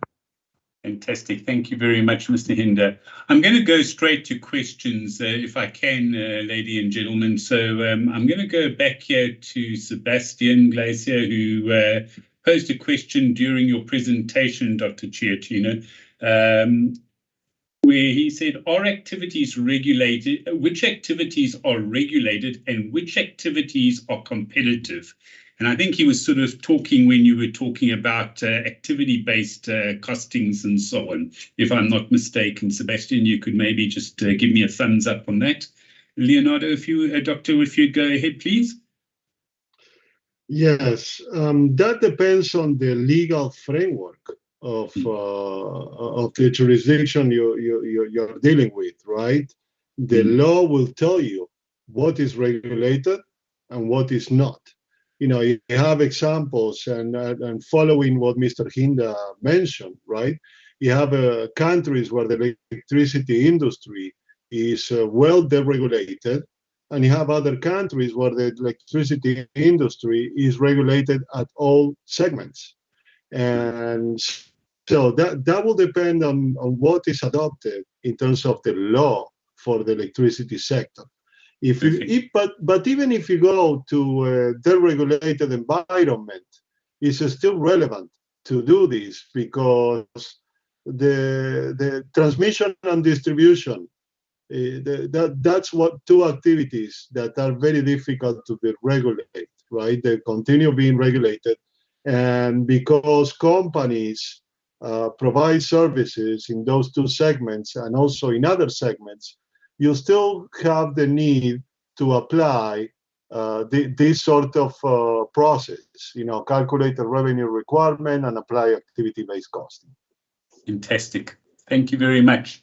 I'd like to go to the next question here, which was posed by Mohammed Abdul. And he says, and I'm just reading it out there, apologies if I missed this, Leonardo. Question is, how to establish the value of the starting regulatory asset, base value, given all we have are accounting values determined through accounting standards like IFRS?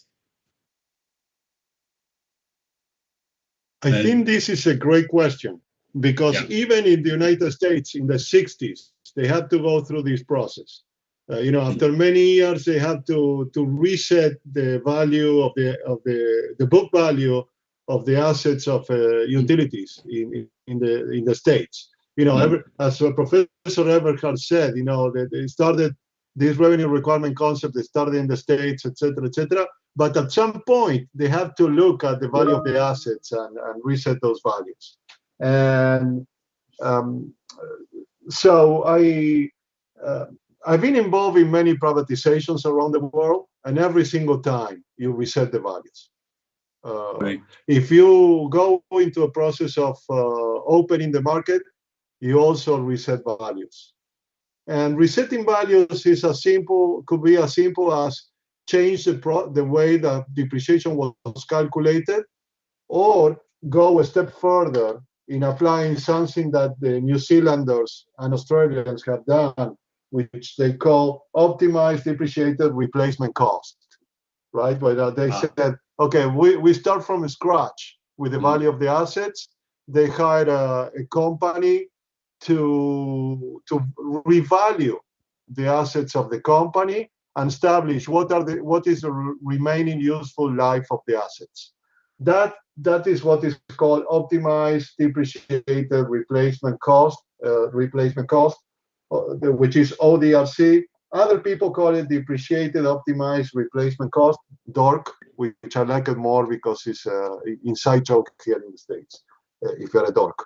But that is what is typically done. Fantastic. I'd like to go through these last few questions as we've got about 10 minutes left here. So Brian asked here, since this method is forward-looking and based on forecast, how do you deal with the differences between forecasts and actual costs, taking the principle that allows the utility an opportunity and not a guarantee? I'm not sure, Leonardo, I think if you could take it.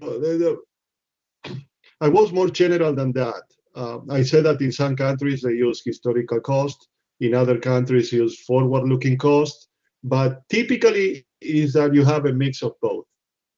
Okay, so what the country typically does is look at the test year, and they said, let's use 2021 as a basis, and let's identify of the costs for 2021, what is recurring, what is non-recurring. Also, let's talk to the regulated company and identify what new costs are expected. Are they adding new generation plant? Are they setting up a new substation, etc., etc.? So all that is considered. And then in terms of the billing requirements, the kilowatts and kilowatt hours, those are always forecast, because if you use the values for 2021 from the get-go, you're gonna get the wrong value for those rates, and so they have to forecast what is expected for both the kilowatts and the kilowatt hours. Fantastic, thank you. Isaac has given us quite a big question, a number of questions here, and I'd like to just pick out one of them, Isaac, if you don't mind, just from a point of time. And I'm going to pick out number 2. Given the global energy crunch that has caused enormous volatility in both the regulated and liberalized markets, is rate of return regulation useful given price distortions currently observed in various energy markets, including global electricity markets? Okay, that's a very specific question to a type of regulation. Yeah. Today, I was not talking about type of regulation. I'm talking about a method that it can be used for any type of regulation, right? Price cap regulation, revenue cap regulation, or rate of return regulation. So rate of return regulation, it has been the trend has been to not use it anymore. You know, even in the United States, they've been adopting what is called PBR, performance-based regulation. And so they no longer have to go through every year the revenue requirement calculation and the setting of a new rate of return. They adopt 3, 4, 5-year periods where they set the rates and they let the rate state and just adjust by inflation. And so I don't think that there is an answer to that other than, you know, it's not being adopted. Fantastic. I'm going to just do some closing comments. I think we've got about 7 minutes left here, and maybe I just want to make some closing comments from the panel, and maybe then finish off with you, Dr. Cecchino, at the end, if you don't mind. Professor Eberhardt, any other closing comments from your side? Yeah, I mean, we started today with NERSA laying out some admirable objectives, and one of those was the desire to have more price stability within South Africa.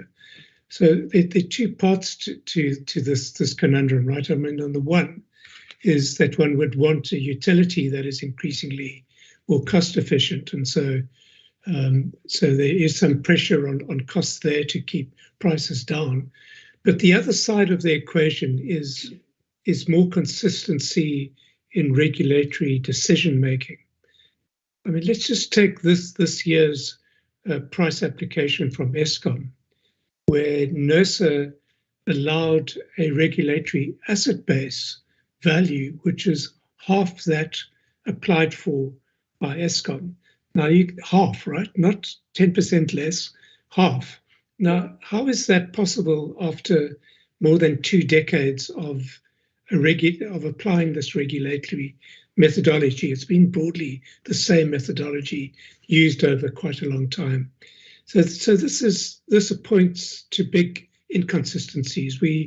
There are still differences in how the regulator and the regulated utility understand the basic building blocks of the revenue requirement calculation.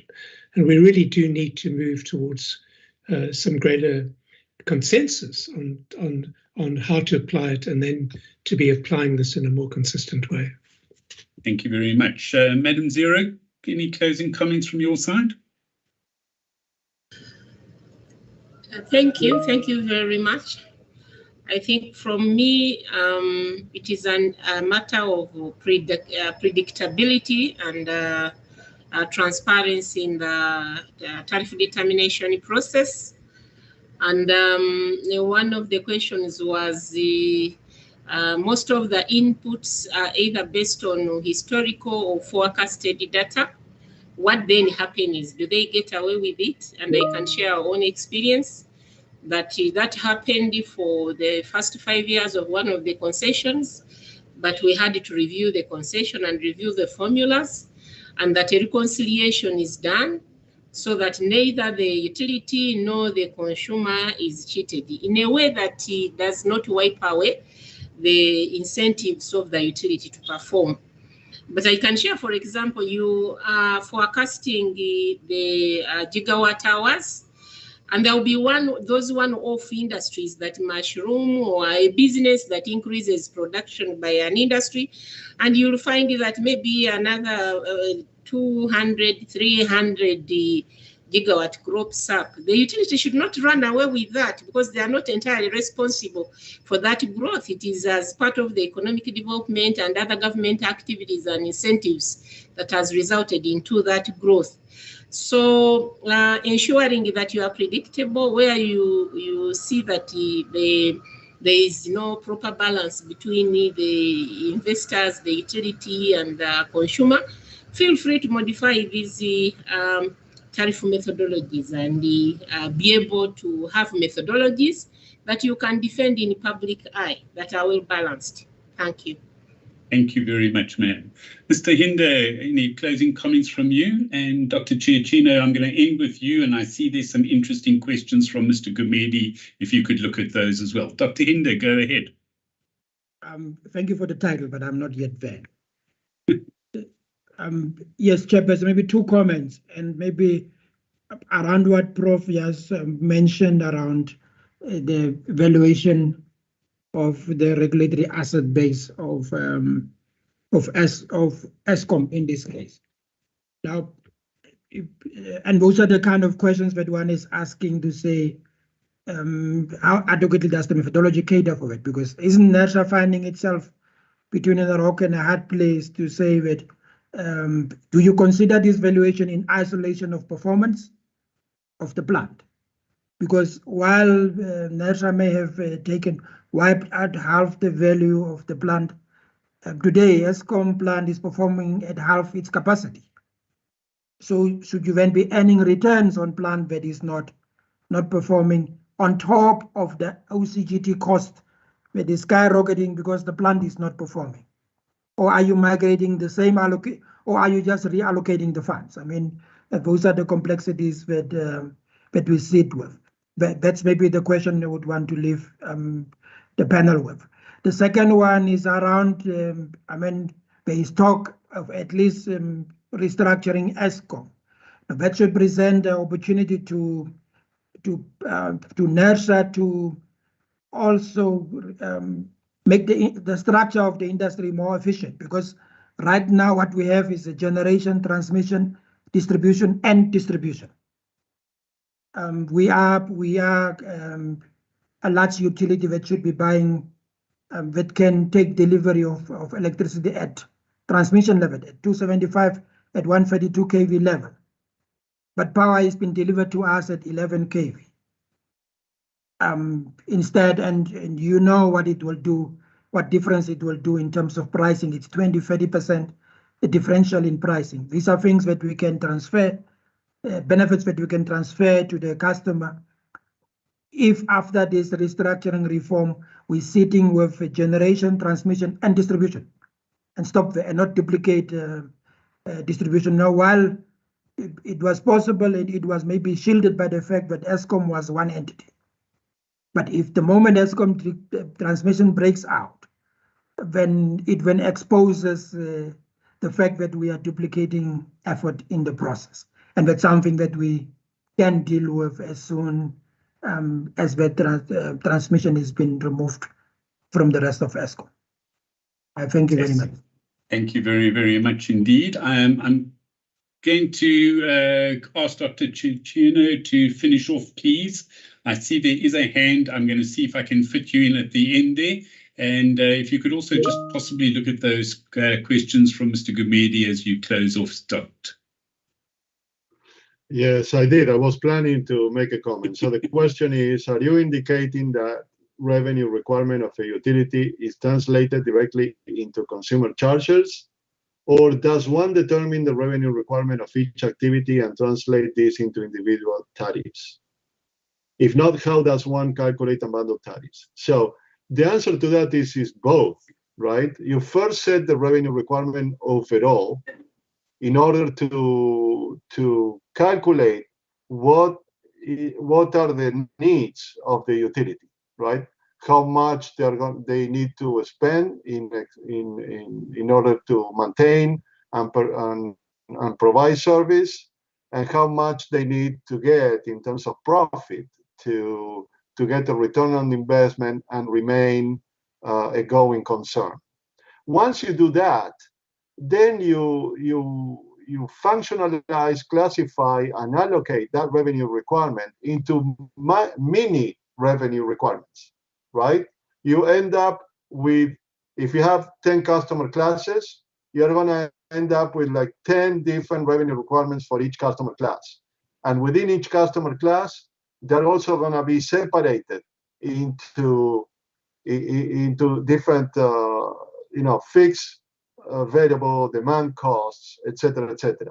And so you use the revenue requirement overall for the purpose of determining what the utility needs. And then you segment that revenue requirement into individual pieces in order to calculate individual tariffs. And that's how you unbundle the tariffs. Fantastic. Thank you very, very much. I don't know if there is any other question.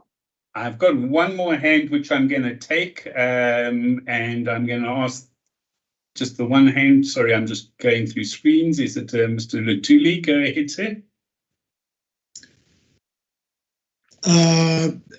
Thank you, Chairperson. Leo has sort of partially addressed what I wanted to pose.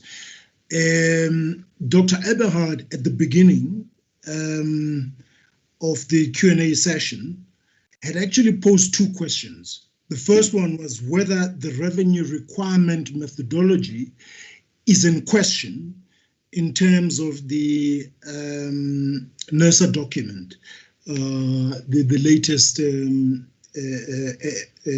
MYPDM document. That's the first question, and I think that's been partially answered by Leo.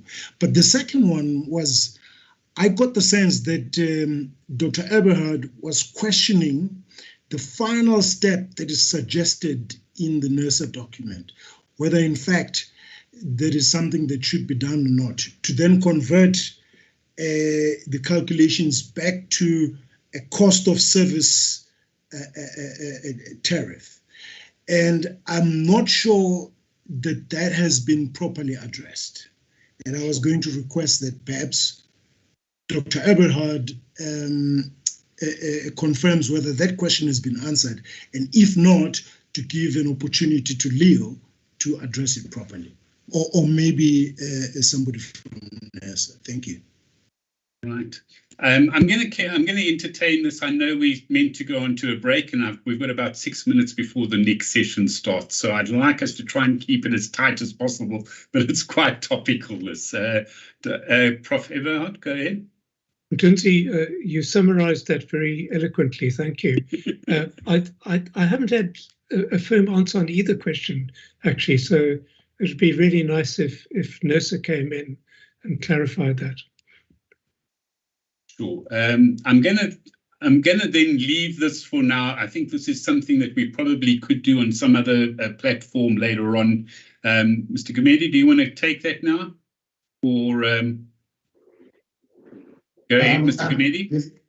Thanks, Chairperson. Can I request, because this is central to the conversation of these 2 days, it's one of those that I would rather, if we could. If we need to spend a bit more time on it, can we give it a bit more time? So that is the first. So that indeed is the first question. I mean, would be my first request. And then, of course, I would really like to actually get Dr. Kicino to actually respond to this in this way.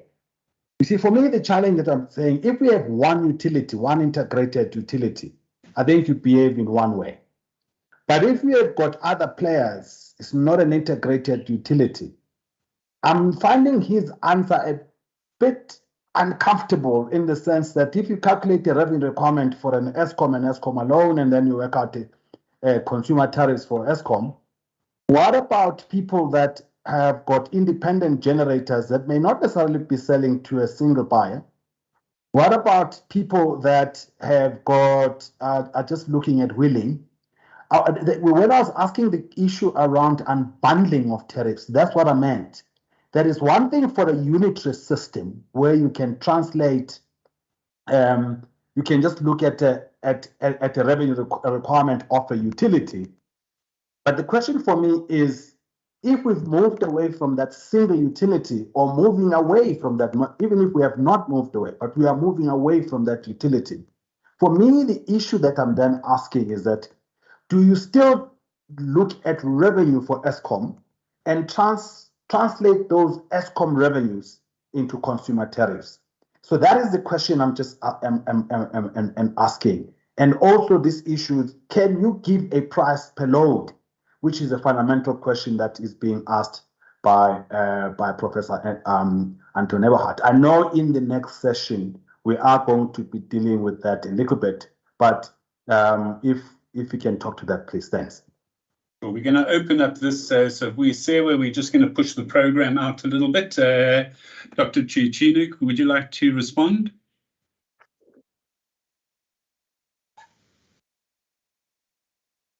Otherwise, we overlap with the next session. Well, if you are trying to liberalize or get other players and end up with a wholesale electricity market, right, where generators produce energy and there might be a central buyer or different buyers. That doesn't matter how you do it. It is very difficult to be calculating revenue requirements for each one of them because they might have different contracts, different ways to provide electricity and be paid, etc., etc. And so what comes to my mind is what was done in Mexico a few years back. I participated in that. Same situation. Instead of Eskom was CFE. And they got IPPs to produce energy. And so what they did was to create their own independent system operator. And that independent system operator took the information from the IPPs and from the CFE in Mexico and set prices with a set of rules for the energy that was being dispatched. And they still have the PPAs in place, right? All the contracts between the buyer, which was the same CFE, but then there.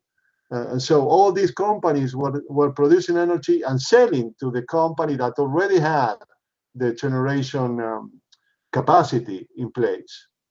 And so that way it worked, and there was no need to do a revenue requirement for generation. So I hope that answers the question. That answers the question. Great, ladies and gentlemen. I'm going to call the session to a close. We say where we might need about 10 minutes or so, 5 minutes before we start the next one. But first of all, thank you very much to all the speakers and the panel members and so on for your participation in this particular session. It probably is a discussion we could spend a number of hours, a full day on, as we wrestle with some of these aspects on a unbundled, fragmented market and how pricing methodologies then are going to reflect that in a cost-effective way. Thank you very, very much, ladies and gentlemen. Vuiseva, I'm handing back to you. Thank you.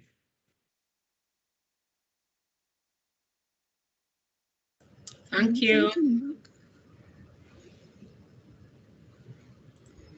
Thank you, Mark. We are due to have our session 3 after a comfort break. Maybe I can request that the comfort break becomes 5 minutes instead, and then we will then be bringing in our next speaker that we're just trying to make sure that he is connected. Would that be okay? Thank you. Thank you for that. Let's just take a 5-minute comfort and then we'll proceed.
Apologies, colleagues. We're just struggling to get Mr. Dr. Jonathan Lesser connected. He's just going to try and step off and then rejoin again. He's just not appearing in the list. Just give us 1 minute. Apologies for this.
You're speaking to a muted mic, Mr. Committee.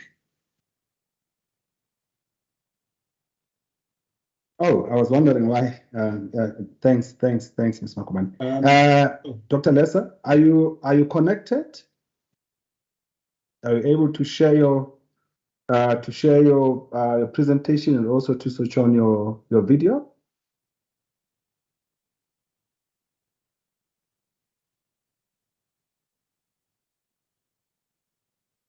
Mr. Gumede, we've been communicating with Jonathan in the background. He can see himself, but we can't see him. And I've just spoken to Gerald. Gerald cannot see him as well. And I don't know if somebody needs to log in and out, or I'm going to just log in and out myself. But there seems to be some kind of problem with the connection. Thank you.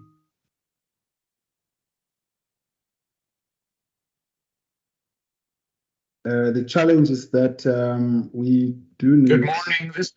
This is Jonathan Lester. Can you hear me now? We can hear you, yes.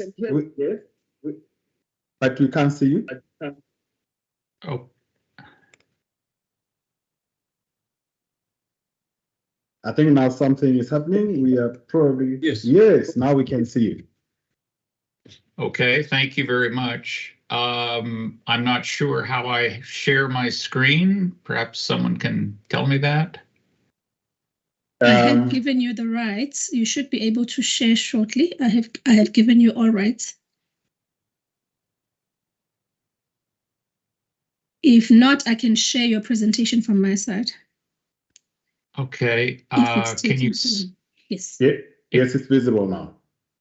Okay, great. Thank you. Right.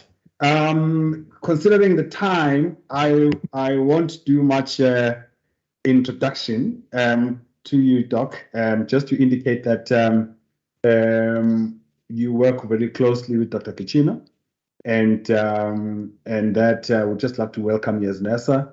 And you're going to make a presentation which is going to open up a conversation with 4 panelists. So, but it actually starts with your presentation.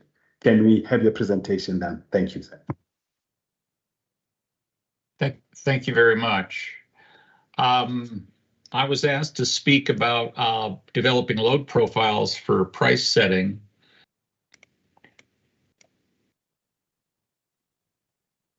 And so let me start with some of the economic underpinnings. As most of you know, electric systems must be designed to meet peak demand. You must have enough generation capacity, transmission, distribution capacity to ensure the reliable supply of electricity to all consumers. And the pricing goals should be ones setting prices that reflect cost causation. So the consumers that are causing the system to incur the costs, especially the demand costs, should be allocated those costs appropriately.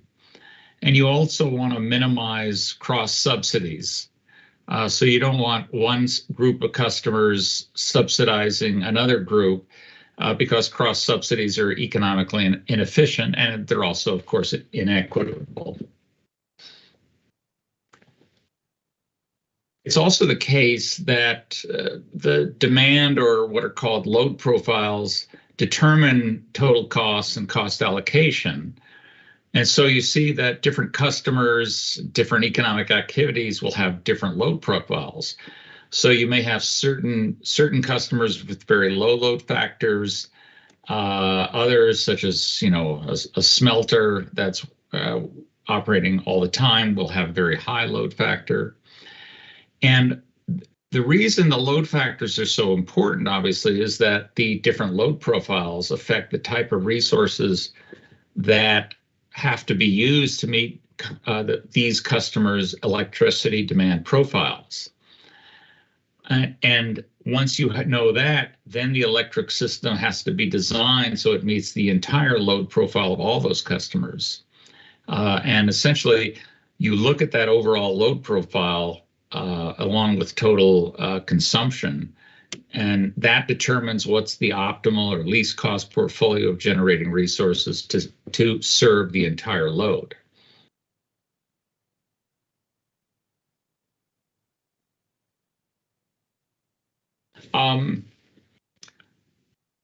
Another thing, of course, is many of the costs are fixed. And so one of the crucial tariff setting issues is how do you allocate those fixed costs among the different customer groups so that you reflect cost causation, and you also establish tariffs that meet the pricing goals. Now, the variable costs, the marginal costs of serving different customers at any given time are the same. If it's 5 o'clock in South Africa now, everyone is being served by the same generation, and so the marginal cost for everyone is exactly the same. Those variable costs obviously change depending on what resources, what generators are on the margin. And in terms of cost allocation principles, variable costs are almost always based on total consumption and for each customer class. So it might help to go through a simple example of a two-customer system. So the first customer is an aluminum smelter. It uses a constant 200 megawatts of electricity every hour of the day. So its total consumption is 4,800 megawatts hours per day. Load factor is 100%. Customer B is a different kind of factory. It runs from 8 a.m. to 5 p.m. It uses 50 megawatts during operating hours, but 0 megawatts otherwise. So its total consumption is 450 megawatt hours a day. Its load factor is easily calculated as 450 megawatt hours divided by 50 times 24. It's 37.5%. Now, the overall system peak demand is 250 megawatts when both customers are operating. And so you have a situation where the customer B consumes 9.4% of total electric energy, but is responsible for 20% of peak demand. If you don't account for the contribution to overall system demand and instead charge both customers the same dollar per megawatt hour rate, then what you'll see is customer A, the aluminum smelter, is cross-subsidizing customer B because customer B will not be paying for the full cost of the peak generation costs its consumption is causing the utility. Now, this can actually get exacerbated when you have on-site generation, which is becoming more common. And so, if you have a case where, say, customer B is adding 50 megawatts capacity of a solar PV system, and that generates electricity between 7 a.m. and 7 p.m. On a sunny day, the daily generation is say 355 megawatt hours. On the peak load requirement is drops down to 40 megawatts on sunny days, but obviously on cloudy days, the full 50 megawatts remains. So customer B's load factor suddenly drops to just 7.9%. And so what you see is that the customer B is reducing its energy consumption, but it's still maintaining the same peak demand requirement. And so you have to determine how to price the backup generation the utility must still provide to ensure reliability. And this is something we see more often in the United States, where as solar penetration is increasing on certain utilities and certain customers, the utilities are seeing massive cost shifts to customers who do not have solar installations, but who must still provide or pay for the costs for the utility to provide backup generation service. So this is just a chart I'm showing of, the cumulative daily generation, the solar capacity, the solar output in each hour. And so again, the utility has to account for the fact that on a cloudy day, that generation is zero. And so again, the 50 megawatt capacity requirement of this customer must be accounted for some other way in the tariffs. So what happens if you charge a uniform megawatt hour price, clearly customer A is going to even be forced to subsidize customer B to even greater extent because of the backup. And yet under a uniform per megawatt hour price, most of the backup is going to be paid for by customer A. So the solution to this is to allocate costs consistent with cost causation principles. And the way that's done is to allocate the fixed costs, both for generation fixed costs, transmission distribution costs based on the peak demand requirements, and then again, allocating the variable costs based on total consumption levels. For the time being, we can ignore the entire issue of costs associated with how generating units are operated when you start adding behind the meter generation, issues with changes in reserve capacity, etc. So to do this, you obviously have to first functionalize and classify costs, which Dr. Giacchino talked about in his presentation earlier. And another complicating issue is that there's really no unique way to allocate fixed costs. And so there have been many different methodologies developed to do that. Essentially the accurate consideration of cost causation what will happen is that you end up seeing different prices being charged to the customers. So customer A will have a lower average cost because of its higher load factor, and vice versa for customer B, along with the backup requirements. So it may be the case that when you do the tariff design, the demand rate, which is expressed as dollars per megawatt or dollars per kilowatt, charged to each customer may be different because of their different load profiles and how the fixed costs are allocated to each. But again, the variable energy rates can reflect time of use consumption patterns. That will then depend on, do you have a wholesale market? How's it designed? What types of metering do you have? And of course, the ultimate tariff design that's been selected. The functionalizing and classifying costs. Dr. Giacchino may have gone through some of this. Essentially, you want to make sure you distinguish between regulated and unregulated costs to ensure that rates are just and reasonable. Typically, this is very straightforward, except for some items such as non-allocable costs, especially overhead, which is sometimes known as administrative and general costs. Several different methods have been used to do that. The most common ones are the Kansas, Nebraska, Massachusetts methods, which allocate labor costs, typically labor and overhead costs.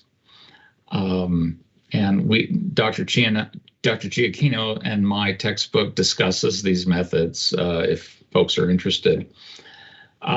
Classifying costs as fixed, variable, or customer costs. And that's important because the tariff structures may want to distinguish between them, recovering fixed costs from the fixed tariff component and variable from usage. That's not always done. In a lot of tariff designs, you'll see that the variable costs are also set so they include some of the fixed cost components. Now, before you can do any of this, of course, you have to have a uniform system of counts that all the participants in the system use for regulatory accounting. Without that, then the functionalization, classification, and cost allocation cannot happen in any sort of reasonable way. The typical accounts for an electric utility, this is just an example. So you have different functions such as production, transmission, distribution, in general, and then you classify them based on, say, capital costs, fuel costs, O&M, and so forth. And again, it's very crucial to recognize the costs that are fixed and variable. So how do you do cost allocation with load profiles? Again, it's typically the most common approach is uses to determine cost allocation based on coincident peak demand. So you look at the time of the entire system peak, and in our example, that would be the 250 megawatts, what is the demand of the various classes of customers? So this can be done on an annual basis, which is sometimes called 1CP, a seasonal basis, which is sometimes called a 4CP, monthly, and there are still other methodologies. Some regulators will use non-coincident demand methods. So they'll base the cost allocation on the individual customer class peak demands without considering all the other customers. Some regulators will use an average and peak demand method, where you take total demand costs multiplied by the overall system's load factor to arrive at the costs attributed to average use, and then you break those up to the various customer classes on an annual basis. And again, Dr. Giacchino's in my textbook, Fundamentals of Energy Regulation, talks about these cost allocation methods in much more detail. So here's an example of how the different cost allocation methods can lead to significantly different cost allocations. The data is taken from utilities load research study, and as you can see, if you look at the class peak demands for this utility in column 1, this was broken down in 3 customer classes, just residential, commercial, industrial. Total system peak demand was 21,890 megawatts. Residential, for example, accounted for 7,700 megawatts of that, or 35.2% of the overall maximum peak. And so under this allocation method, residential customers would be allocated 35.2% of the fixed costs, commercial 24.6%, industrial 40.2%. But if you base it on summer coincident peak or winter coincident peak, average annual demand in the different columns, you'll see that for example, for residential customers, the cost allocation could be as low as 29.8%, shown in column 4, based on spring coincident peaks, up to 41.5% if you used a reciprocal load factor approach. And so the choice of allocation methodology is going to be very important in what the resulting tariffs are. Well, the next practical issue you have to address is that where do you get the data to even perform the studies? So typically, electric utilities have installed meters that record peak demand for industrial and large commercial customers, but most do not have meters that record demand for small commercial and residential customers. And so the solution is to perform a load research study, which the previous example is based on. So before you do that, you have to disaggregate your customers into reasonable and separate classes. So just putting everyone in a single class clearly doesn't work. If the customer classes are too aggregated, then there's no way you can allocate the costs in an equitable manner, and so the resulting tariffs are not going to be efficient. How you want to design a load research study, the customer samples need to cover a wide range of customers in each class. So for example, for the residential class, you would look at homeowners, apartment dwellers, and so forth. For a commercial class, small commercial class, you would want different types of small businesses. So like cafes, retail shops, and so forth. And as part of that load research study, it's typical to survey the sampled customers for their end uses. What sort of appliances do they have in their home? How large is the home size? How many people live there? For commercial, you want business hours and so forth. The idea is that when you're performing a load research study, is you need to ensure the customer samples are representative of the entire population of those customer classes. And so obviously you have to ensure that the sample sizes are statistically robust, and you usually collect data over at least a 1-year period. Sometimes that's extended to as long as 2 years for a load research study, because you want to clearly allocate or account for changes in weather. So another issue that comes up is, well, what if the regulator wants to design tariffs while the load research study is underway and not wait 1 or 2 years for the results? Well, one of the approaches to do is to identify similar utilities and use the cost allocation factors those utilities have developed. So you may look for utilities with similar customer mixes in terms of the percentages of residential, commercial, industrial customers, similar types of industrial loads. So if you have, if the utility in review has, say, a lot of aluminum smelting load, you'd want to go out and find another utility that has similar types of those loads, also has aluminum smelters. Similar weather patterns, similar peaking. If you're a summer peaking utility, then you want to look for utilities that are also summer peaking, and there are different factors that can be looked at to determine, well, what's a reasonable approximation of the utility under review's peak loads. And then what you can do is use the allocation factors that were developed by this other utility or utilities to develop an initial approach to cost allocation while the load research study is being performed.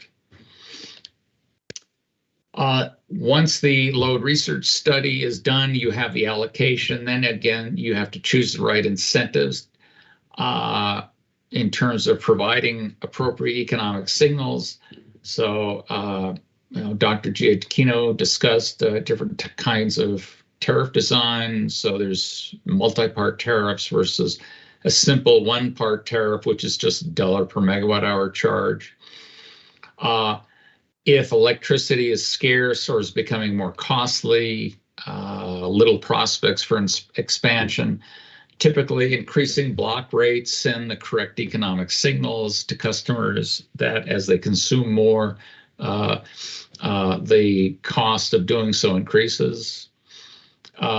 If you have customers with complex needs, you may want to design tariffs that promote consumption in off-peak hours. That's being done in the United States in certain cases where you have real-time pricing.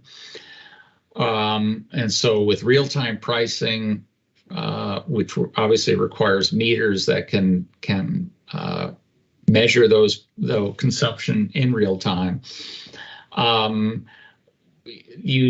can send optimal price signals. But if real-time prices are extremely volatile, which is more prevalent with as you have more behind-the-meter generation or renewables, where if the renewables are operating, such as wind and solar, when they operate, you can see wholesale prices that are very close to zero, or in some cases even negative if there's a surplus of generation.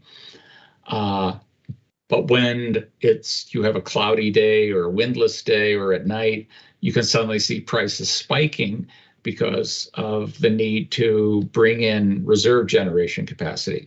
So as you get, it turns out that as you get greater penetration of intermittent renewables, you will see typically more volatile wholesale market prices. And then finally, of course, you have to consider what's the cost to establish retail pricing for customers with advanced meters. There are some other issues with real-time pricing and so-called smart meters. One is privacy and confidentiality issues. Many customers can have justifiable concerns that somehow the smart meters are going to be revealing too much information about their lives and businesses. Customers will often say that they don't want the utility to know when they're opening the refrigerator. And so this requires very strict data protection safeguards so confidentiality is maintained. There are other concerns that utilities, once a smart meter is installed, that their utility will somehow control their customer usage, will turn off, the utility essentially will turn off specific loads such as the air conditioner or the water heater during peak times to reduce its costs. But the customers will be inconvenienced, but will not see any sort of cost reduction to reflect that control issue. Another issue, of course, is the installation costs of the meters themselves, which requires customers to pay for those meters. And that can be an economic hardship for low-income customers. And so if utility is going to move to some sort of system where they have real-time pricing and the widespread use of smart meters, the utility must first demonstrate that what the benefits to those customers will be. And the final requirements, you have to develop the formulas that are going to be used to calculate tariffs in advance. And so rather than coming up with data and then designing the tariffs, you want to essentially determine what sort of tariffs are going to be applied. And then once you have the tariffs, then once you get the load research data in, you can ensure that the resulting tariffs reflect costs that have been allocated equitably and efficiently that will serve each customer group. So that's all I want to say. I know there's probably some questions and so forth from the panelists, so I'll just leave it at that and go back. I'm not sure how to switch back to the presentation, but I'm sure you'll tell me.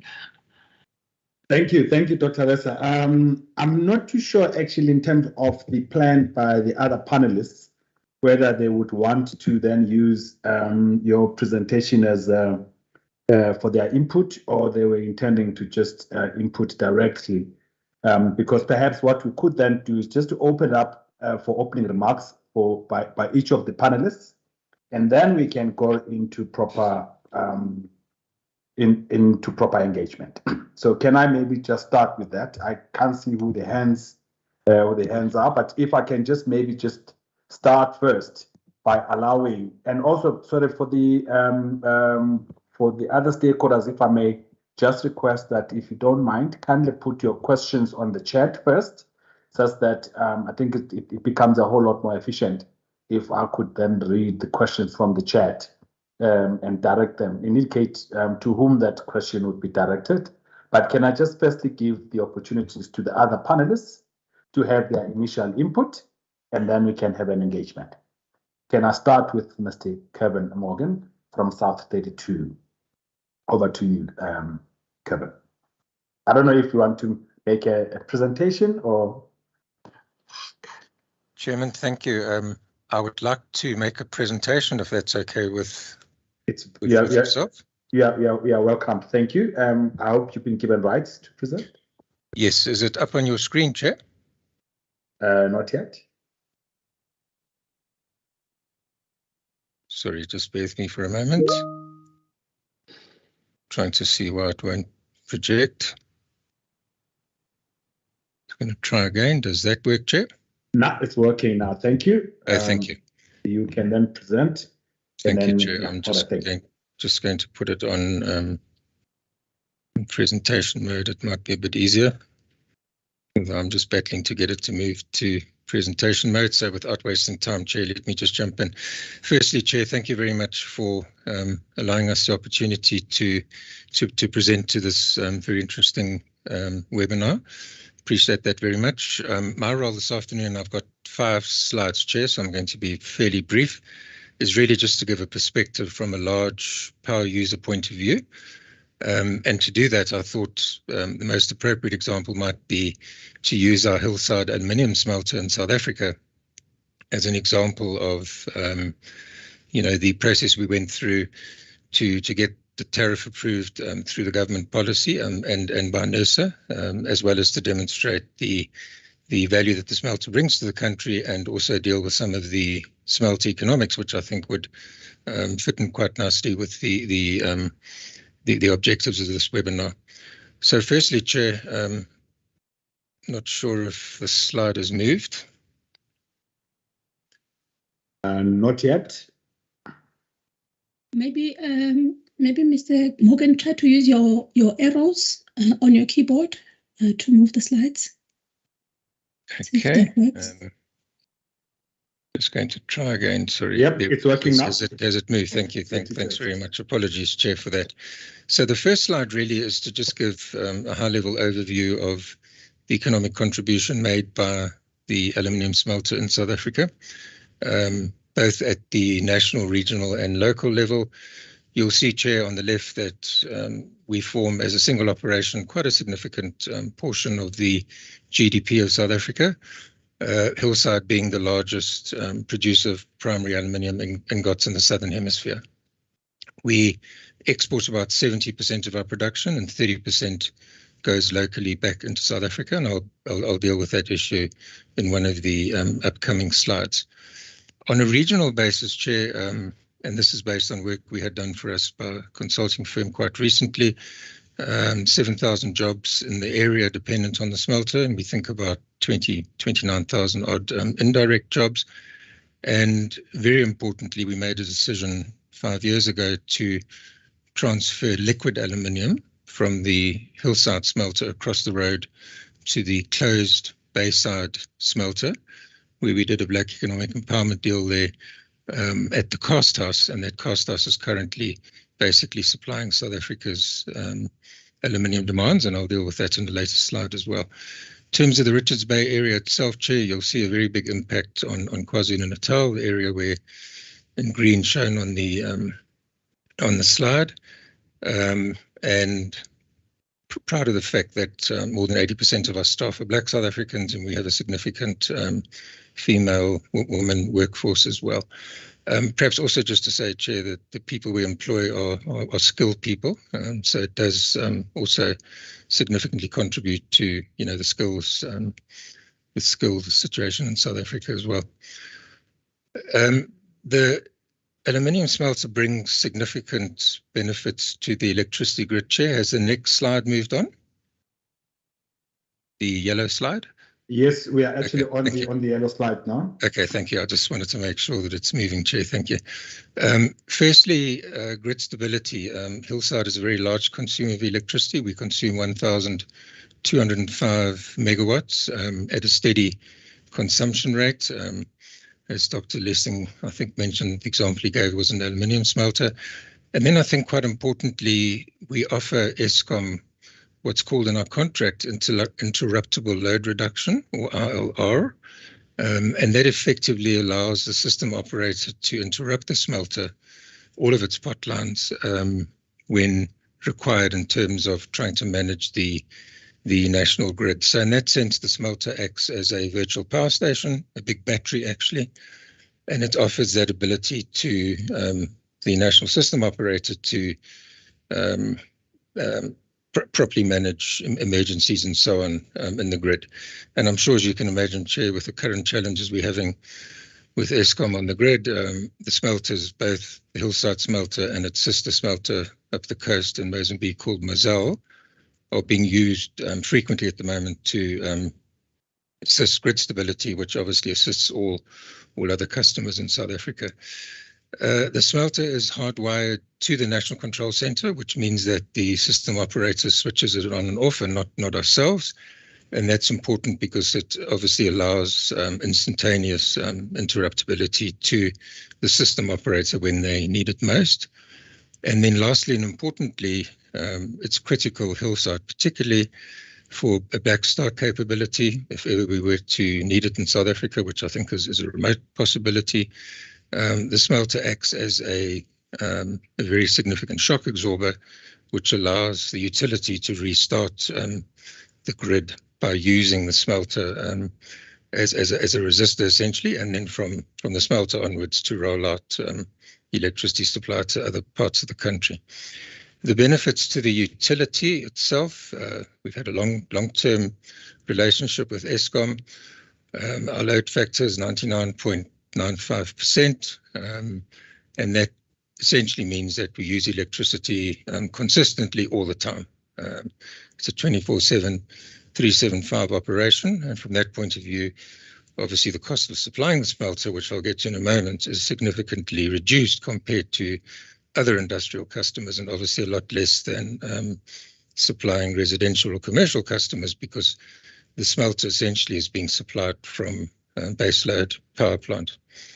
We provide a guaranteed fixed revenue to Eskom, and we think we're a credit-worthy customer, which obviously allows Eskom, predictable cash flows and helps its financial situation. In terms of the benefit to the South African aluminium industry, Chair, some years ago, and NERSA was involved in this work, the industry got together to put together the South African aluminium roadmap. And the quote at the bottom is a quote directly from that roadmap, that the local smelters of critical importance to keep the aluminium industry competitive. So if you look at where the world is going in terms of having to, decarbonize its industries and its societies and so on, aluminium is considered by a number of commentators out there to be the metal of the future. It's light, it's strong, and very importantly, the estimate is about 70% of all aluminium ever produced is still actually in use, and it's very easily recyclable. And to recycle it takes a lot less energy than it did to produce it in the first place. So it really is a metal that is very quickly substituting plastics and other range of applications like that. Important for green buildings, reducing weight, and very important in hybrid electric vehicles as well as in PV systems and so on. So we believe, Chair, that having an upstream smelter will position South Africa well to take these opportunities that the future will present to us. And we are assisting actively at the moment with growing downstream. As I indicated, we're currently transporting liquid aluminium across the road to the Richards Bay Industrial Development Zone, where Hulamin produce slab for their plant in Pietermaritzburg, and Bingelela, a BE consortium, produced rim alloy for local South African use. And we're currently looking at other opportunities like opening the wire rod line, a company called Alu South, where currently Eskom is having to import its wire rod for use in its transmission lines from China. Once this plant is open and functioning, we will obviously have the local capability then to substitute those Chinese imports. And then finally, Chair, and probably the most important slide, that's a picture of pots in an aluminium pot line. It is hillside.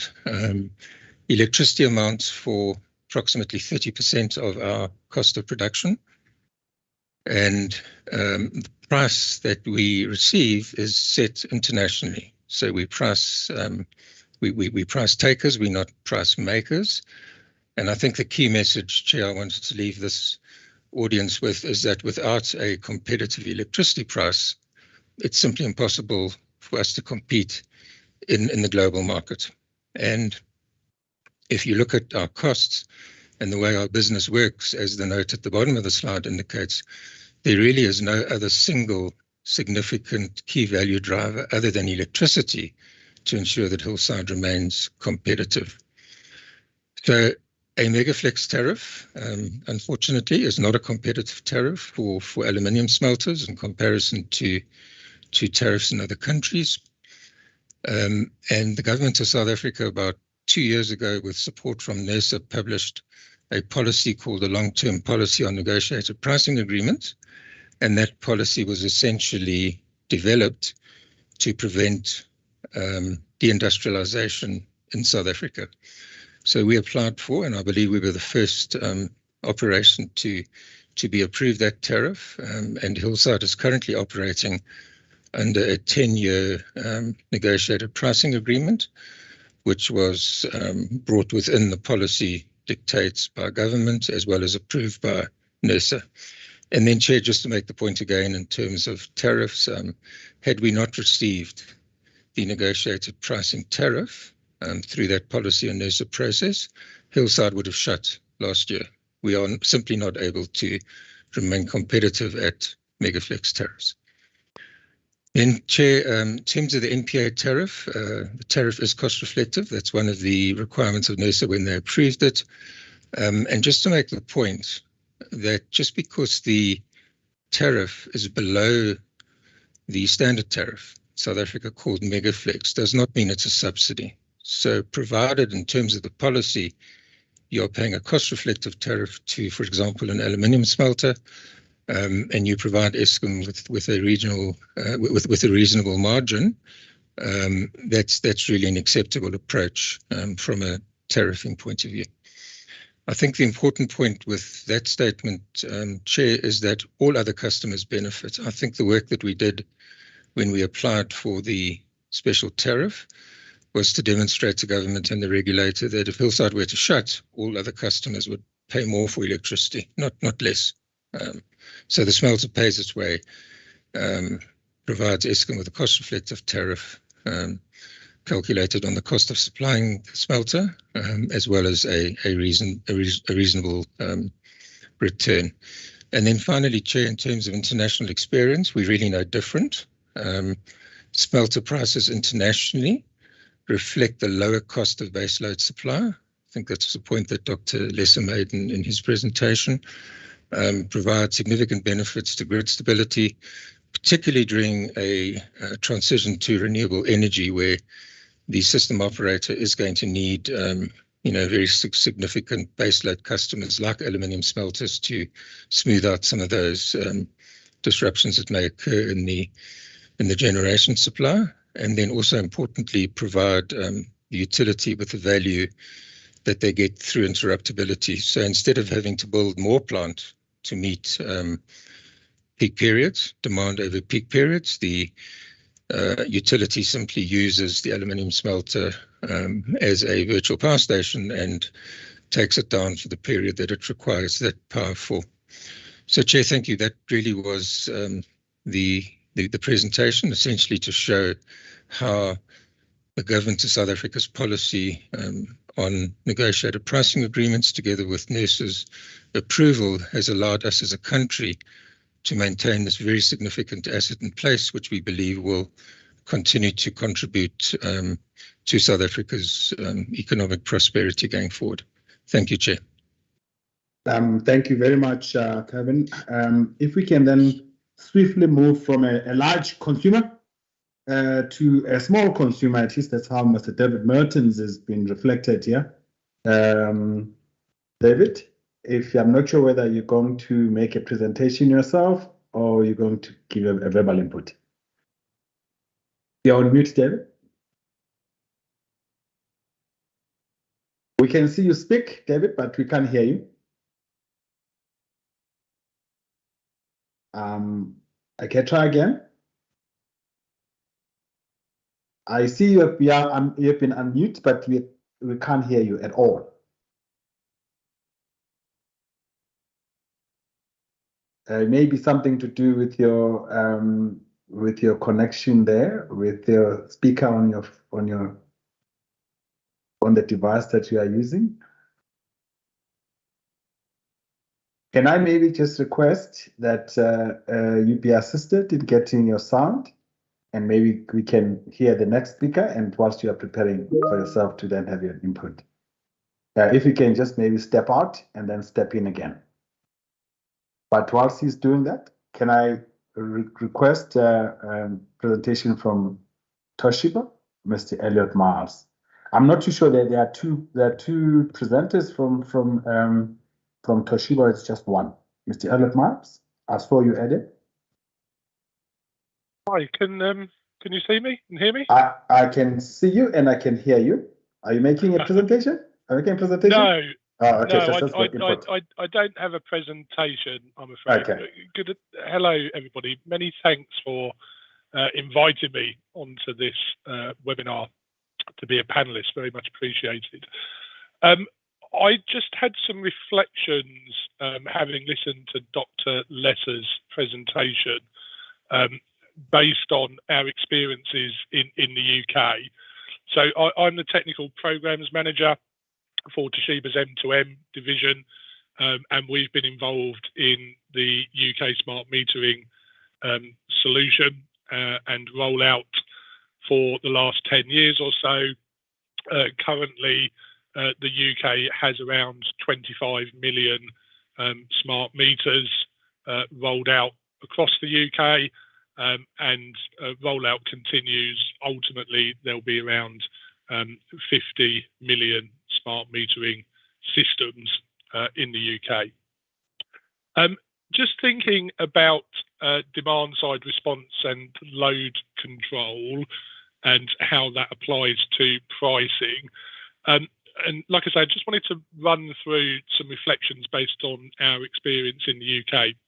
So in the UK, we are quite a way down the journey for demand side response, load control, and how that relates to time of use tariffs and real time tariffs. And one of the things that we found is that when considering the sort of statistical analysis for usage in the UK, we discovered that it was important not only to consider different types of customers, but also the use cases that those customers experienced, and specifically the devices that make up those use cases. The scope of UK smart metering is domestic and smaller non-domestic. Some of those consumers are very sort of smart savvy and green focused, and have a lot of smart devices that can be managed. Some don't, and also some devices place significant load onto the system versus others the largest load really from a domestic perspective is EV chargers, and an EV charger installed in a consumer's premises can typically double the draw of that premises onto the grid segment. The second thing is that in the UK, demand side response and load control is not only about balancing the grid, it's also about balancing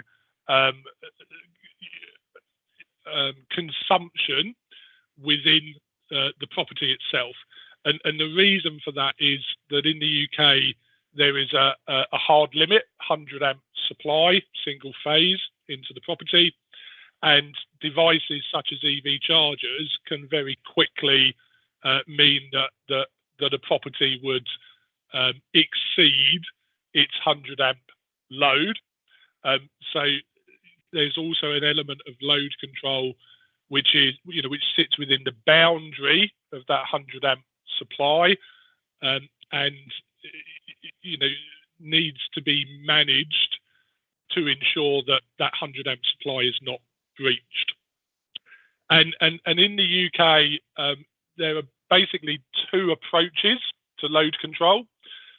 One is driven by the energy supplier through the smart metering system, and it restricts the supply that the meter outputs on its meter tails, so the supply that is available to devices inside the home. The second approach is load control on the device. So the device does load control, and it varies the amount it draws from the supply.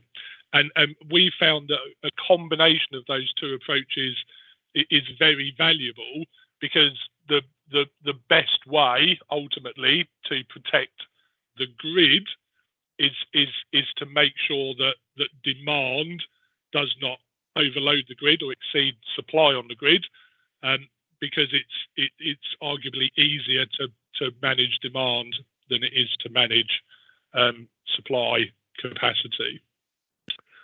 And also in the UK, time of use tariffs in particular are used to drive consumer behaviour.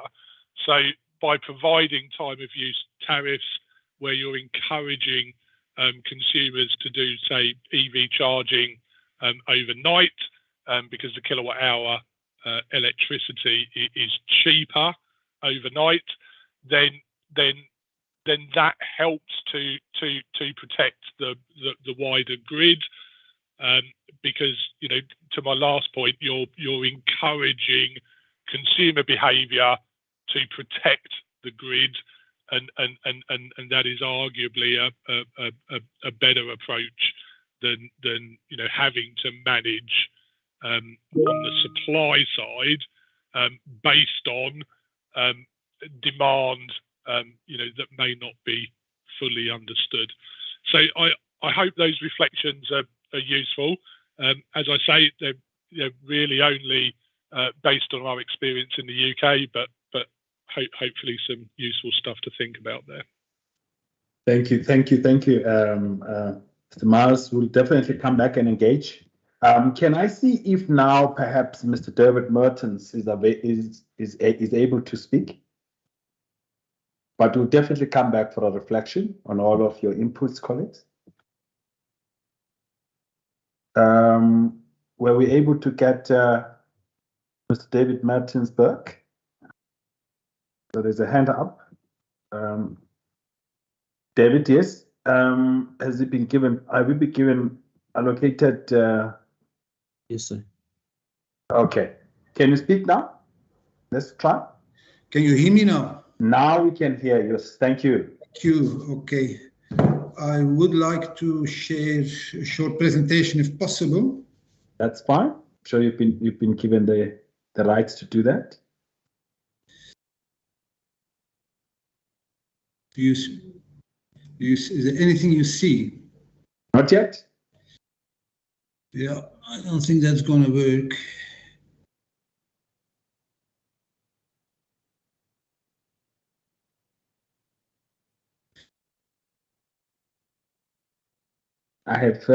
we've engaged so many times. I thought it's going to be a lot easier in your case. You hadn't by chance sent the presentation through to us? Of South African chambers. So we are an association that groups 11 business chambers in the country, and most of the chambers that are present in the large metros such as Cape Town, Johannesburg, Durban, Nelson Mandela Bay, Buffalo City are part of the organization. So we are representing quite a wide, very differentiated group of companies. We have over 7,000 members from SMMEs to large corporations across all sectors of the economy, and we claim to employ more than 850,000 people amongst our membership.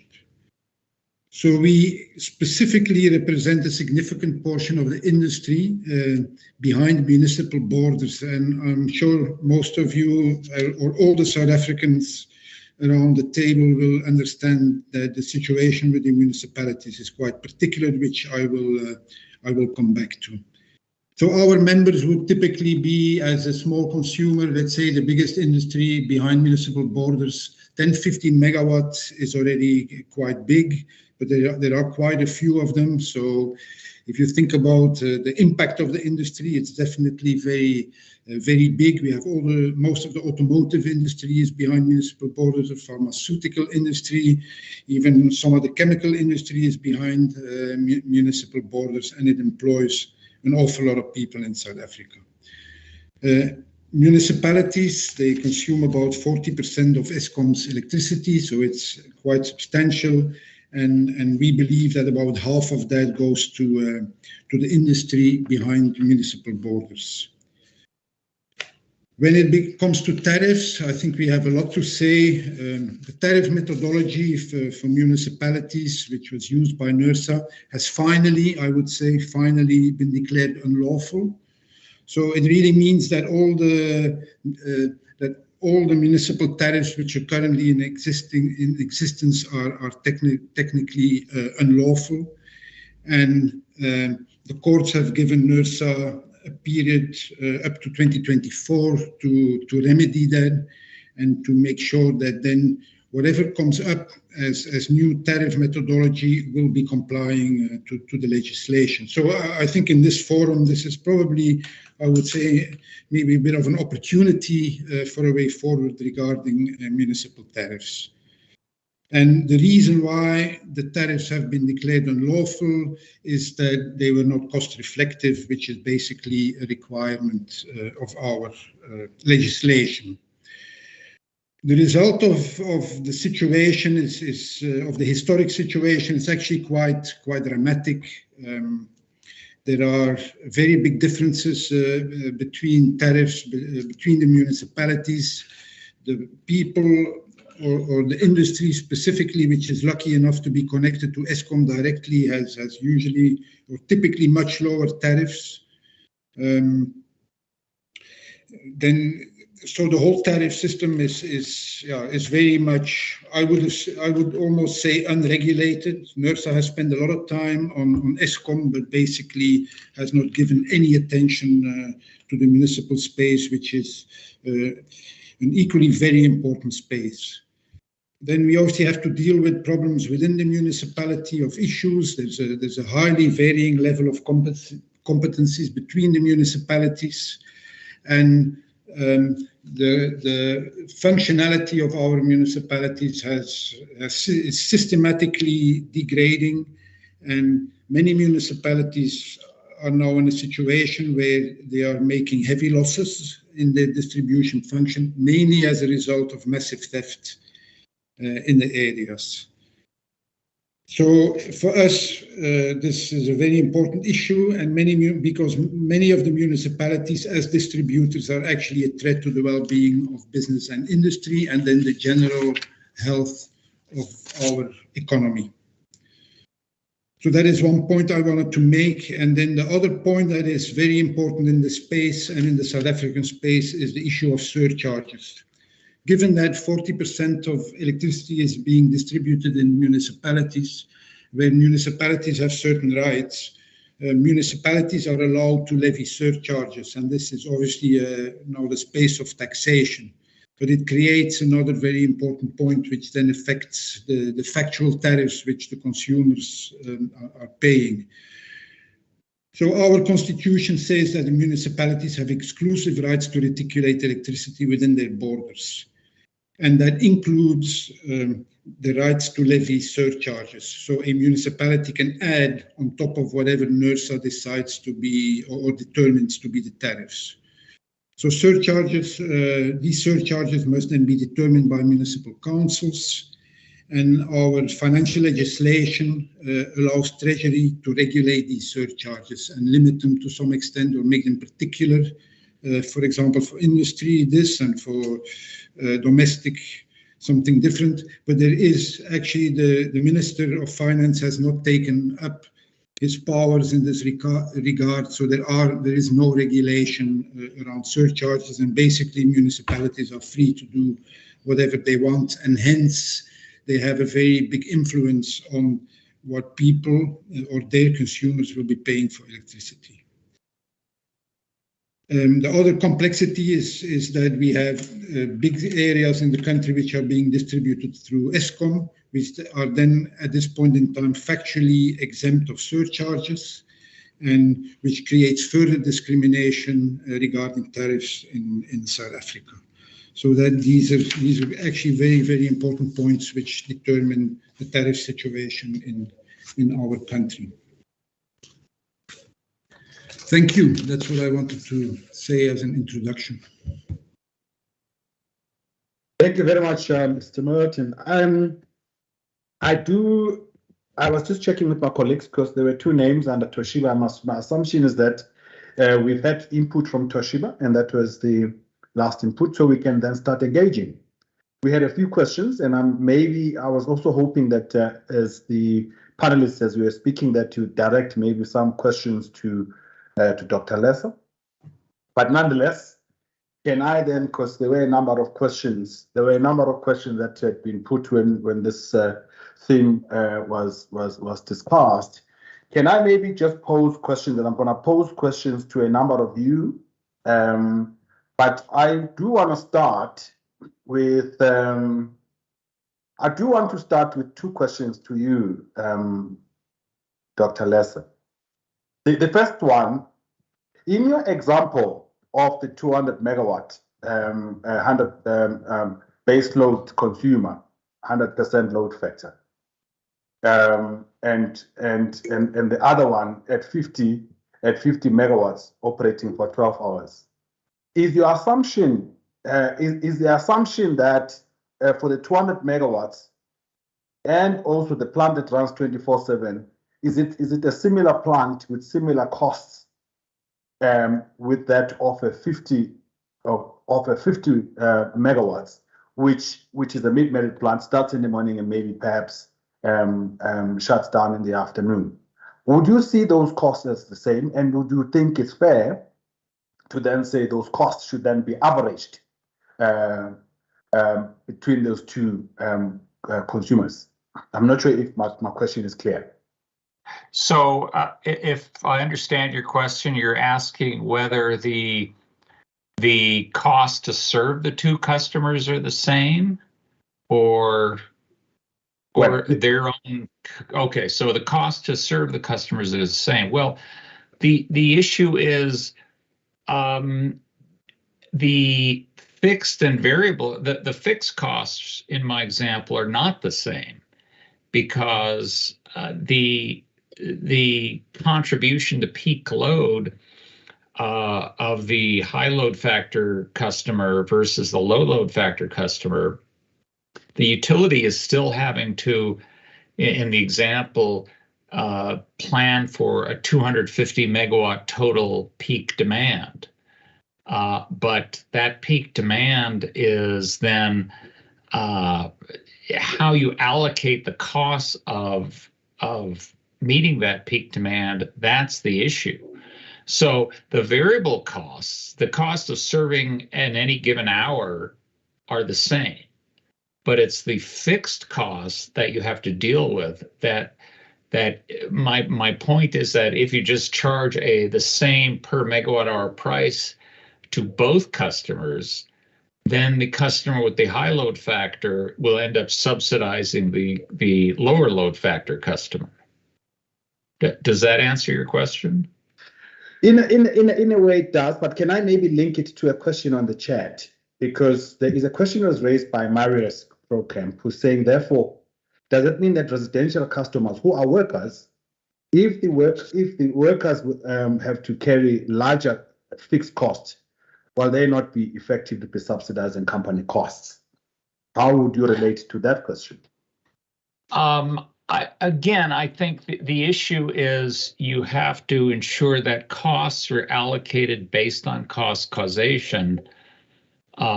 That's what's equitable. So my suggestion is not that residential customers should subsidize industrial customers, nor that industrial customers should subsidize residential customers.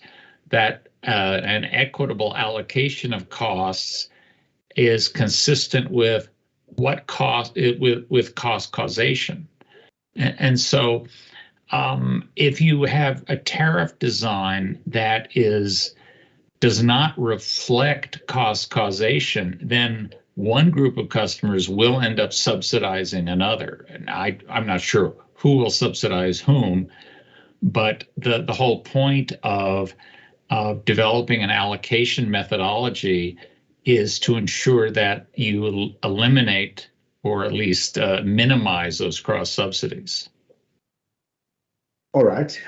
So I am going to come to you, colleagues. Can I just follow up a quick one? So my question was largely, Lester, was to say, in the event that, for instance, which is possible, right, in terms of power plants, that if you are running somebody who is operating a 24/7 operation, 365, you probably run a very different plant to somebody that you actually have to supply during the day only. And as you rightly point out, maybe they may even have behind the meter a contribution as well. Now, the question I was asking was that in terms of designing a tariff, would you take into account the fact that the 24/7 operation will probably be supplied by a different type of plant with very different costs to an operation which is a plant that you start up and shut down, and those costs might be different. Therefore, what I'm asking, I guess, is that when we're saying, for instance, the variable costs are the same in running for both customers, is that true? Is that what we are postulating, that although the plants may be different that meets these two different demands, is that the variable cost associated in providing energy to them is the same? Is that what we are saying? At any given time, it's the same, because you can't identify if you have a set of generating units. It's not possible to say and they're all, and you have a group of generating units all running. You can't simply isolate, well, this generating unit is serving customer A and this other generating unit is serving customer B, because that's not how electricity works. So at any given hour, you look at what's the marginal generator on the system. Presumably because the utility is dispatching generators in order of as their marginal costs increase. And so in any given hour, excuse me, the marginal cost to serve all customers is the same, and that's just the variable cost. So now it certainly may be the case that in my very simple example, the marginal generator serving the aluminum smelter at midnight is not the same as the marginal generator serving both customers at noon. Those could be very different. So the issue is the real issue that provides the most controversial for setting tariffs is how to allocate the fixed costs associated with the different generators to the different customers based on their load profiles. Okay. All right. I'm sure the other colleagues will be able to ask other questions based on this. But can I move on to Kevin Morgan and ask the question to you, Kevin, is that do you believe that, or rather in the contracts that you may have, do your contracts actually also reflect a time of use tariff, or should they be reflecting a time of use tariff? I'm putting it this way. As a baseload customer, in those contracts, and maybe not just if in your answer, not just refer to South Africa, but refer to your global experience as well. Should your contract, should your prices be reflective of the time of use tariff in much the same way as Dr. Lesser has just indicated now? Yeah, thanks, Chair. So currently, our Hillside contract with Eskom is a energy tariff only, as you know, Chair, and does not contain time of use component. And my understanding is that that's fairly similar practice across the world with aluminium smelters. And the reason for that is our 99.95% usage. So, you know, we take it all the time. We're not ramping up and down during different time periods. So although I must stress I'm not a tariff expert, my answer would be that no, I don't think the tariff should contain a time of use component, because we're a base load customer and we're not contributing differently into different time zones. All right, thank you. I guess, Dr. Lesser, you probably might want to reflect on that later. But can I pose a question to Toshiba? And maybe a different one to you. How do them, other than for load control, in the UK, your understanding of that load profile, on this customer load profile, is it used in the determination of consumer prices? And if so, how? You are on mute. Yeah, can you hear me? Yes, we can hear you now. Yeah, sorry, that's a really good question. So in the UK, for domestic customers, the data is passed up through to a separate system called a demand side response system that determines what decisions to take in terms of load control. And you know, in the UK, load can either be switched on or off, or load can be reduced to certain percentage values between 1 and 100%, or 0 and 100%. And that data is also provided to energy aggregators, and energy aggregators buy energy from the spot markets to meet supply and demand profiles. And all of that is happening in real time or near real time. When it comes to domestic tariffs, really the data is being used for analytics and insights to drive tariff construction, definition, and application into the marketplace. And that is to, its primary driver is to encourage specific consumer behaviours, where those behaviours are to switch devices or in-home devices on or off, or otherwise load control them, to sort of smooth the supply and demand within the grid itself, and that's a planning exercise, sort of based on supply and demand predictions to ensure that the grid has adequate supply versus demand moving forwards, rather than real time grid balancing and load control against the grid. Does that make sense? Yes, it does, and thank you for your input. Members, stakeholders who are on the call, I'm still actually looking for, I'm not avoiding your question, by the way, Mr. Madela,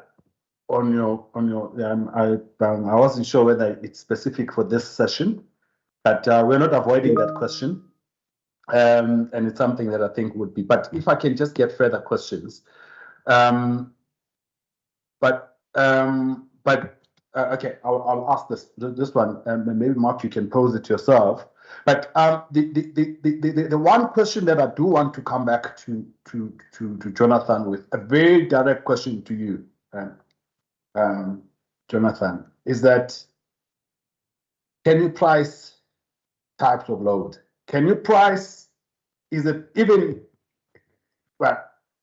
technically possible, or is it economically desirable to be able to price the different loads? That is, for instance, if somebody just wants emergency power, wants to use the grid only for emergency power, can you price that?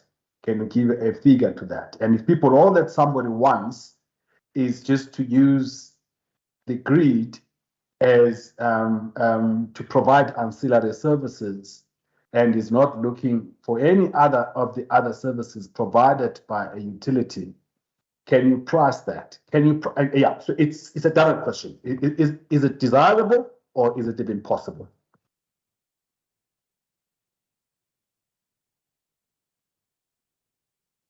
In terms of cost causation, I think the issue, you might be on mute now, Jonathan, if you can unmute yourself. But I'm sorry. Yes. Yeah, can you hear me now? Yes, I can hear you now. Your question is, if someone wants just backup power, or only ancillary services, can that be priced differently? The answer is, of course. Well, but okay. Again, the issue is you want to reflect what. So let's say someone only is in my example is has solar behind the meter generation, and so really meets all their own demand and consumption needs on a sunny day, but needs backup on a cloudy day. You would want to ensure that those costs of providing backup are fairly allocated to that customer, so that not other customers are not paying for that backup cost. And the price charged for backup could be very different. That could be a completely separate tariff, for example. But I was going to ask, in that particular case, for instance, in that backup, how would you, and maybe can I expand this a little bit? Then you may maybe have, for instance, some of these consumers, like, for instance, the aluminum smelter, who might be saying, my load is constant and it's base load. Now you have somebody that comes in and out, and they bring a different type of load profile. Can you price that load? Is it possible, or is it desirable to price that load separately? And if so, how would you go about doing that? So if you have a customer with you have the aluminum smelter with 100% load factor, and then you add another customer with a much lower load factor, can you price it differently? Absolutely. And it should be priced differently, because the costs imposed by the low load factor customer are different than those imposed by the base load customer. So, again, what you'd have to do is look at, and that's the whole point of looking at, say, coincident peak demands, and looking at what costs are being imposed on the system, and then allocating those costs appropriately. And it really depends on what the overall mix of customers you have are, and what types of generation you have, and what the other requirements are, such as, what sort of ancillary services are required, what sort of backup is required for all customers, that sort of thing. I don't know if does that answer your question, or am I simply missing the point? No. It does answer the question. Maybe it's the manner of how. But for instance, I wanted to ask that. For instance, if we are pricing capacity, for instance, so if we have the cost of running mainly a nuclear plant or a coal plant or any of those baseload plants or hydro are actually largely fixed. So the variable component is marginal, as you indicated, 5-10% or whatever. But in the case of a demand that then requires you to start up a gas-fired plant, for instance, the capital costs that are associated with running those gas or the open cycle gas turbines or the closed cycle gas turbines, the capital cost is low, but the variable cost is high. So are you therefore saying that now the variable cost, which then becomes the marginal cost at that particular point, should then set the marginal price for everybody, including those smelters that had not, basically, should that be used to set the variable price for everybody? I think that is the question I'm asking. Okay, I understand your question. That's a very good question. In countries with wholesale markets, the marginal price, the marginal generation cost typically sets the price for all customers. So when you have real-time pricing, when you have peak demand, the marginal price reflects the fact that you're using higher cost generation, and that sends a signal to customers to consume appropriately or conserve electricity as required. What you're seeing, however, is that can create some issues, which is why some countries in Europe are now changing that whole system and essentially subsidizing all customers because their marginal costs are going up so significantly. So it really also depends, the answer to your question depends on the overall market design. So, for example, do you have a wholesale energy market that's competitive? Do you have a separate market for capacity, such as in many regions of the United States? We do have separate capacity markets. And so customers, typically a load-serving entity like a utility, are paying a price for installed capacity and then a price for wholesale generation. And they may be buying off the market at the marginal price, or they've dealt with, or they're engaged in bilateral transactions with specific generation suppliers. So there are multiple issues that have to be addressed. One of which is certainly price volatility. I think, and I'm not sufficiently familiar with the South Africa's market design to tell you, oh, this is specifically how it should be done there. But depending on the market structure, you're going to end up with different tariff designs. And whether you want to allow for, if you have a competitive wholesale generation market, then the generation, if it's competitive, it's not going to be regulated. And so consumers then have the option of either buying at the market and paying whatever the marginal price is, or they can engage in separate transactions with specific generation suppliers. So the aluminum smelter, for example, rather than paying just the marginal spot price every hour, could and probably would end up engaging in some sort of bilateral contract with one or more generation suppliers, or engaging in hedging activities to determine a price profile that most suits its needs. That may be a fixed price in all hours, that may be different. Okay, thank you, colleagues. I'm just trying not to have a dialogue. I see there are comments. Mark, we are going to ask. I thought you were going to ask the question. I see there's a comment, a response from Professor Anton Eberhard. Do you want to pose the question, Mark? I think it's fairly similar to, or maybe you can also then relate to the question asked by Vuiswa, or it's a comment by Vuiswa. Hi, good afternoon. Sorry, I've taken my jacket off. The question was simply that when I was living in the UK, when they installed the smart meter, the technician that was talking to me seemed to be very clued up, and he indicated part of the reasoning was exactly as Elliot had mentioned in terms of load control, demand side response, etc.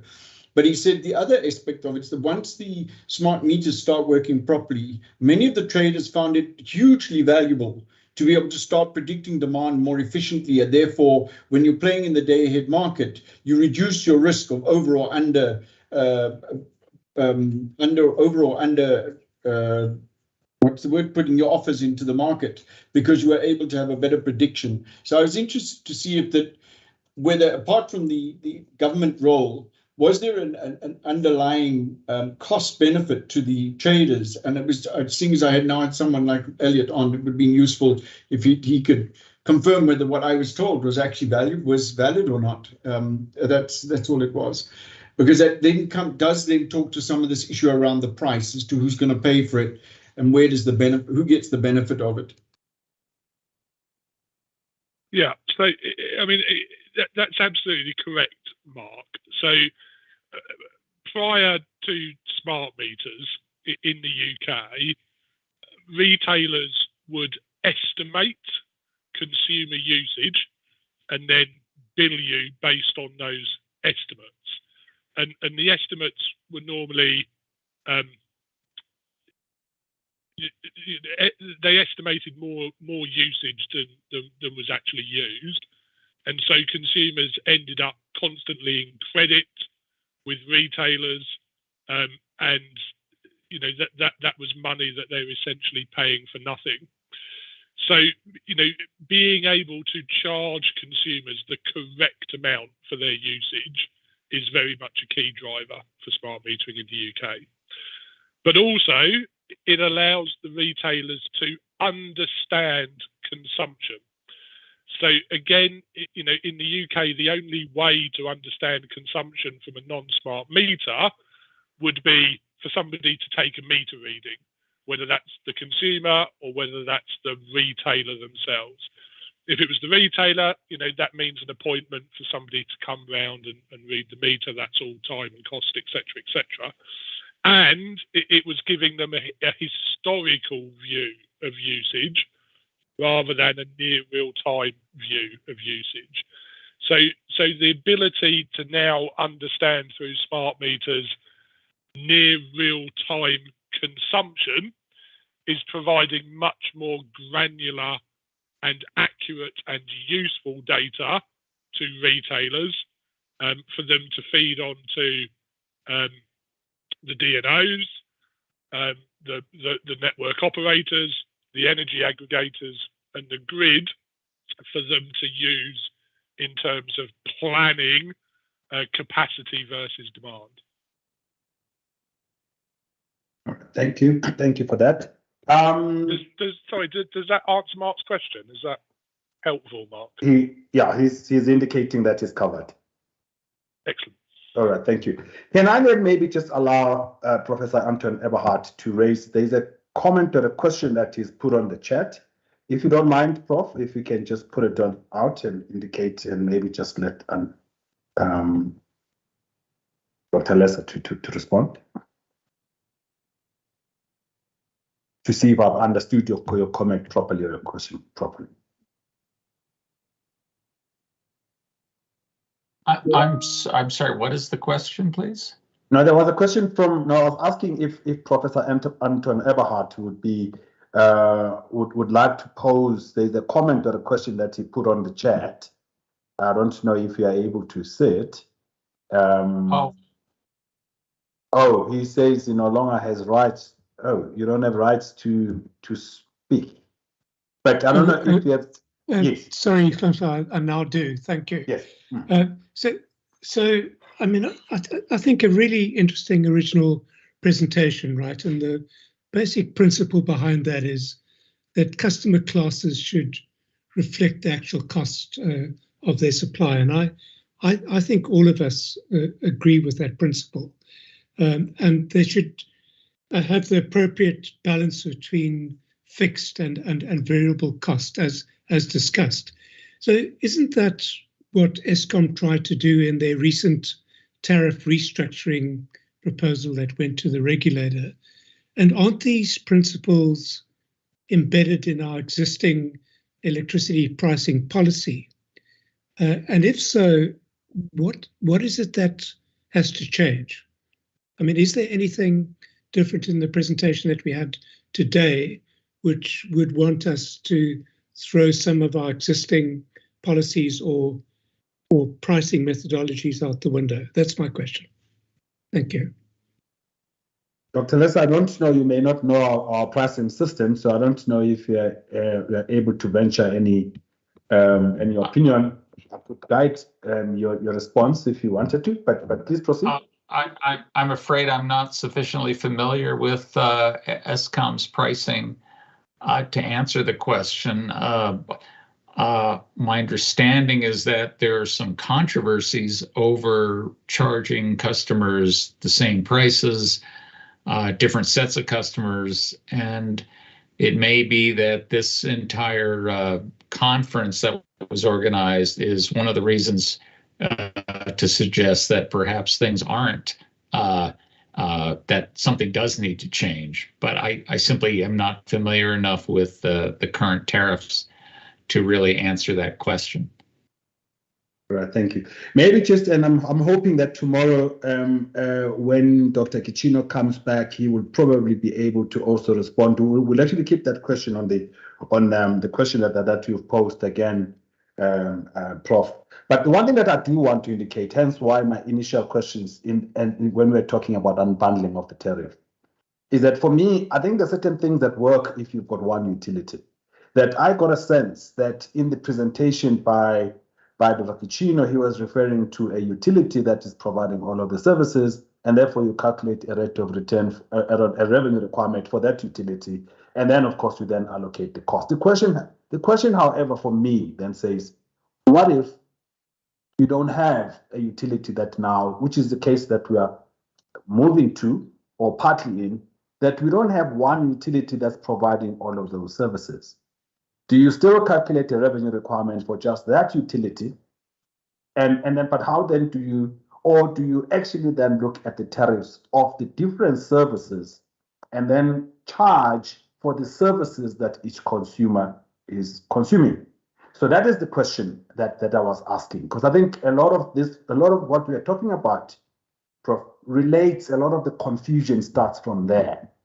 And I'm like to then say, perhaps tomorrow, let's rephrase this question and repose it. Yes, Anton, see your hand is still up. Oh, thanks for giving me the opportunity. So I'm fully with you around that we will need to unbundle the tariff to a degree, right? And certainly as the industry is restructured, we would want to see those separate tariffs and to see them transparently. I don't think that is in principle against the broad revenue requirement calculation that has been put forward, right? So you would do a revenue requirement calculation for transmission. Yes. You would do it for the distribution companies, etc. And you would include then, after that revenue requirement calculation, the design of specific tariffs for specific customer classes, as has been discussed now, to reflect the way in which they use electricity. So I think there's a good way going forward on this. If I can just add in that I agree, and that is being done in certain countries where there are separate tariffs. There's revenue requirement calculations for transmission companies, for distribution companies. Typically, those are regulated. There's a set rate of returns established based on a revenue requirement, and then the the generation aspect is either provided through competitive retail suppliers, or the distribution utilities provide what is sometimes called provider of last resort service. So there's nothing in principle that says you can't unbundle and have separate tariffs for the different types of services, each having a revenue requirement established. All right, thank you. Maybe we still have a few more minutes. Just a last question from me that I would actually like to pose to you, Jonathan, that in terms of what we are talking about, in terms of the process that are realized, the marginal process, does this assume, or in terms of the basic construct of that argument, is that predicated largely on having a separate bilateral contracts between the large users? Or are you saying that you also have the large users that got constant demand that would subject themselves to this variable marginal process? And yeah, so I'm hoping that the question comes across clear. I think I understand your question. What I would suggest is that it should be, if you have a competitive wholesale market, then it should be up to the users to decide, well, what sort of price do they want? If they want to engage in a bilateral contract with a fixed price, typically they're going to pay something extra for that price stability versus exposing themselves to the market. So it's really up to them. If you've got a completely regulated generation market, and again, the question is, do you expose them to real-time pricing?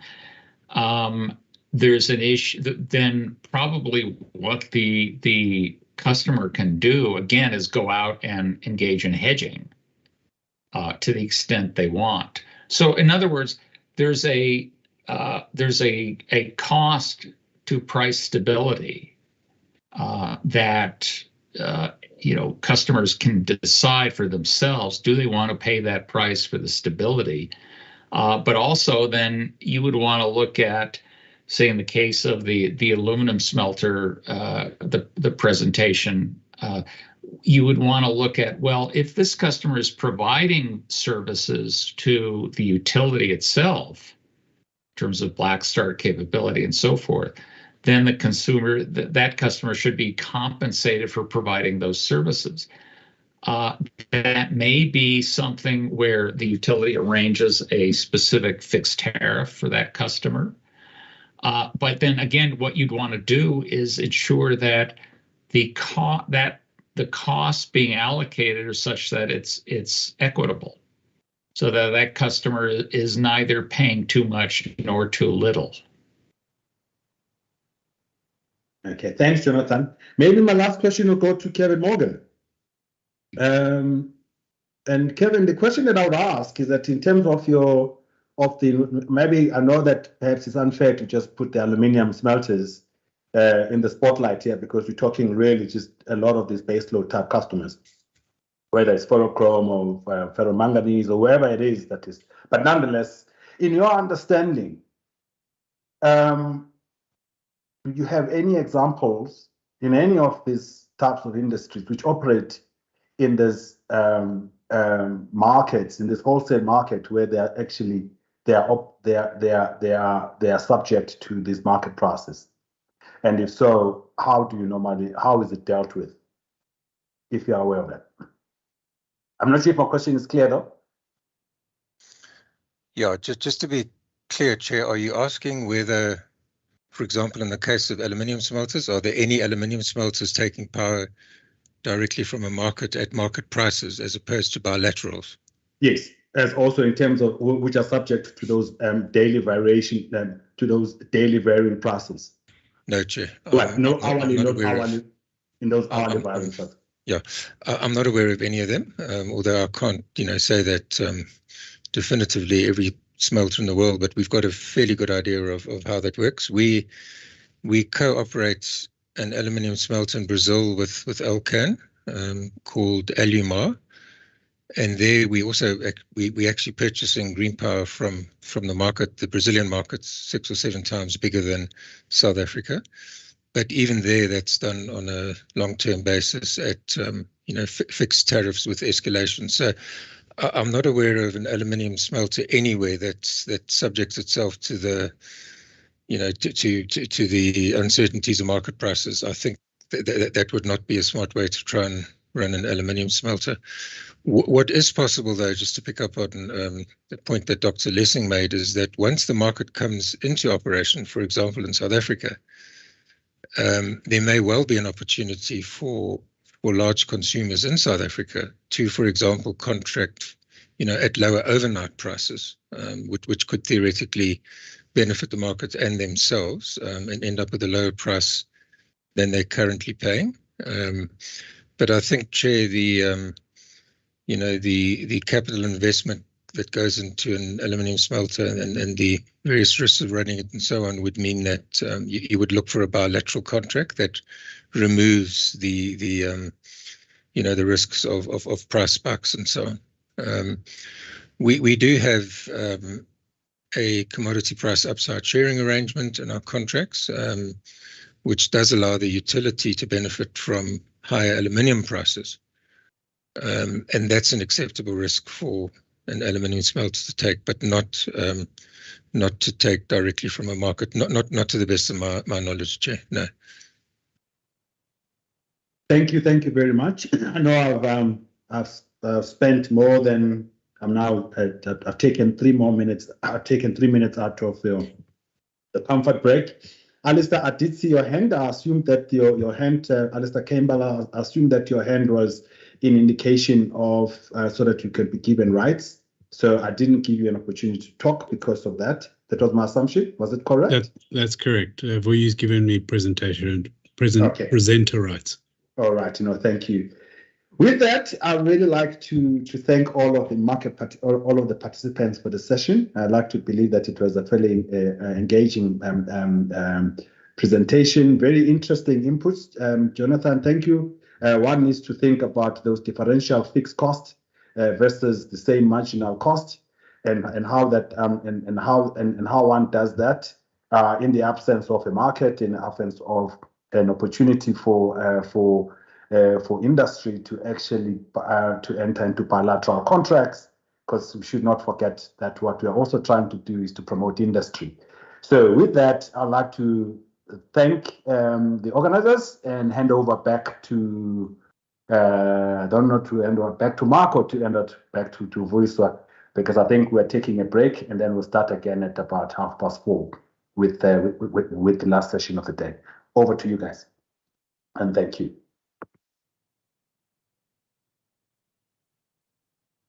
Thank you, Mr. Gumede. I think we are at that point. May I request that we join again at 12:30. We can have a comfort break for 10 minutes again, and then we join at 12:30 for the last stretch. Mark, go ahead.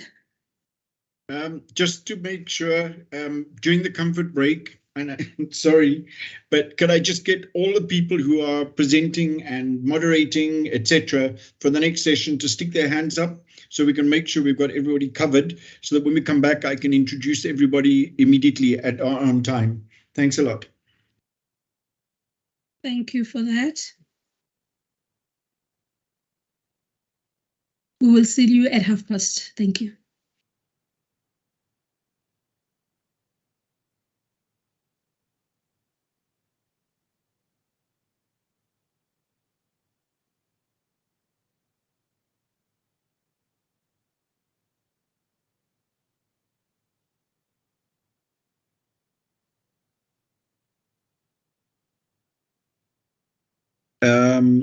Good afternoon, Alistair. You've got speaking rights already, right?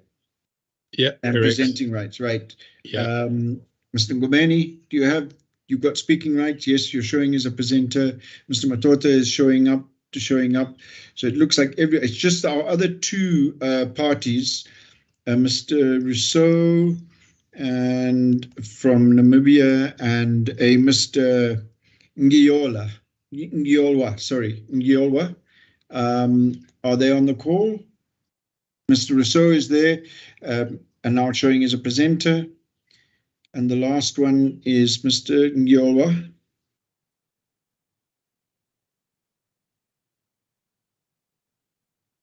Okay. All right, thank you. I will keep looking out for Mr. Ngiyolwa, but it seems like everybody else is online and ready. Thank you very much for your cooperation. Mark, can you see my presentation?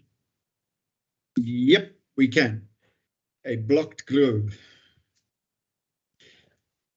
Slideshow. Is it a slideshow? Yes, it is. It's not on slideshow form yet. Just yet. Yeah. Thank you.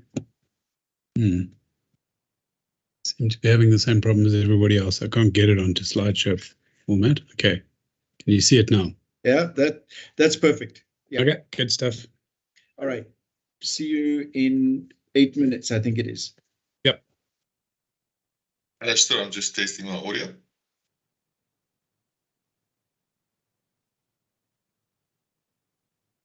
Can you hear me, Mr. Rousseau? Yes, I could hear you. Perfect, thank you. Mr. Matot? Yes, how are you, Mark? Ah, great, we can hear you. I'm very well, thanks. Can you hear me loud and clear? Loud and clear. Yes. Good.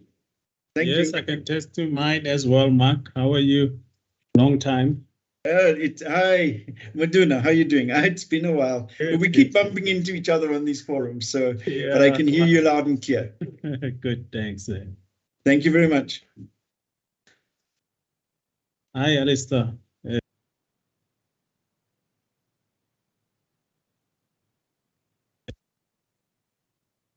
Hi, Alistair. How are you?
Right, ladies and gentlemen, we've got 2 more minutes before we start, so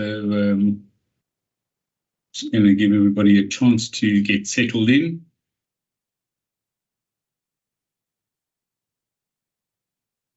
Mark Bear, are you going to do some introductions? Yes, I am. On the half hour. Fantastic. Thank you very much.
Okay, we're at 1:30 on my computer clock. It just stands for me to quickly introduce you, Mark, as the moderator again. So people, I'm not going to say much more. I'll make the assumption that most people have been online most of the time, except to say you're an experienced virtual meeting multitasker. So I think that will come in very useful in terms of the type of subject matter here. And then just to quickly touch on each of the presenter, Thomas Gardner being the person leading the South African IPP Association, and therefore brings insights into the actual what it means to be an IPP operator across the board. IPP in its most generic form, so it could be anything as long as it's an IPP. But probably most of the experience at the moment is in renewable IPPs, because those are the most popular. And then we have Mr. Ngobeni from the IPP office, who will share some insights into the role the state plays and the types of procurement for bringing further capacity into the system, as that is the theme of the session. How do we attract new capacity investments? We have Mr. Matota from Namibia, who will be providing us some inputs onto how it's being done by the regulator in Namibia. And then we have 2 merchant power producers who are bringing a new insight into the South African environment, where we have people who go who make investments without a PPA and are simply looking to sell into the market. And finally, to cap it all off, Mr. Alistair Campbell, who is a very seasoned investment coordinator, investor, financier, worked in various environments, who's now moved into private practice and is going to provide us with some kind of generic but also realistic answers to questions of what do we need. What are the basic hurdles that we have to cross to get attracting new capacity investments? Noting that there will always be some small tweaks and calibrations according to the market or the regulatory environment. So I'll leave it at that. Handing back to you, Mark, and you fire away. Thanks a lot. Thank you very much, Mark. I'm going to hand over straight to you, Alistair. Kick off. It's the last session for the day. If we can start with your presentation. And then what we'll do is we'll move into some of the views from the panel members and so on, and then take questions and answer session. Please, people, as you go through the session, if you want to start logging your questions in the chat box, please go ahead. All right, Alistair, please go ahead, sir. Thanks very much. Just to confirm, you can see my screen. Yes, all good. Okay, good. Right, so I've been asked to look at what is likely or what is needed to attract new investment into the sector. It's fair to say that there's no shortage of interest in the sector, but when preparing this, I sat down and tried to work out what those investors who are looking at South Africa but haven't yet made the call would be seeing when they look through and into the space that is sustainable energy in South Africa. I've broken up the presentation into 4 parts. The 4 things that I think are obviously key to attracting new investors into the sector, and where possible, I will try to cite relevant, recent, and pertinent issues that are influencing the way that people think about it. Looking at the first section, or just the summary. So what can be done to attract new investment into the space? Looking at these four sections in detail, I'm not really going to try and talk to the regulatory section. There are a lot more better qualified people than me. I am an investment banker, and I certainly don't profess to be a regulatory expert, but certainly there is regulatory oversight that is necessary in an investment destination to attract new investment into it. Without it, people will struggle to get comfortable with the country in question or destination in question. The second is the need for timetables and the need to stick to them. The third is transparency, and it's quite a sizable part of this presentation because we are struggling at the moment in this country. And then I'd like to touch on some of the risks. Not all of them would apply to a discussion on regulatory environment and setting of tariffs, but certainly I'd like to touch on them as they relate to attracting new investors into the country. So if we have a look at the first section, it's obviously regulatory, and a lot of it's been discussed today. From an oversight perspective, NERSA does influence and plays a role in, firstly, the awarding of licenses. It can prioritize technologies. The level playing field is important. There have to be rules that apply to everybody and not just some of the players. How does NERSA handle things like procurement process versus unsolicited proposals, and does it do it in a fair manner? And then obviously price determination methodologies, which is the subject of today and tomorrow's webinar. If we look at the timetable, there are a number of examples and reasons why we are experiencing fewer investors in this country. The first is obviously the fact that when round, I think it was round 3 or 4 was announced, and the CSP round, there were various delays for reasons well understood by everybody on this webinar, and why the CSP projects didn't close. There was management at Eskom that refused to sign the PPAs, and the only thing that this did was to undermine investor confidence. The same can be said about bid windows 4, 5, and 6, which are all at least a couple of years behind schedule. And it's important that from a regulatory and a procurement office perspective, and don't want to step on Maduna's toes here, but obviously it's important that the procurement division within the country is doing things on a timetable that they set and then stick to. The integrated resource plan was originally conceived well before 2019. I think it was 2012, only came out in 2019. It's supposed to be a living document, and it's supposed to be updated as changes in technologies and costs come about. But we're still waiting for that integrated resource plan to be updated in 2022. Obviously, a whole lot of the assumptions in that resource plan need to be addressed and looked at. But again, if it's not done properly, it will undermine investor confidence in the country. The delays to Medupi, Kusile, and Ingula aren't really an issue that would affect private investors, other than to say that they have had a significant impact on tariffs. The plants came in well after they should have. The original budget has been way exceeded.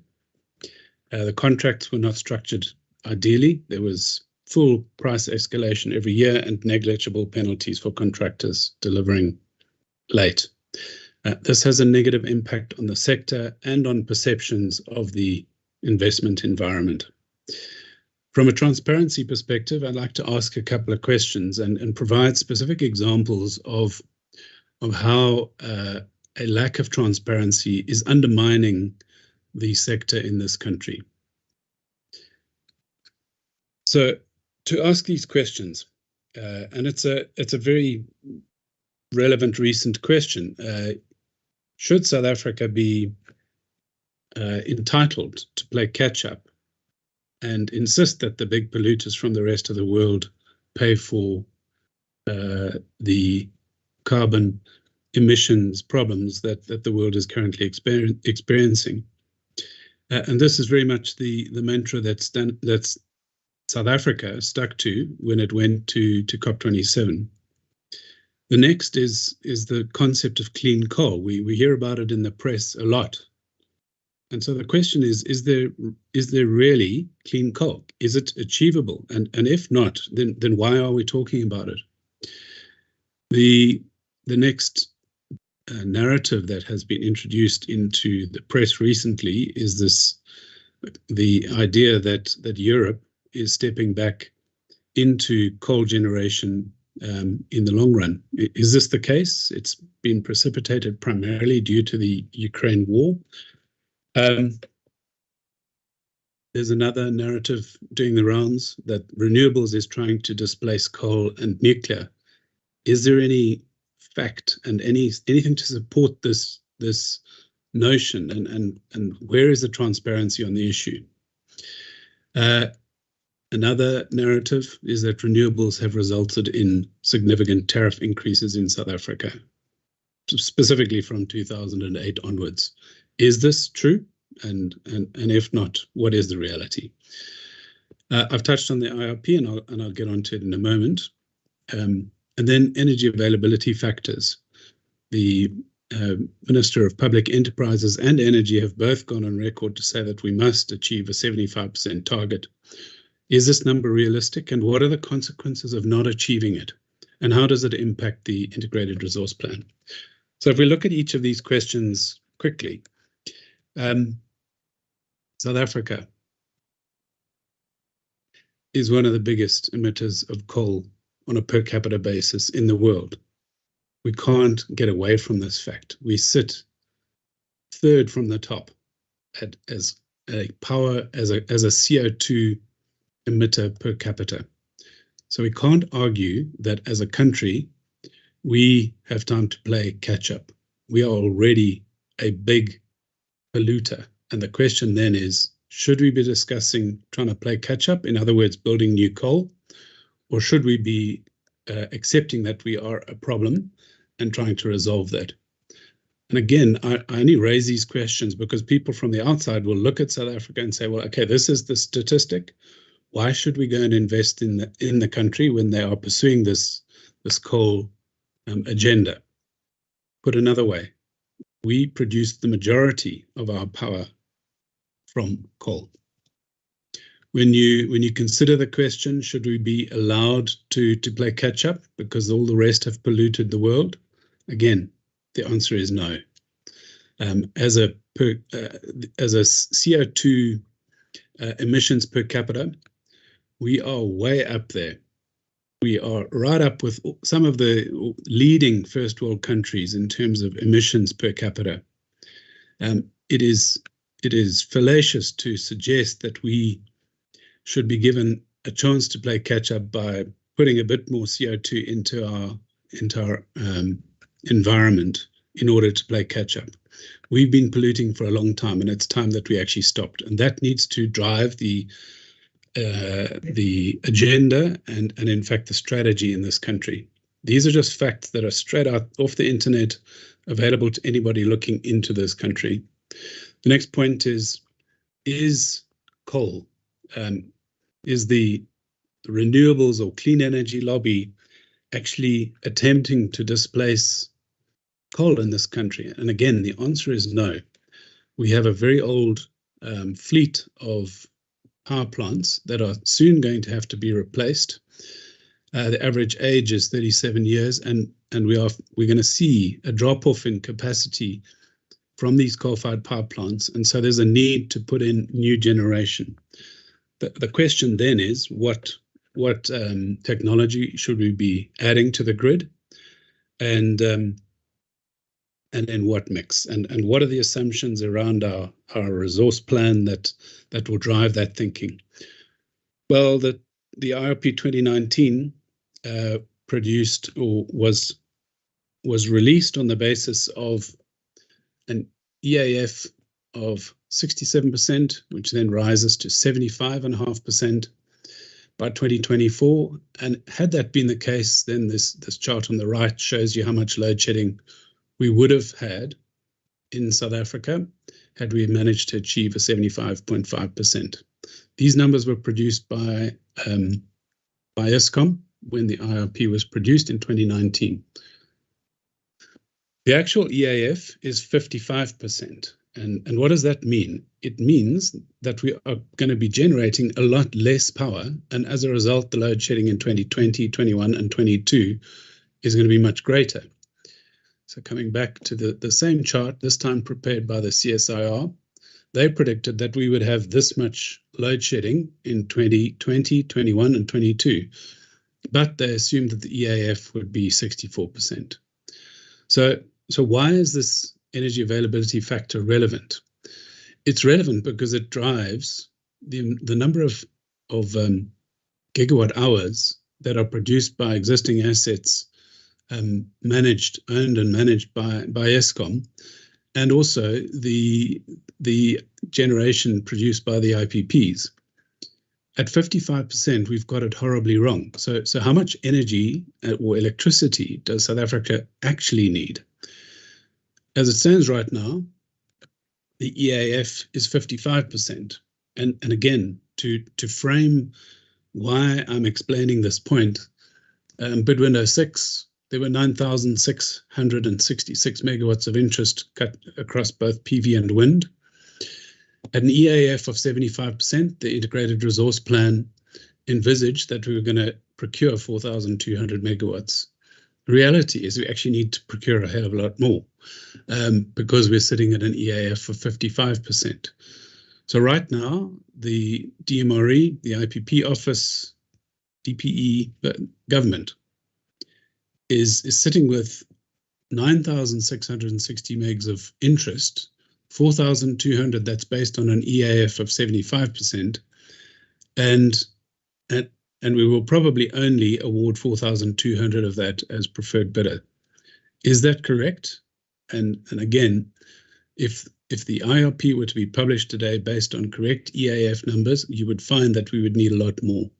So as a country looking to solve the energy crisis, should we be looking at more power? And again, I can add my tuppence worth from a personal perspective in the panel discussion, but if it's shown that we need more, then they should award all of these megawatts as preferred bidder if there's sufficient transmission capacity and the tariffs are reasonable.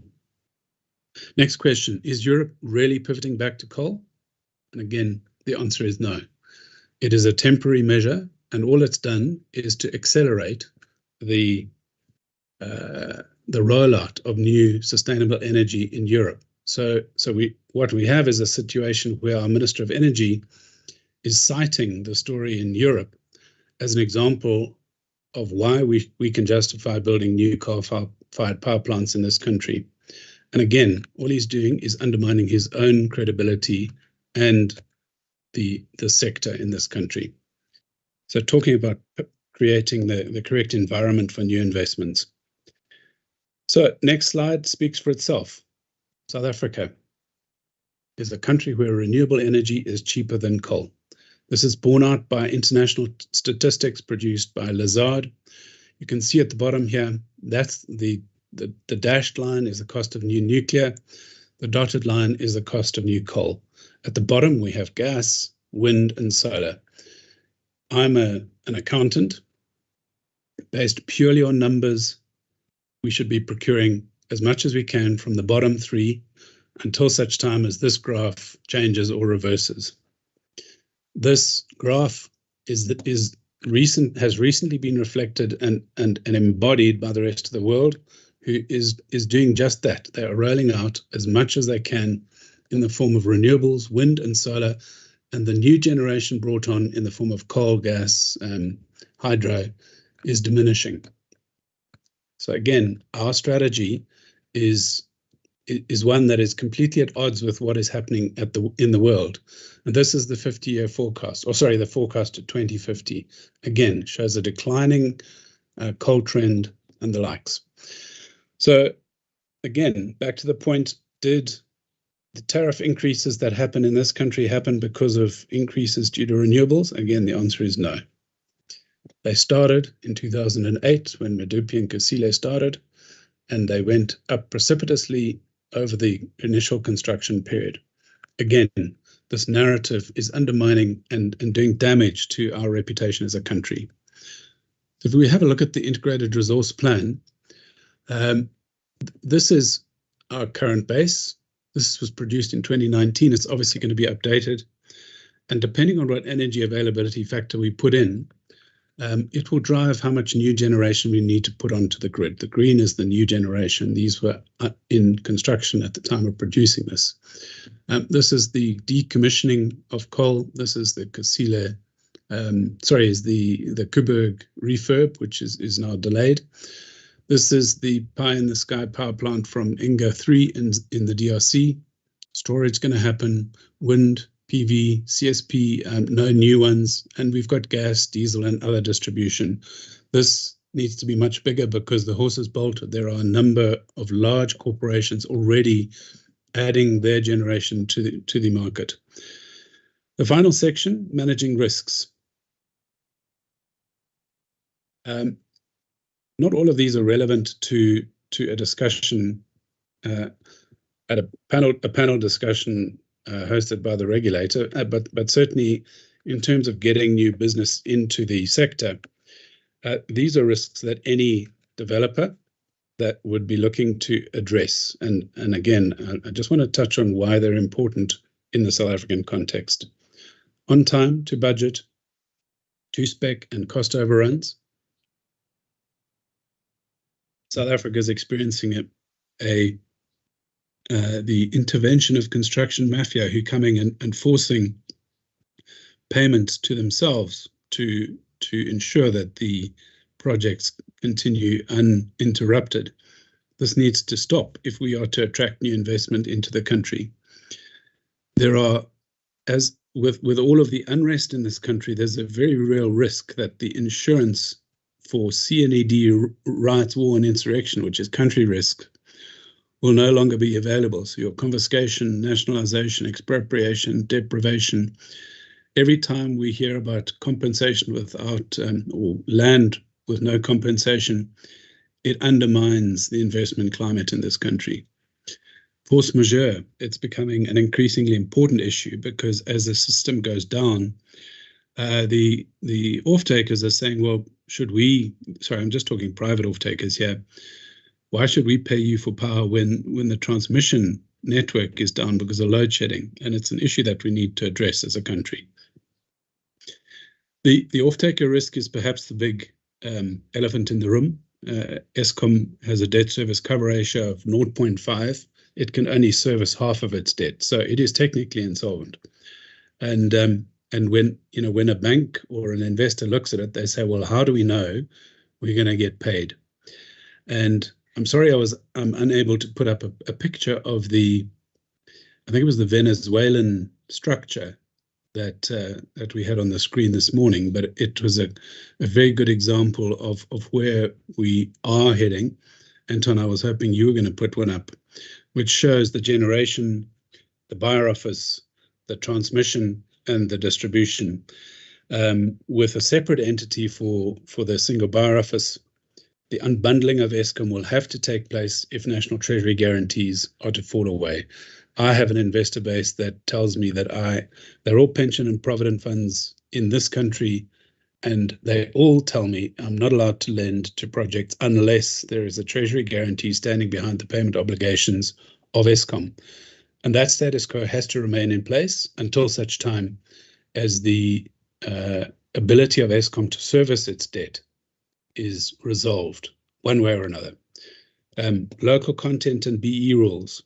It's a contentious issue, but it makes us uncompetitive as an investment destination. It's a layer of structuring that is required on each of the deals we do here, and we obviously need to bear this in mind or consider this when trying to make this country a more attractive destination. So in conclusion, again, I was hoping to have the Venezuelan example where you have the various generators, the buyer, the transmission company, and the distribution companies. But this is the reformed ESI, straight from the DPE's website. It's where we're going, but we need Eskom to unbundle, and we need the separate entities to be created so that there's full transparency on tariffs at both a generation level and a transmission level, and then distribution level. The comment by Keith Bowen earlier this morning that long-term certainty is needed applies absolutely to this structure. We need to know what the wheeling tariffs will be. There cannot be cross-subsidization, as per Jonathan Lesser earlier, whereby you have, for example, transmission subsidizing generation.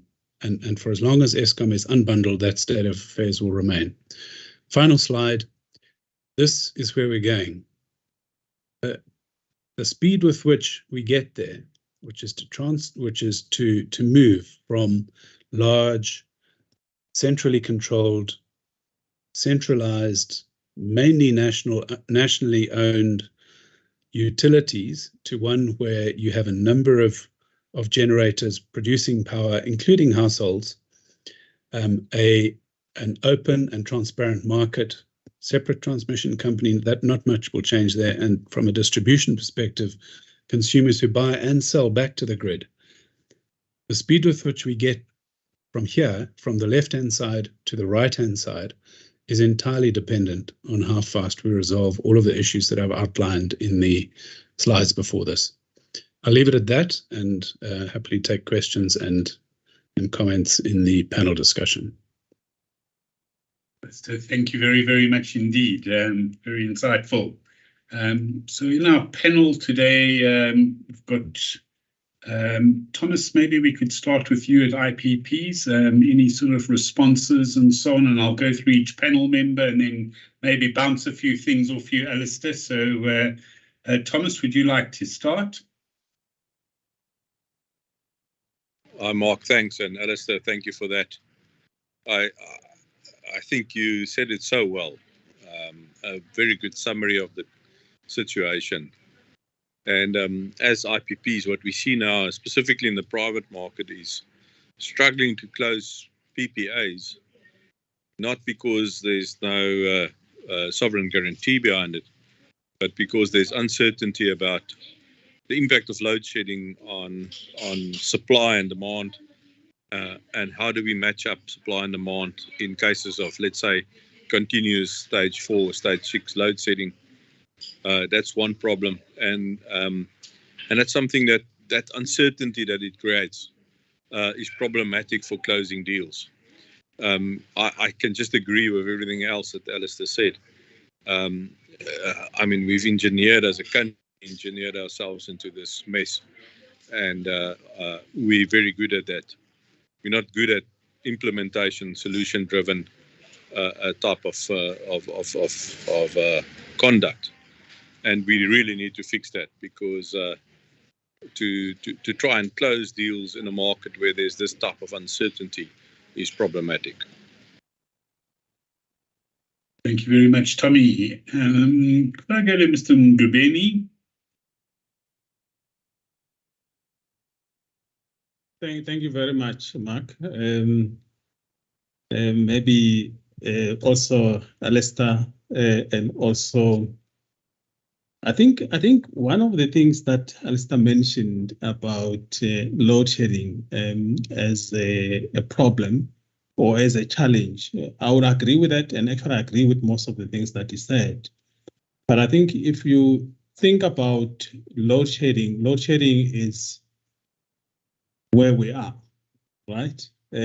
Because we don't have enough capacity.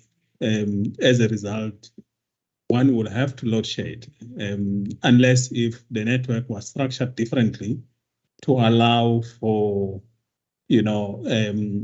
private generators to connect directly to a customer.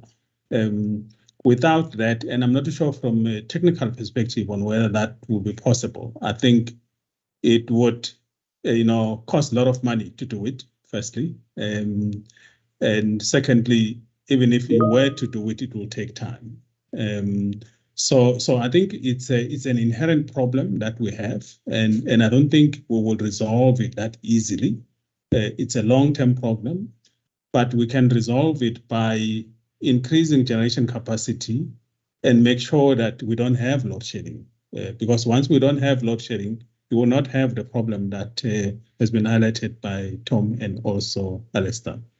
But I think the other risk that we mentioned earlier on, I suppose it's a risk that one could look at. I mean, the first one to agree with the fact that I think from a regulatory point of view, we might have lagged behind. The market have moved much faster than it did. And I think we kind of got ourselves into a bit of a panic to try and deal with the current load shedding. And as a result, we allow so many things to happen at the same time. And that on its own, it creates other problems down the line. And I think that's where we're heading. That's why I think Tom mentioned the fact that now they've got these private deals, but they can't close them because of load shedding, So those are the things that I think probably over time we would overcome, and we will try and address them as we go along. Thanks. Alistair, maybe if I could pose a question to you. We're talking about a whole lot of disruptive elements in this whole process, but in any transition, you're going to go through some sort of disruptive. How do you see certainty in a transition period? We're seeing this whole thing breaking up and so on, which is creating this uncertainty and part of the transition. But how do you create certainty in a disruptive type of transition? And it sort of is this sort of strategic tension. And I think that's the challenge we're sitting with here. Oh, it's a loaded question. I think transparency, which is probably the section that I spoke the most about, is key to the success of this transition. We need to remove from the public dialogue any discussions that really just are self-serving and are driven by lobbyists. We need to just state the facts and put them on the table. It's quite depending on who you talk to, there's going to be massive loss of jobs in the Mpumalanga area. Whereas the reality that has been structured and modeled by various people is that we are quite capable of implementing a transition that involves repurposing a whole lot of our power plants to the east of Gauteng, and to creating a whole lot of new jobs. The renewable energy space requires a lot of labor when plants are getting built. And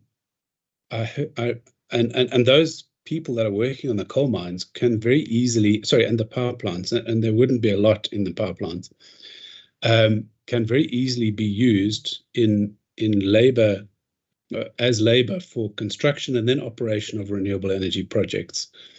The other factor that we need to consider is that obviously when we build new power plants, not all of them are going to be in Mpumalanga, so there's a logistical issue. And again, government needs to be fully transparent on how it's going to address this. Does it envisage moving hundreds of people from east of Gauteng to other parts of the country where there's better sun and wind? Those kind of things and I could go on. There's a long list. But until we actually understand, firstly, where this just energy transition money is going, because there are a lot of people putting their hands up for it, and not all of them have the right or have honorable intentions. But really what we should be doing is facilitating new transmission assets in this country to accommodate the new generation and to strengthen the grid to accommodate intermittent or power that is subjected to gusts of wind or cloud cover and things like that. And then to just be perfectly open about what we're going to do for the rest of the IRP. We cannot realistically try to do the hydro in the DRC. It's pie in the sky. 7 different countries, a double line, 3 different languages, 3 different legal systems. I spent at least 6 years working on the Mapendo and Kua hydro with Mozambique. That's 2 countries, 2 languages, 2 legal systems. If anybody thinks that we can build 2,500 megawatts of hydro from the DRC in the next 20 years, then they're smoking their socks. And we should just dispense with it, get it out of the IRP and put some realistic assumptions in there. And once everybody can see what those realistic assumptions are, we will be in a far better position to deliver and to deliver quickly. Thank you very much. Let's go to Mr. Matato. Mr. Matato, are you there? Yes, I'm here. Fantastic. Do you want to put your camera on, or any comments so far on as a panel member? Go ahead, sir. Yes, thank you very much, and very good afternoon to you all. Yes, my name is Phineas Motota. I'm from Namibia. I'm the General Manager for Economic Regulation. Maybe just a bit of contribution in terms of the topic that we are actually discussing with regard to adding new capacity on the system. Of course, as a region, we are all aware that there's no doubt where there is actually a necessity, and we do not have enough capacity on the system. I mean, some of the countries are going through load sheddings, and some have also indicated that there is some shortage or shortage in terms of capacity. What I wanted to look at in terms of how do we then ensure that this capacity comes online with regard to whether it's going to be done privately or it's going to be done publicly. Of course, our countries, speaking now from the regulator's perspective, is that these things must be, first and foremost, the government must have an intention to do what it is that they need to do. It must come through a policy that needs to be implemented. And then what is also important is that all the role players must then have the same intention in terms of implementing those policies. I mean, we are doing integrated resource plan with timelines, and we are not sticking to it. At the end of the day, what is going to happen is that when we are then going to find ourselves in situations where we need to act fast, then we have not planned properly. And then we are going to take ineffective and inefficient decisions and then end up having to pay more than what it was supposed to be. And then that is the situation we find ourselves in, because we are not just implementing what we have set ourselves to do.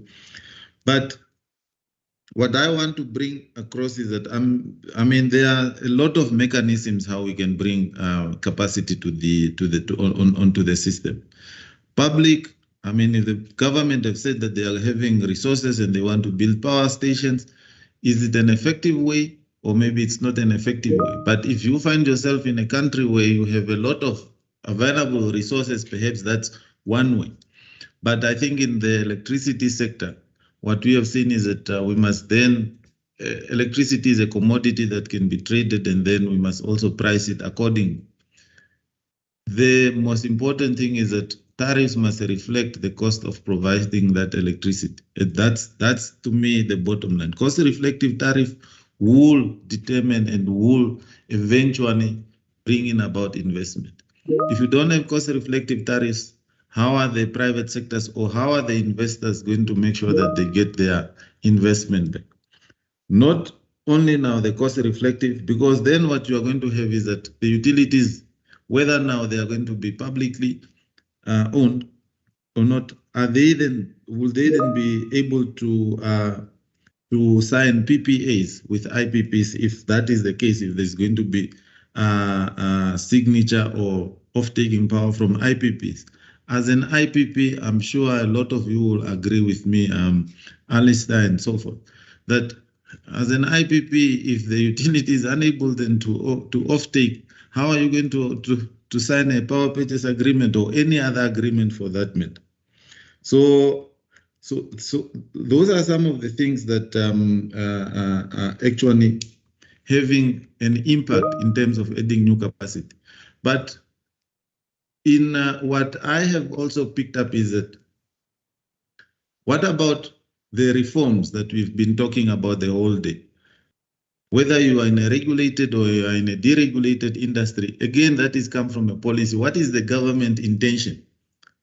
In terms of the market structure, single buyer, wholesale, retail market, again, what is the government intention? But if the government, if the market is structured and everybody and every stakeholder knows what they need to do and where the market is going, I think the stakeholders will know where to participate, and we are definitely going to get investment, not only public, but also private. At the end of the day, some work has been done by Prof. Eberhard and his colleagues in terms of how to attract some of these investments, IPPs. There are factors that are actually known in terms of what they actually put up is that there are country level factors in terms of whether we are going to get some of these investments online or not. Country level. And they also speak of project level. At country level, is the country stable enough? Do we have clear policies? What our policies say? Do we have a transparent and a consistent and a fair regulator? As a ECB, as a regulator, are we predictable? Do we then implement the rules fairly? Do we make our rulings transparent? Do we have a coherent power sector planning? So these are the issues of the NR, of the integrated resource plan. Alistair was also talking about the 2019 IRP, where we want to get power from somewhere else. Is it really realistic? Do we then all buy into it? Competitive bidding practices.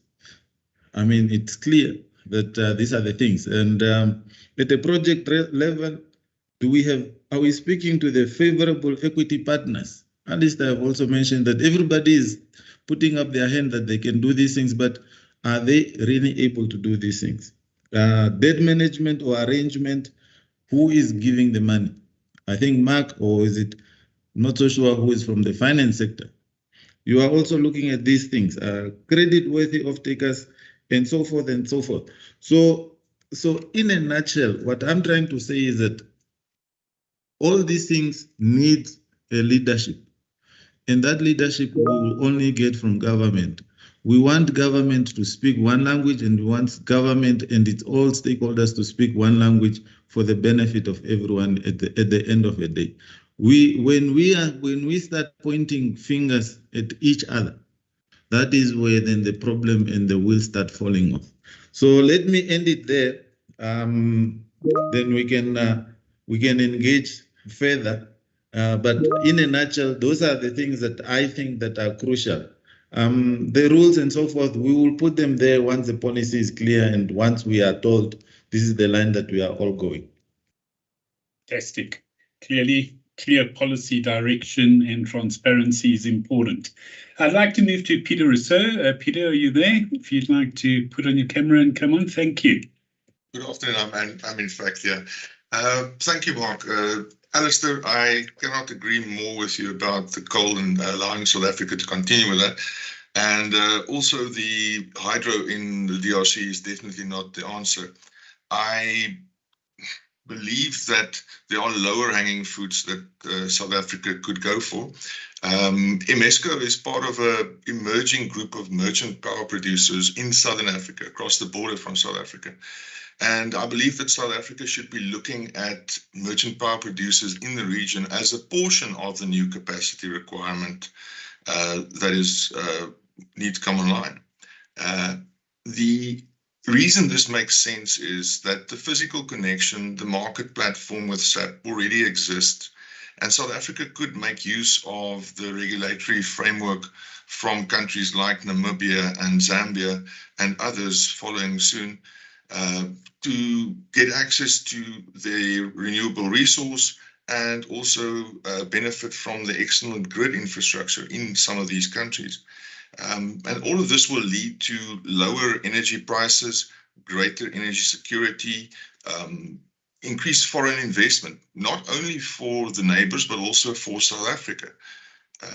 And, you know, we mentioned regulatory framework, Pina spoke earlier.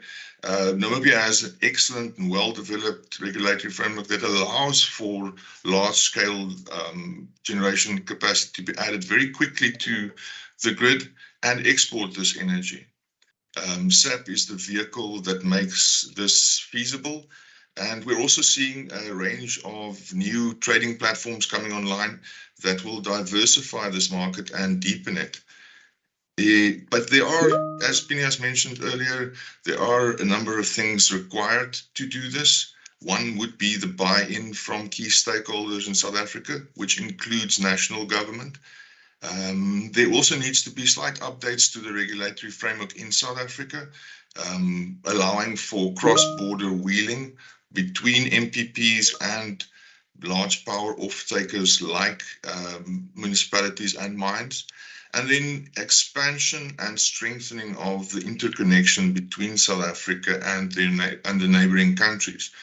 But finally, I believe that the regional approach for South Africa is a quick and scalable solution to some of its energy woes. So, yeah, that is my thoughts. Fantastic. Thank you very, very much indeed. I'm not sure if there are any more of the panelists. Mr. Njula, are you there? I just want to check if he's still there. We couldn't find him in the room. No, he hasn't joined, Mark. I will let you know as soon as he does, if he can still join. Yeah. Thank you, Vuiseva. I'm going to go to some of these questions, Alistair, and there are a few coming up here for you here. And I'd like to go back to that first one from Ernest. He's put two up. But the first one, it's at 1710. Alistair mentioned the potential risk that Treasury's guarantees provided to back Eskom as the off-taker might not necessarily continue going forward. How big is this risk? And in your opinion, would there be sufficient alternative solutions, MIGA, and available in the market to counter such a risk? Yeah. It's a very big issue. I mean, on the face of it, you have an insolvent off-taker. The practical reality is that you and I pay for the power. Eskom is just the meat in the sandwich between the end consumer and the generator. And as long as the money that goes into Eskom and makes its way through the entity to the IPPs is not misappropriated, the lights won't go out because the generators will continue. The difficulty that IPPs have is that for the moment there's only one prior to the introduction of the trading companies. So you've got Powerex and various others. And prior to that, the only buyer of the power was Eskom. So if Eskom's not buying it and they're not paying for it, then you really don't have an alternative out there. The subject of this panel discussion is obviously attempting to address that, and the tariff methodology and the ability to trade and buy power is going to hopefully resolve or provide clarity to enable these projects to go ahead. We would struggle as a lender. My fund is a debt fund, and we would struggle. But having said that, we are in advanced discussions with various IPPs. They have credible developers, IPPs on the one side, and you have credible large C&I customers on the other side. What is still in the process of being resolved is the tariff methodology for the wheeling of the power. And to give you a practical example, I worked on a project a number of years ago where the generator, it was a coal power plant in just to the east of Johannesburg or Gauteng that was going to supply power to its mining operation near Brits. And it was going to wheel the power. Now, on an international comparative basis, the wheeling cost was going to make up roughly 25% of the tariff. The international norm was about 15. And the reason for this high wheeling tariff was because there were a whole lot of costs layered onto it, and they were unreasonable costs. But that was because we were at a point in time, a number of years back, where you were looking for non-firm power to be supplied from the generator to the off-taker. But in the discussions, Eskom was looking to introduce system availability charges, grid stability charges, rural electrification levies, and the like. None of them had anything to do with the project. And so they layered on costs. They were unreasonable, and it wasn't a successful negotiation. We need to resolve those tariff issues. And at that point, I, as a lender to a project, would be able to get comfortable that an off-taker will know what it has to pay for the power, and that there is certainty and transparency and clarity on what it is that they will have to pay to the transmission company to wheel the power. When that status quo happens, it will address the transparency side of things. For the moment, the single buyer office sits within Eskom, and for as long as that remains the case, the off-taker risk, which is Eskom, remains in play. So the unbundling of Eskom, where you create generation and transmission, and interposed between that is a standalone, self-funding single buyer office housed within the ISMO housed, or I don't know which way it is, but the ISMO and the single buyer office are sitting at Simmerpan, and they are a standalone entity. They buy the power, and they pay the transmission company to wheel it, and they pay the IPP to produce the power. In that state of affairs, the involvement of Eskom falls away completely because they're no longer involved in the transaction.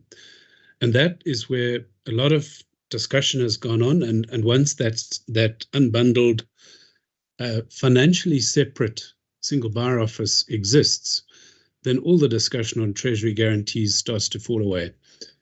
Having said that, there are already discussions underway and market soundings underway by consultants on behalf of the IPP office and the DMRE to gauge the level of acceptance of a reduction, or in fact, in total doing away of the treasury guarantee, and we are making progress. I hope that it will happen sooner than later.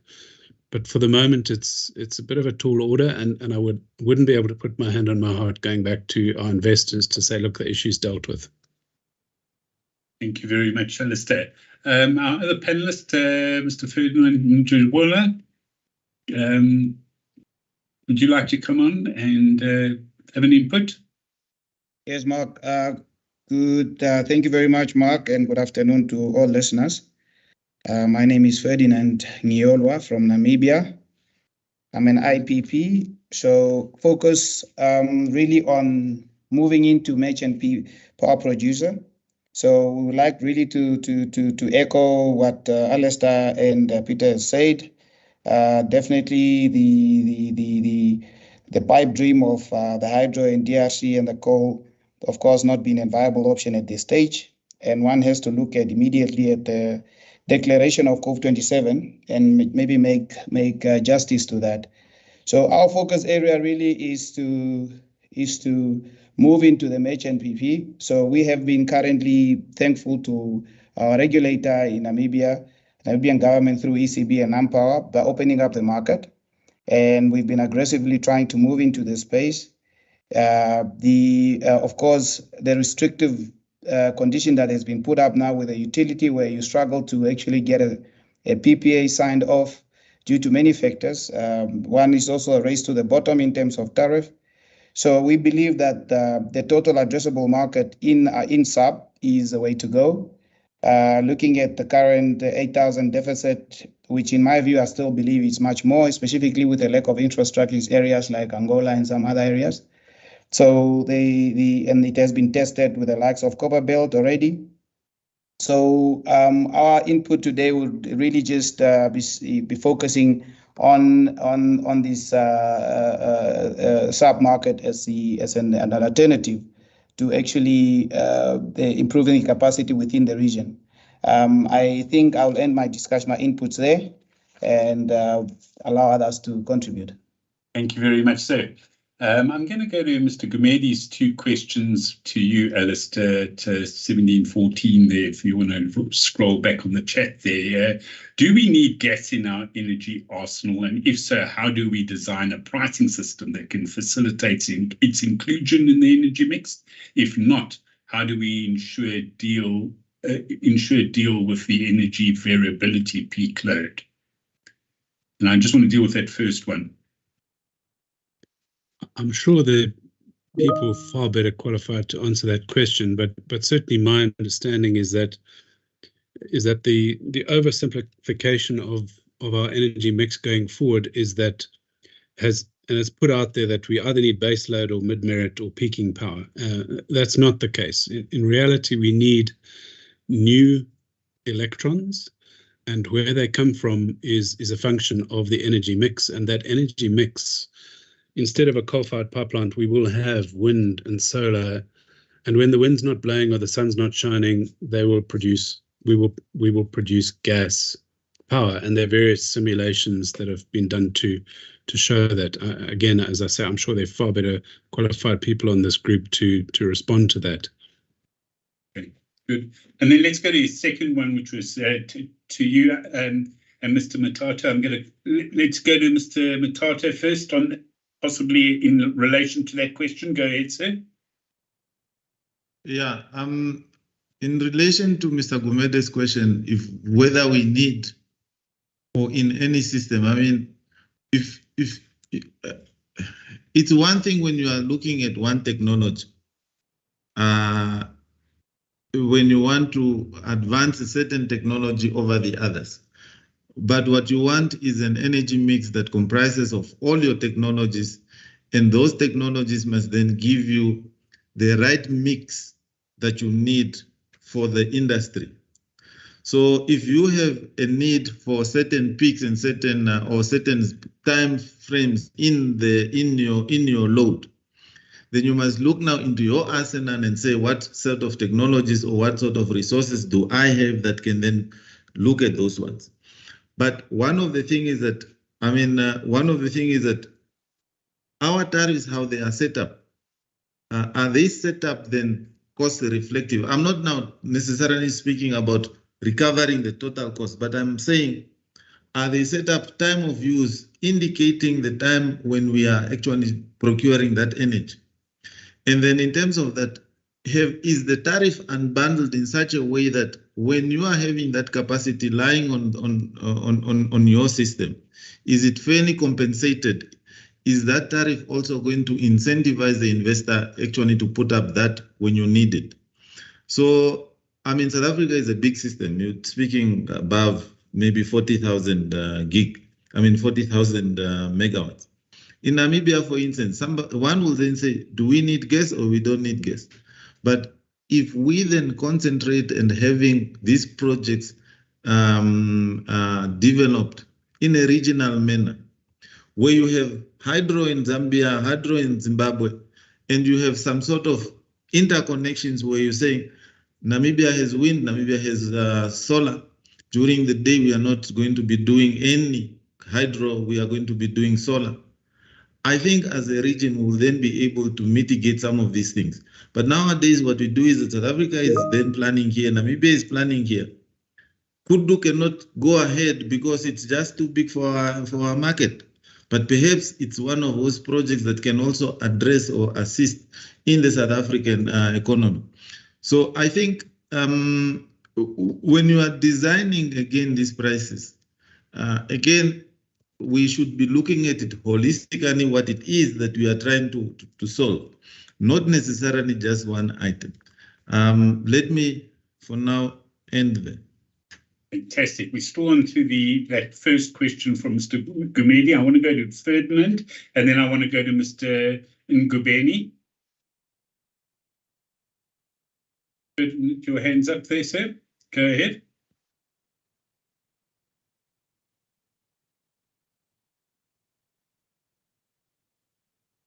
Right, I'm going to move to Mr. Ngubeni, and I'll come back to you just now, Mr. Gumedi.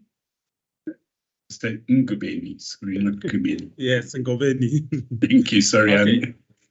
Thanks. I mean, I just posted on the group. I mean, I think gas for me, it's a must. You can't have wind and PV and believe you would be able to balance the system. So you will have to have gas in there. I know it's a view that we can also introduce battery storage, which could help in a way. But I would like to believe that the current prices for gas for battery storage are much higher. And in fact, even if you look at the storage that we've seen to date, it's like 4 hours thereabout. So it will not necessarily help you much. You could have it in the system, but you still need gas to balance the system. I also wanted to comment on Inga. Yes, I know it's a project that is controversial, but I think we should look Inga much broader than just the megawatt that should come from DRC. I think the biggest challenge in the region is integration. It's the network. We don't have sufficient network to integrate the region. I mean, there was a view that we could get power from other countries, merchant plants from other countries.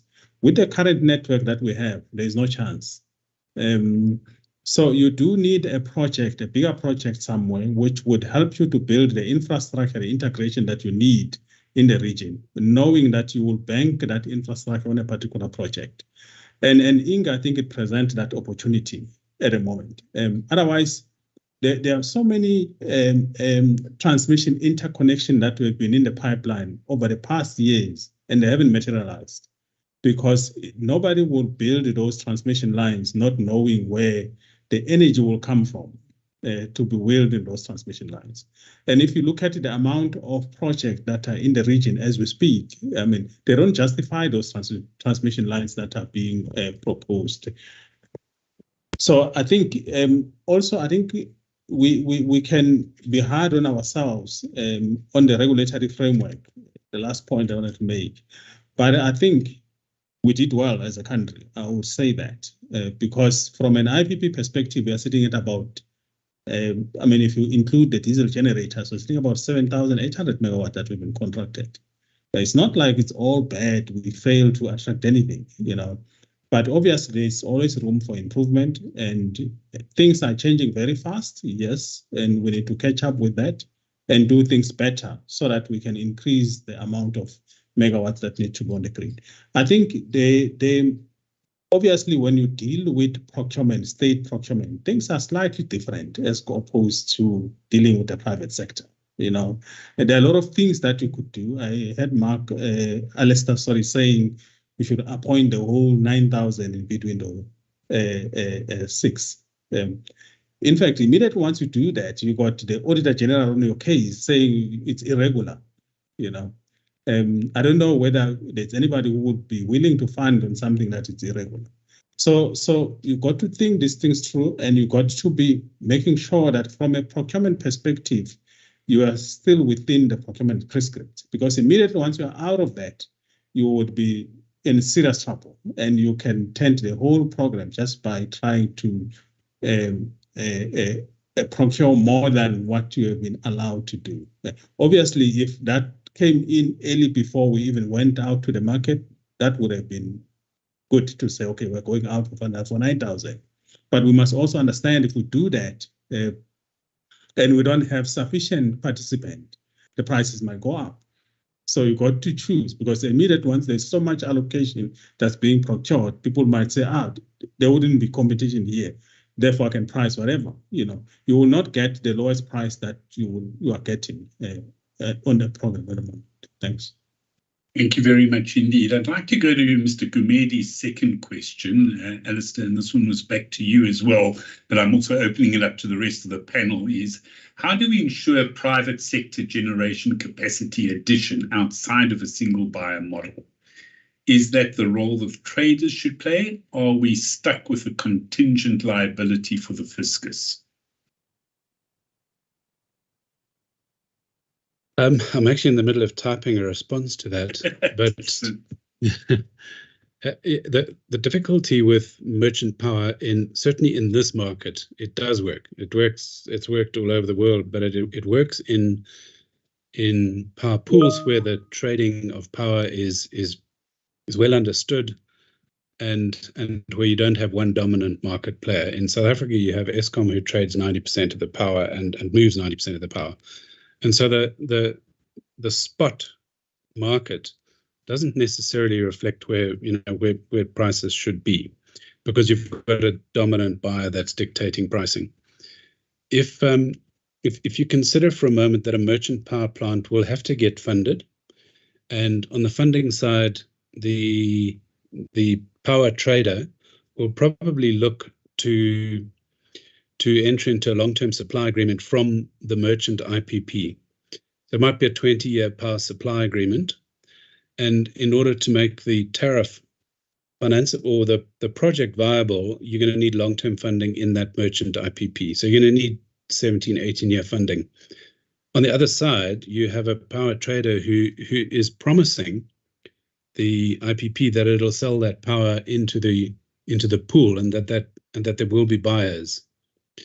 When you take that to a bank's credit committee, they will say, okay, you've got a 20-year contracted sales agreement, but you've got speculators, Kevin Costner's Field of Dreams, build it and the people will come kind of approach on the other side of it. So you've got no contracted revenue stream other than from the power trader, but the power trader is still taking the risk, the merchant risk. And you only have to look at recent examples in this country. There was a power plant in Newcastle that was built, and the hope was that it would sell power into the grid and buyers would come. It wasn't a great success because nobody's really ready for that merchant risk yet. Having said that, and that's quite a negative assessment, merchant trading is coming. And certainly all these bilateral PPAs with large C&I customers will be the precursor to that. But I'm not sure that you've got any banks who have big enough kahunas to actually provide 18-year funding to an IPP that is going to sell power on a merchant basis. There needs to be at least some of that power sold on a contracted basis on the other side of the equation. Perfect. Maybe if I could come in here. Yeah, please go ahead, Peter. Yes. So, Alistair, you asked the question, can we bank merchant projects? And the answer is, can we afford not to bank them? I think we have to do what is necessary to be able to bank them. I think we need to bring in development finance and structure the projects in a manner that they do become bankable. I think that's one of the only ways that we can achieve scale in the renewables industry in this market. And I do think that obviously South Africa, it's a ZAR-based tariff. But in the Southern African power pool, you have a hard currency USD-based power pool or tariff that exposes you to a wider range of debt providers. So there are still some challenges along the way, but I do believe that we will get there. And there are currently projects that are being developed, full equity. As you said, you build it and they will come. But I believe in the current deficit of generation, these projects are of a size that will address not the whole problem at the moment, but at least prime the system for a merchant market and the solutions. And also, back to the gas and renewable energy, being not stable. I think we need to build geographic diversity into the system. And that's where Pina has touched on it. The Southern African power pool comes in. You have hydro in other parts of the world. And as Medina said, there's not the necessary transmission networks in place currently to access that. But then we should be building that. We should be funding those projects and maybe even take a merchant approach to the transmission line for that. So, can we achieve what needs to be done? Yes, we can. Can we pat ourselves on the back and say we've done well? I don't think we can. Thank you very much. I'd like to go to this question. Mr. Mutata, please go ahead and respond to that because I want to latch on to you just now. Go ahead. Okay, thank you. I wanted to touch on Mr. Gumede's question in terms of how they can, how do we ensure private sector generation capacity outside a single buyer market model? So, yeah, the way I'm seeing this is that, of course, if you want the private sector outside the single buyer market, then what it means is that you need to open up the market, and then are you still then calling it a single buyer market model? Because the single buyer market model implies that there's only one person who's buying this power, and then the investment in that capacity is determined by that single buyer in procuring, in terms of whether they are procuring new additional capacity for their own balance sheet, or they are procuring energy in terms of IPPs through the single buyer still. So one issue is that you need to open up the market. In Namibia, we call it the modified single buyer. So we have about an additional 400. I mean, our system is very small, 600 megawatts. So, but yeah, that's what we're talking about. It's still just a challenge for us. But when we open up the market, we said 30% of your energy as a transmission connected customer is contestable. Contestable means that any IPP can negotiate with you. If you are a mine, if you are a local authority, you have an option to buy up to 30% of your energy from an IPP anywhere in the country. So now what is that going to do now? It have relieved NamPower of some pressure in terms of them having to do this EPC to build new capacity. Now you have left it for those contestable customers. So a mine, we have a mine, Peter is here, they are building a power plant, which is feeding a mine. So that capacity was supposed to be built by NamPower. So now the only way that you can bring in those type of capacities is when you open up the market. So the contingency liability also is an issue of the factors that we have mentioned when we started, the country level. What is the government saying? For a banker, the banker will then say, are your tariffs cost reflective? Is your utility financially sound? I can actually give them my money for the next 20 years and I need not to be worried. I think that's the issue of this contingency liability where it comes in. I mean, there might also be some other factors, but in Namibia, we have about 21 IPPs. None of them have required a government guarantee. They have done it on the basis that NamPower, the utility, will pay, and the government will then keep to whatever the policy is and the rules. And I mean, those are some of the things that are actually. But what we need to do is that we need to see how do we reform the market so that we bring in competition in the market. Competition which will then allow private sector to come in. Because if you're having a single buyer, what you're going to be having, I mean, South Africa has opened up a bit now, where they said you can do 100 megawatts. So are we then still having a single buyer market system? If that is not the case, then let us then make sure that it is formalized and everybody knows what it is so that the investors can come in on the same understanding as everybody else.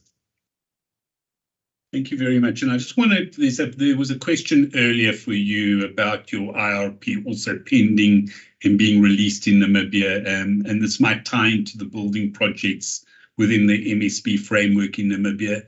And could you maybe speak to the progress currently when the MSB market would be further opened? So there was that. All right, maybe I'll start with the further opening of the MSB because I just also touched on the contestable quantity of the 30%. Yeah. So the 30%, we are looking at it at the national level. So we are saying all transmission customers, you have an allocation of 30% that you can exercise.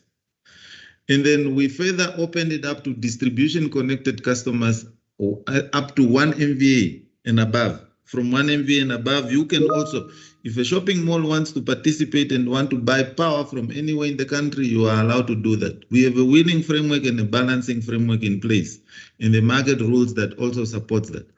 So now we have the 30%. So because we want to give everybody an opportunity.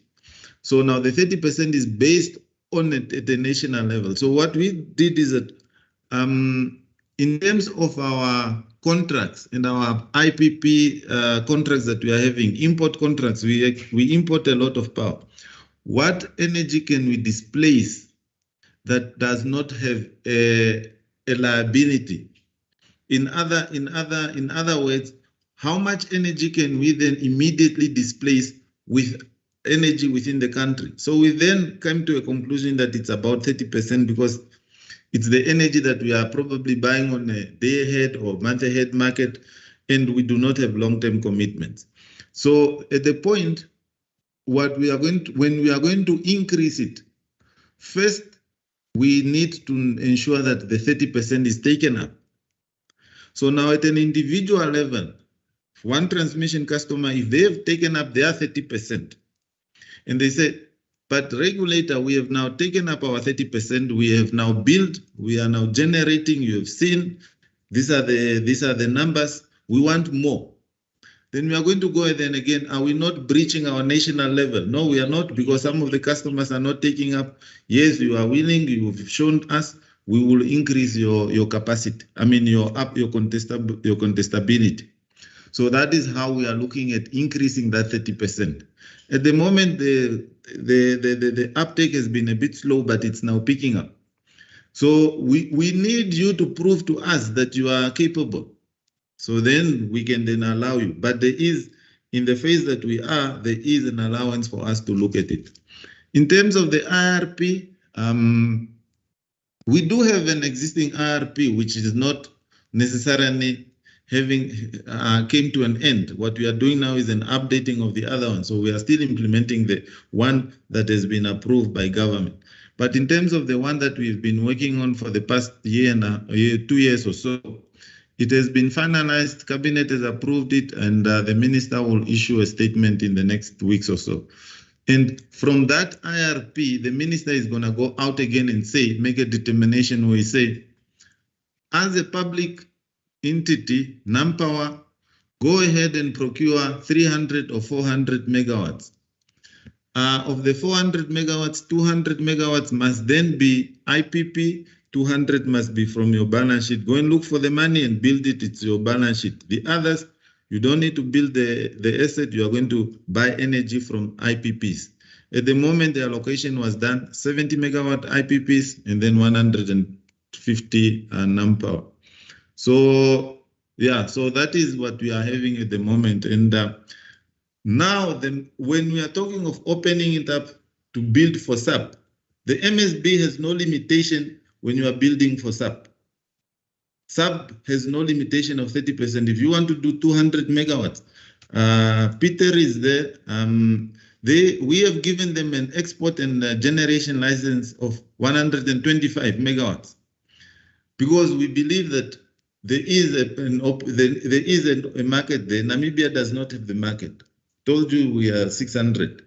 Now you want to do, we have wind, massive wind, solar, we have the land. Now you want to do 200 megawatts. We can't curtail you. We'll say, do your 200 megawatt. If you're taking it to SAP, we have transmission connections, it's fine. Take it to SAP. If you want to do 500, if the transmission network is able to do it, why not? What we have also in our legislation, we do not have restriction in issuing a transmission license to somebody else. So if you are coming and say, no, I want to put up a transmission network so that I can connect into a bigger South African network and I want to operate it, if it makes sense, by all means. So let me end there. Thank you very, very much. Ladies and gentlemen, we're coming close to the end, and on this particular topic, attracting capacity investments, there are a few other questions out there, and I'm not going to take them right now. I'd rather start to summarize a little bit from each of the panel members. But I think, some of the clear messages that are coming is there's got to be a trust to attract new capacity and so on, and investment in the sectors.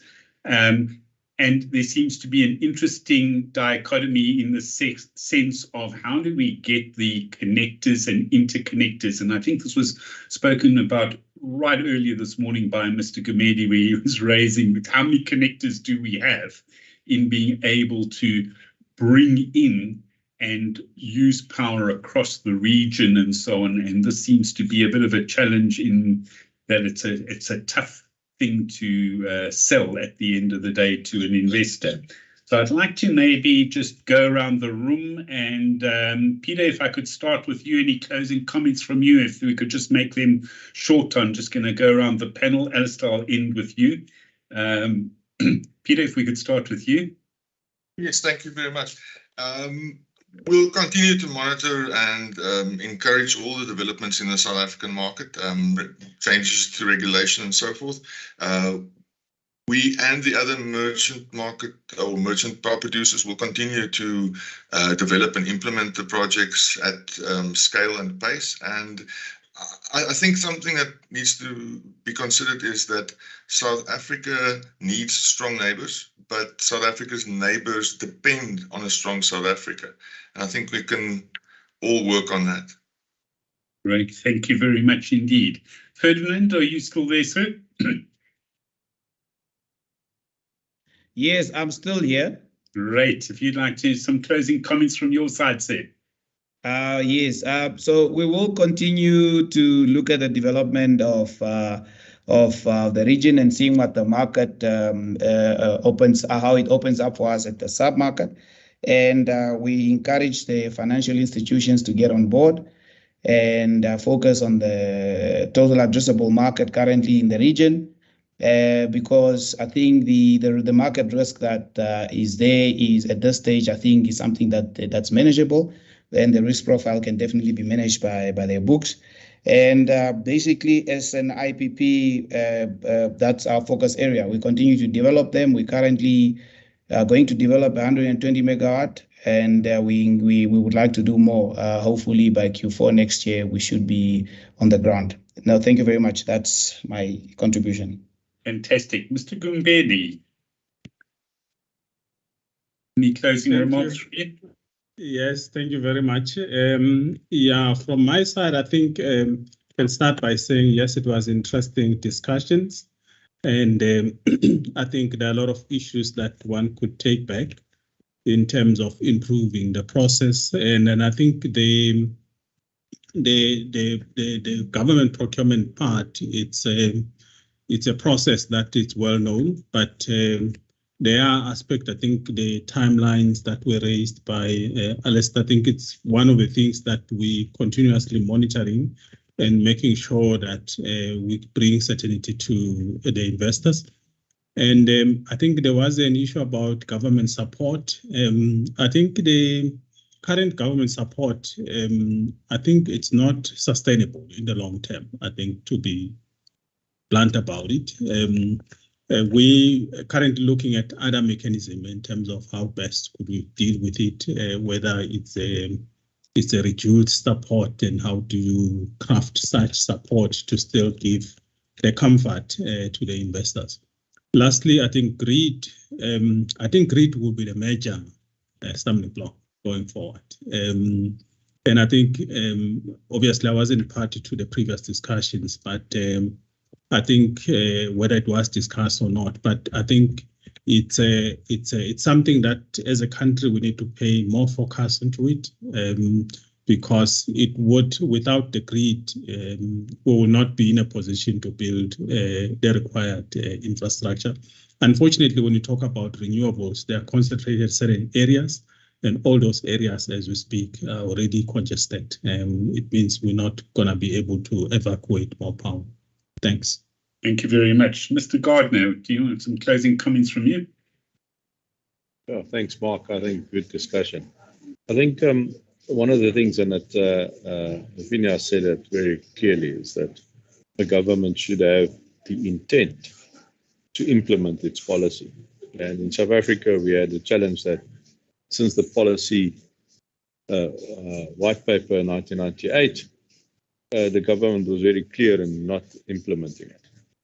And although there was good progress and there's certain things that was done, like Maduna said, around the renewables program, the PECAS program, all of that, very successful. But I don't think we can stand back and say we were successful, because the challenge that we've got is we're in an absolute deficit of energy. We can't grow the economy. We can't create jobs. We're bleeding it.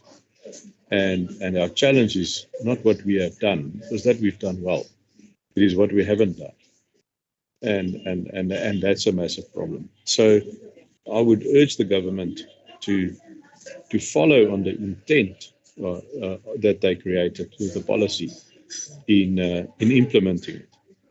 And our challenge is that within government there's different schools of thought, and that in the presidency there's one school of thought, in the DFFE there's another school of thought, in the DMRE I think there's two schools of thought, and with all of those things we actually do not implement, and we just create more and more uncertainty. The private sector, we will build more and more power stations, we will supply more and more energy through long-term PPAs, short-term PPAs, merchant sales. The only thing I want to say is that if we get more certainty, we'll do it quicker and we'll bring more energy to the table. One of the things I really want to, it's a bugbear of mine, is we need Eskom to allow IPPs in South Africa to register with SAP and to export power. And that's not allowed. And I don't know what it is. One of those intent things that doesn't go into implementation. Thank you. Thank you very much indeed. Mr. Mutate, and then we'll come to you, Mr. Kendall. I think a lot have already been said. I mean, what we need is a conducive environment. The private sector is saying they will be building these power stations and be adding capacity. All what you need to tell them is that we need to tell them this is what we need and this is what we have. They are going to do it. But if we are wishy-washy in terms of whether it's going to be competitive bidding, whether it's not competitive, whether it's this technology, and we are not giving the industry the right signal. And that is where we are going to have. And then what is going to happen is that we will be taking decisions in a rush. So I think in my conclusion is that let us not be afraid of taking the decisions and then amending also some of these things along the way. Clearly, what we have done with the MSB, I can tell you that it's probably not 100%. One of the things that when we presented, every time there's a hand up that says, Phineas, can you tell me where this MSB has worked? I don't know, but we have done it because it suits the Namibian system. So we need to have a system that suits the South African system also, that can work in the best interest of that country, because the MSB might not be the one that can work in South Africa. So each industry and each country has its own uniqueness. Look at what it is that you have. Look at the needs of the country so that we do not deprive our communities of electricity. When we are load shedding, we are taking 5 steps backward. We need to be concentrating on more people that are not connected. We need to connect more industries to generate more income for our countries. And from a regulator, I think let me end there, and let us ensure that the financial institutions also come on board. The IPPs are saying that just give us the money, the market is there, it's US donors. If you give us the money, we will make sure that we build merchant plants. Everybody's going to be happy. Fantastic. Alistair, if you'd like some closing words. I've been trying to work out whether I should end on a controversial note or not, and I've decided to go with it. Go with it. I think, as Phineas has said, and as Tommy has said, you don't want the regulatory body or the Ministry of Energy to be the obstacle to progress or progress in an electricity sector.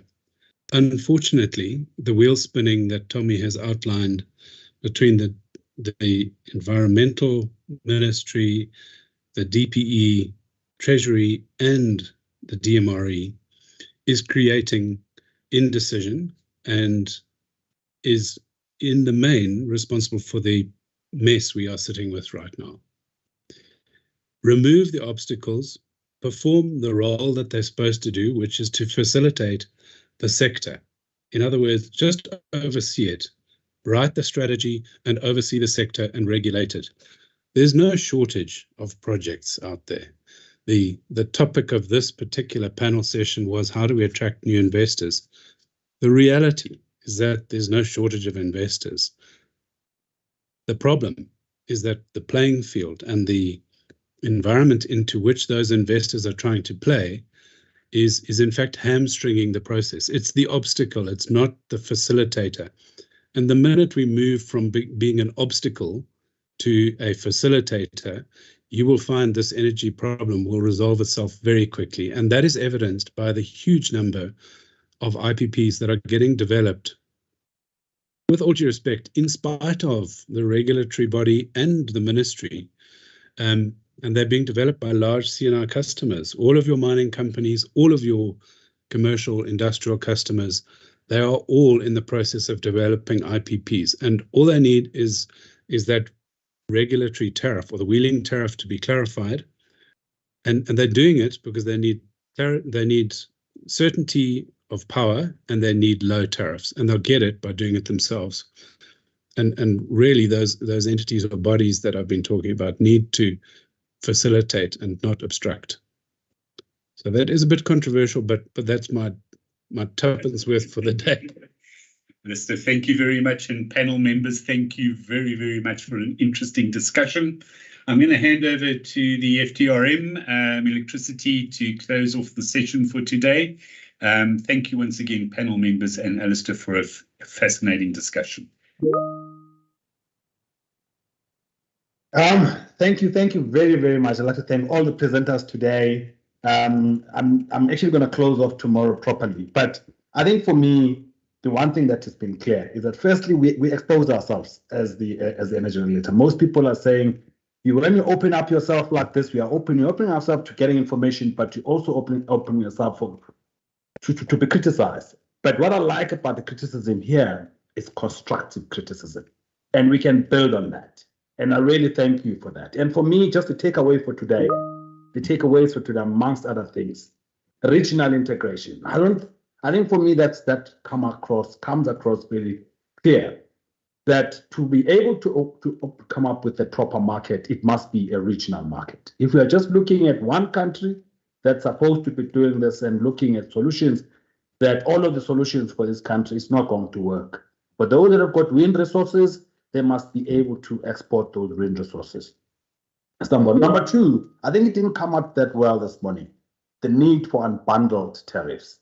Because from what's coming out for me is that the issue here is unbundled tariffs. We can't act as if there is only one ESCOM. There is no one ESCOM anymore. There are other players. You need to level up the playing field by allowing them to participate, the other players. And you can't do that if they all have to be seen as one ESCOM. And I think the last one that I do want to just raise is that you need the correct pricing signals to be able to drive investments. Unfortunately, it's investment on both sides. Investment of people that are going to make electricity, but it's also investment of people that are going to offtake electricity. But with those words, I'd like to just thank everybody that has stayed on. It is past 6, and I was a bit worried because there is load shedding. My battery was almost dying. But I'd like to thank you all for having stayed the journey. We will meet again tomorrow at 9.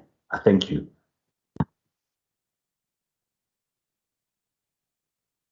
Thank you, Chair. Cheers, colleagues.